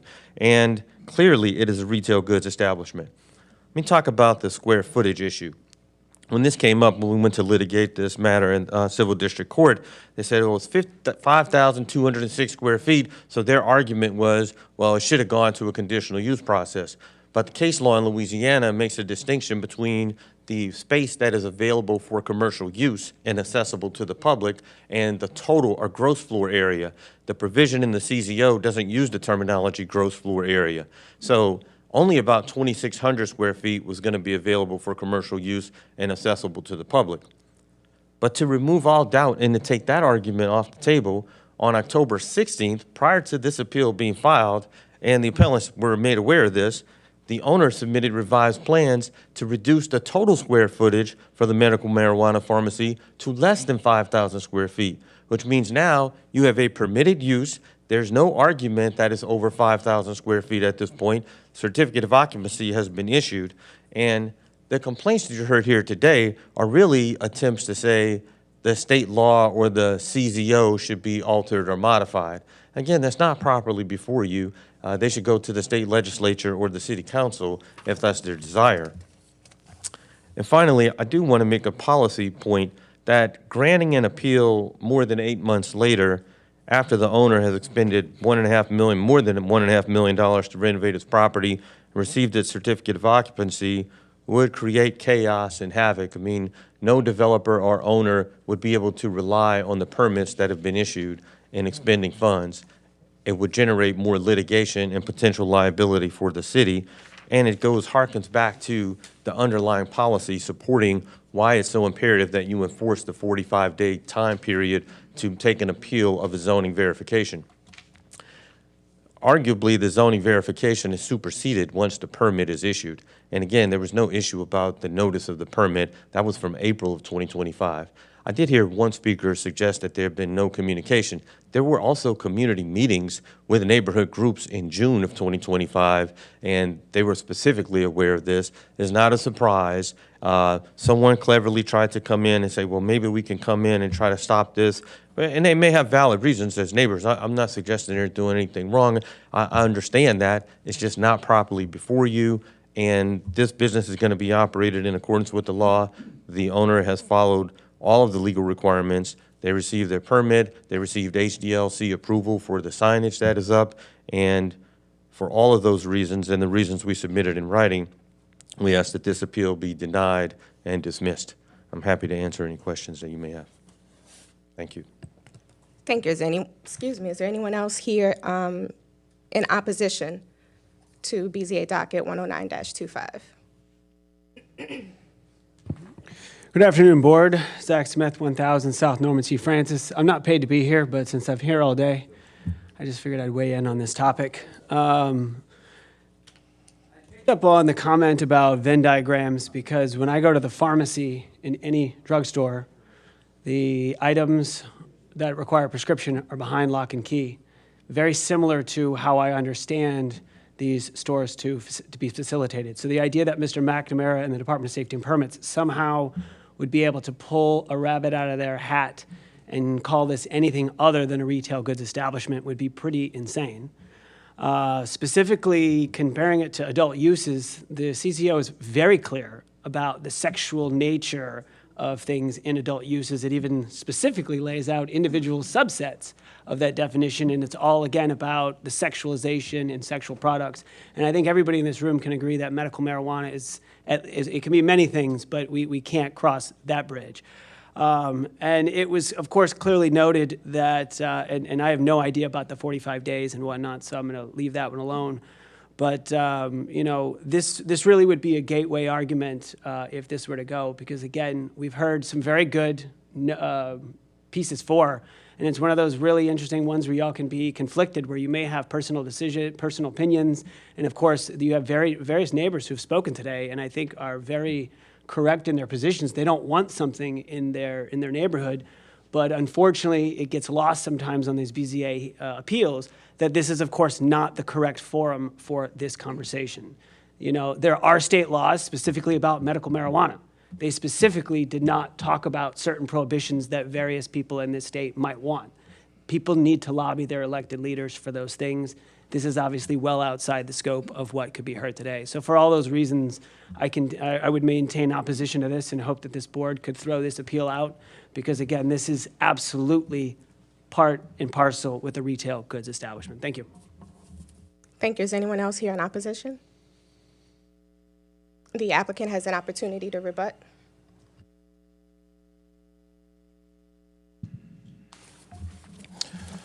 Thank you. I'd like to start with Mr. Davalier's issues on the 45 days. It was determined by Mr. McNamara himself that proper notice was not given. It is a principle in our law that notice and the right to be heard is required in situations, and because this was not properly noticed by the Department of Safety and Permits, there's a website that they have, there's a page on the website that they have that lists all the zoning verifications, and this was not on it. I look at that list on a regular basis. I think everybody else, you know, a number of other people do as well, because just for that reason, to make sure it did not show up. And so that's why Mr. McNamara when they initially said this was not going to go forward, it could go forward because he made the decision on behalf of the director that this was a proper application. I want to drill down on the use before us.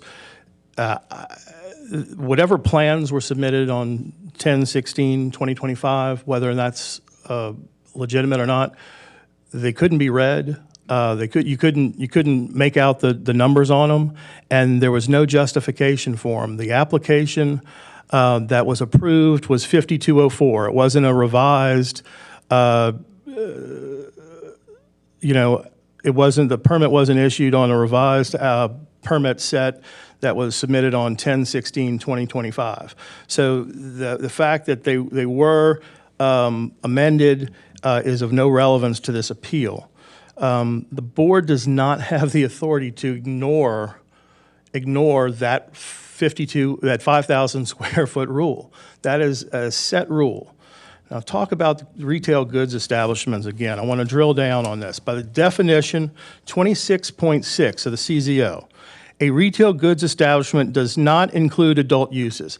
Yes, Mr. Smith, I'm not saying that this is a nudie bar or an adult magazine shop. But when you look at the uses, this compared to those uses, alcohol, sex, those type of things, sexually oriented type things and alcohol, this is definitely, marijuana is definitely on that continuum closer to those things.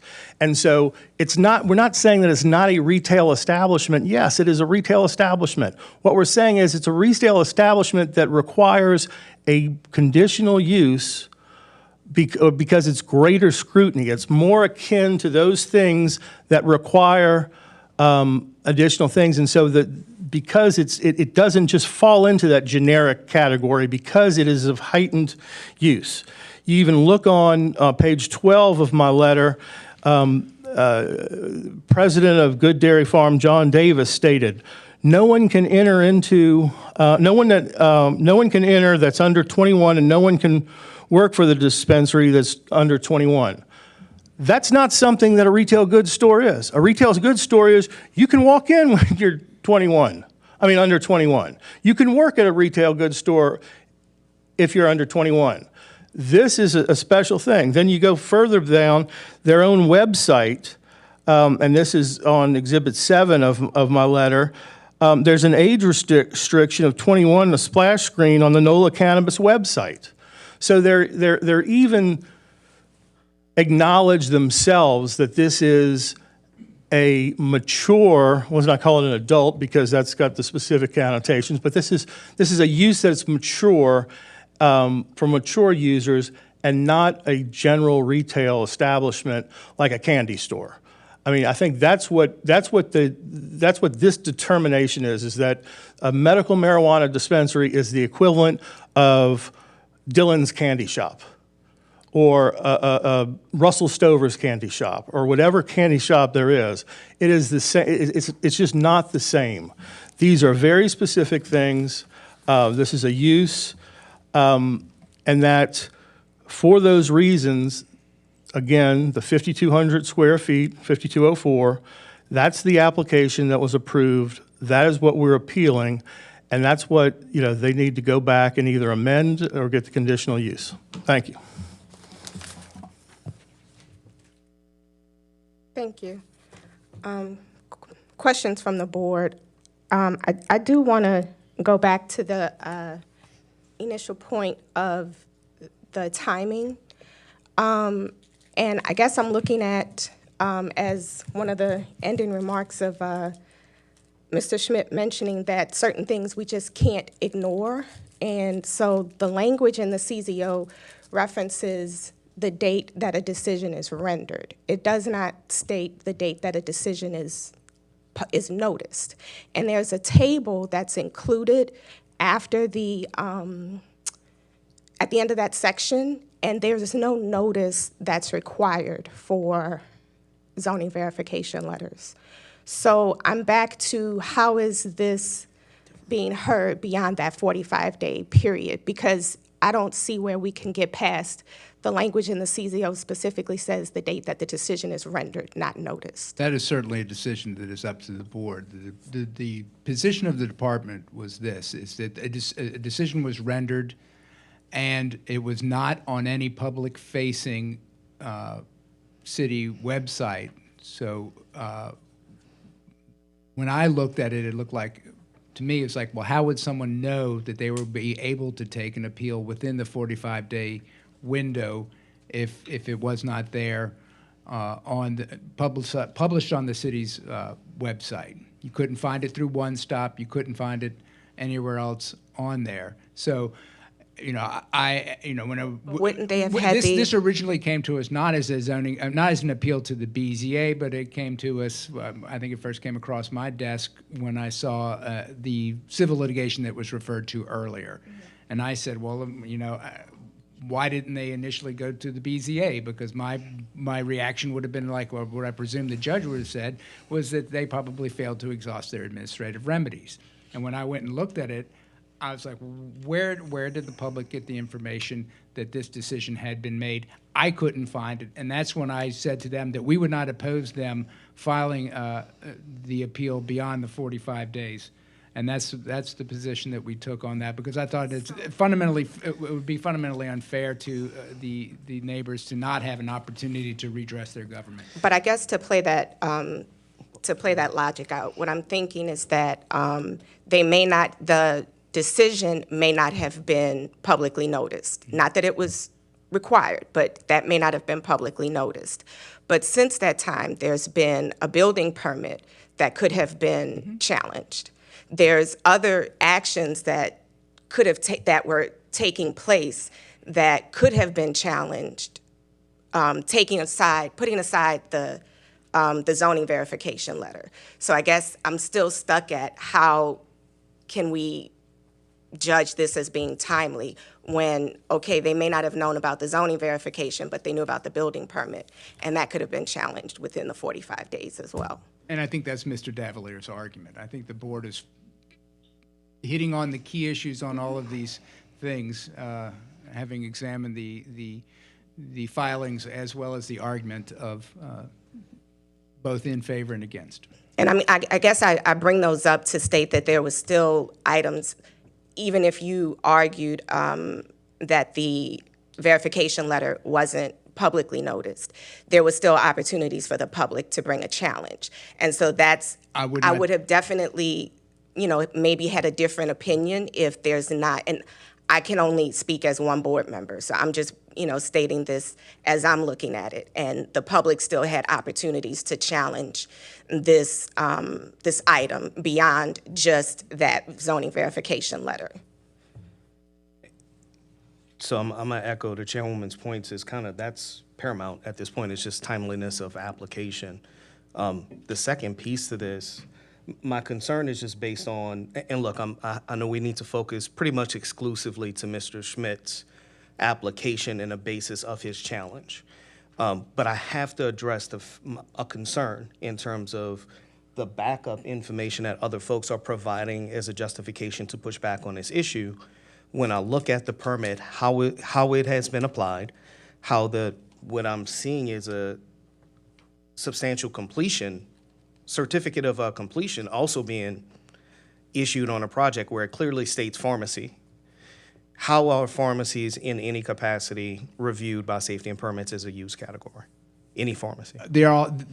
It's a very good question. They're all reviewed in a similar manner. They are retail goods establishment, and then you can see that they, just as they are with the NAICS, and most of the use categories are in concert with that information as well. Mm-hmm. And they all, to your point, drugstore, pharmacy, those are retail goods establishment. Yes, sir. Correct. And even when we look at through that lens, if this was a Walgreens going into this location, would we have the same conversation? I can't answer that because I wasn't the appellant. Actually, but I think it's I'd rather you not question. I'd rather you not address it because I think it's very pertinent to explain. One what could ask, we're reviewing. And so safety and permits does not get into discretionary reviews of what defines a pharmacy because that is handled at the state level, correct? Well, when we do have You don't, so let me save you real quick. After looking at this I can quite a tell you bit, as it is researching it. today, we do it as a retail good establishment because that's what the closest thing to the generic definition. Here was more my point.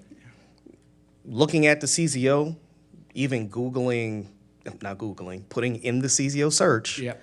pharmacy or drugstore, or any other similar adjective to what this functions as, does not come up as a definition. That's correct. So applying that same thought argument, I mean, that we would not be able to permit a pharmacy as a retail goods establishment. It doesn't really, correct. So I'm just trying to make sure we point out, even though I know we kind of really, it does boil back down to timeliness. I think it's still pertinent to address some of these points just in the dialogue because we allowed it to go on, quite honestly. And I had some of the same, I was struggling with trying to address some of those because I was at the timing piece, but I agree because and I mean, not taking away that there have been some arguments that have come forward, but even with those arguments, some of those concerns are not really properly before us. What's being considered is the use on the premises, not about what individuals may ultimately do on the premises, indicating that certain things may be taking place at the pharmacy. It's about what the use is defined as and whether or not that's appropriately categorized as a retail goods establishment. And that's exactly why the CZO has the generic use in there, because there's new things that are going to come to light in this And it's world. gonna modify. I mean, we've got all sorts of uncontemplated uses downstream. That's why everything is not defined in a CZO. Otherwise, we'll be 2 to 5 years behind trying to catch up to what it is. And in saying that, I don't discount the concerns of the neighbors and everybody who got up and spoke today, but unfortunately, I've got to deal with the document that we have that guides us Four corners in of the making those document. decisions. So I think coming back to just coming full circle and just for the sake of at least providing venue for some commentary on the topic, I think the appropriate venue is going back to the council, quite honestly, and seeing what amendments within the CZO need to be introduced if that is the concern related to how these uses may apply anywhere else. So yes, I think someone mentioned about distances away. Yes, that's just how those franchises work as the state issues those licenses. Okay, so that's not something that's before us. The question was brought up about age and access into the facility. Last time I checked, anytime I pick up a prescription for my grandmother, I have to provide an ID, which means I'm over a certain age in order for me to even handle that transaction, which to me sounds very similar to what this facility is operating as. An adult has to still handle the transaction. It is unfortunately one and the same. I understand you're laughing, but at the end of the day, we have to look at this succinctly in terms of how pharmacies function, how the state legislation has been cured, and what it establishes is how these businesses can formally operate. But coming back to what the real issue is, I do have to concur with the chairwoman.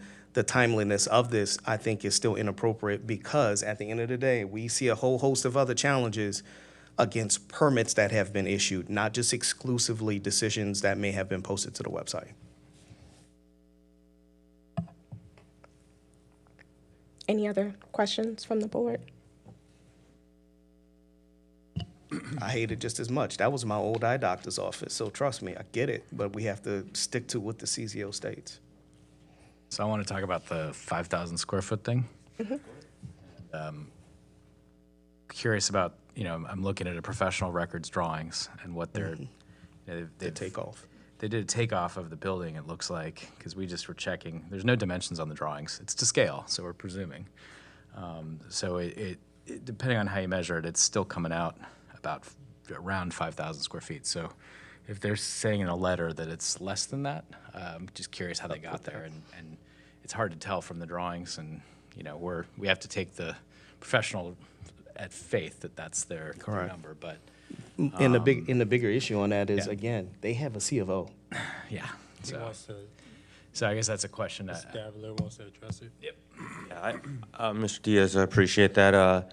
There were revised drawings submitted to Safety and Permits on October 16th that detail the breakdown, and it shows the total square footage now less than 5,000 square feet.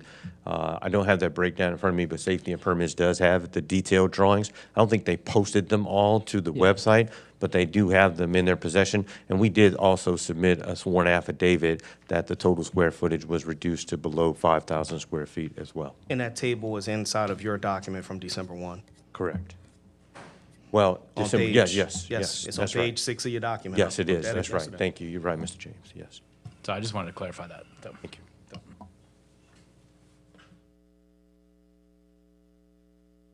Are there any other questions? If motion's in order. Yep, proceed. Madam Chair, with regard to BZA docket 109-25, my motion is to uphold the decision of the Director of Safety and Permits, being that no error, there was no error in the issuance of the permit, but also the timeliness of the application as well. On both fronts, I uphold the decision of the Director with the issuance of the permit.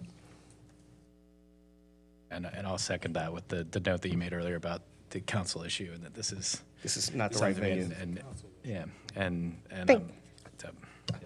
Thank you. With regards to BZA docket 109-25, it's been moved by Commissioner James, second by Commissioner Diaz, to uphold the decision of the Director of the Department of Safety and Permits, sorry, getting tongue-tied, finding that there is not an error in that decision.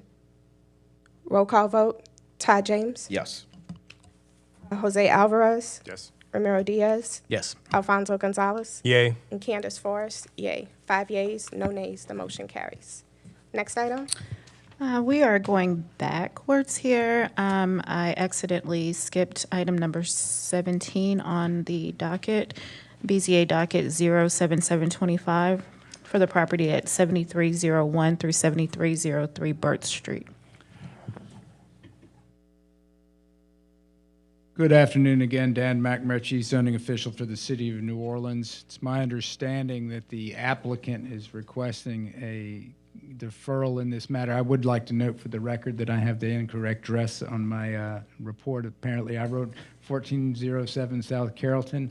I don't know what was going on with my mind when I wrote the marijuana dispensary's address in there instead of 7301 Birth Street. I would like, I'm not going to take a position on the department's granting of the deferral, but I would just like to read my report in this matter. The Department of Safety and Permits submits this memorandum in strong and unequivocal opposition to this appeal. This appeal is factually incorrect, legally unsupported, procedurally defective, and grounded in conjecture rather than any legitimate zoning argument. It does not identify a single error committed by the department. Instead, it recycles speculation, personal suspicion, and unrelated grievances in place of actual evidence. This is not a zoning appeal. It is a narrative built around a peculiar distrust of a property owner and not any decision of the department. Under the comprehensive zoning ordinance, an appellant bears the burden of identifying a clear error by the department. The appellant never does this, not once. Instead, the appellant attempts to reframe rental ads, marketing images, and personal theories as zoning evidence. The BZA is not a forum for appellant speculation nor for adjudicating imagined motives of property owners or contractors. The plans in this matter were reviewed thoroughly, and there's no ambiguity as to them. The plans are clear, labeled, and straightforward. They show 3 bedrooms, exactly 3. The appellant repeatedly insists that the plans contain unusually large spaces. While the CCO references unusually large spaces, the scrutiny is for spaces designated as halls, closet, and other non-private common rooms. One of the areas in question is clearly labeled as attic space. However, this does not allay the appellant's peculiar suspicions. An appellant's analysis, anything that can remotely be shoehorned into her perspective is sufficient to convert something into a bedroom and thereby triggering the university overlay. That is not the law. Room size itself does not determine use classification. Labels, ingress, egress, closet presence, and architectural designation do. There is nothing ambiguous to trigger 18.30.b.15. This entire argument is constructed around imagination rather than fact. The argument is subjective, untethered to any section of the CZO, and frankly bizarre. The department does not measure vibes or speculate about uncertain future. It reviews plans that have been submitted. And what of those plans? The property was inspected on November 25th, 2025, and though it will not likely offer any consolation to the appellant, as evidenced by her request for a deferral, the inspection confirmed that the property was built according to the approved plans. The appellant's insistent the department should have derived bedroom or bathroom counts from a plumbing riser diagram demonstrates a fundamental misunderstanding of the permitting process. Plumbing risers show fixtures, not bedrooms. They're not zoning documents and are not reviewed for zoning purposes. The appellant attempts to manufacture a parking requirement violation by relying exclusively on third-party rental ads, material completely outside the administrative record.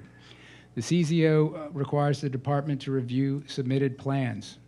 This plan shows no increase in bedrooms. No parking is triggered under 18.30. Attempting to convert off-site marketing material into zoning review determinations is an extraordinary departure from both law and logic. The appeal relies on unrelated properties, assumption about future tenants, accusation about the owner's character, and screenshots from websites. None of this is zoning. None of this has any bearing on the department's actual determination. The BZA cannot overturn a lawful permit based on conjecture, fears, or personal dislike. This appeal is not merely deficient, it is structurally incapable of meeting the burden imposed by CZO Section 4.10.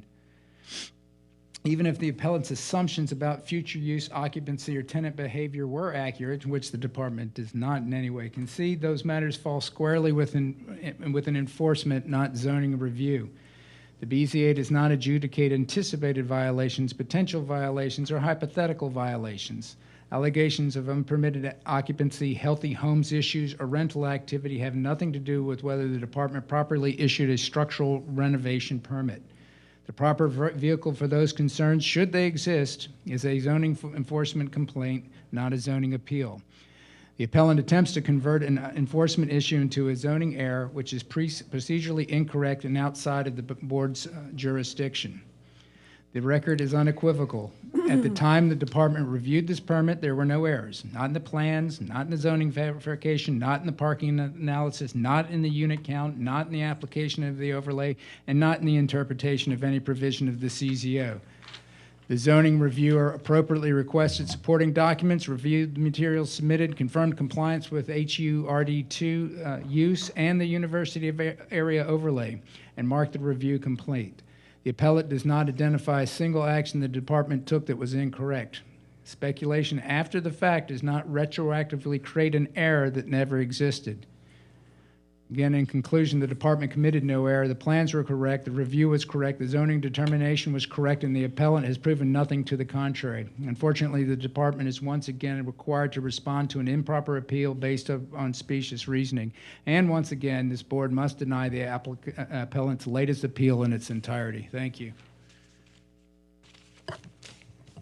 Thank you. Applicant, you can go give your name and address for the record. Susan Johnson, 2822 LePage Street, Town of Carrollton Watch. I am not paid to be here.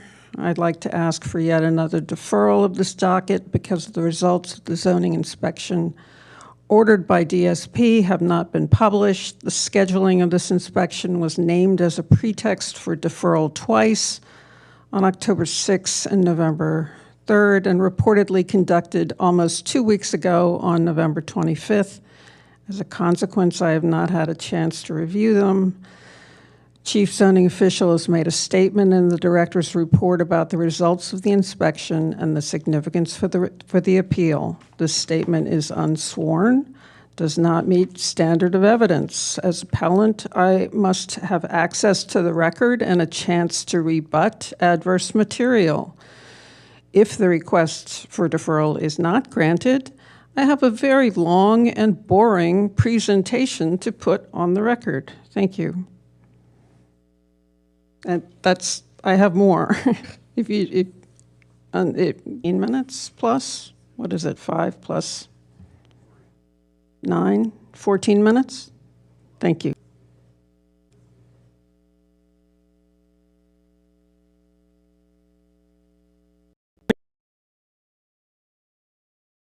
have bought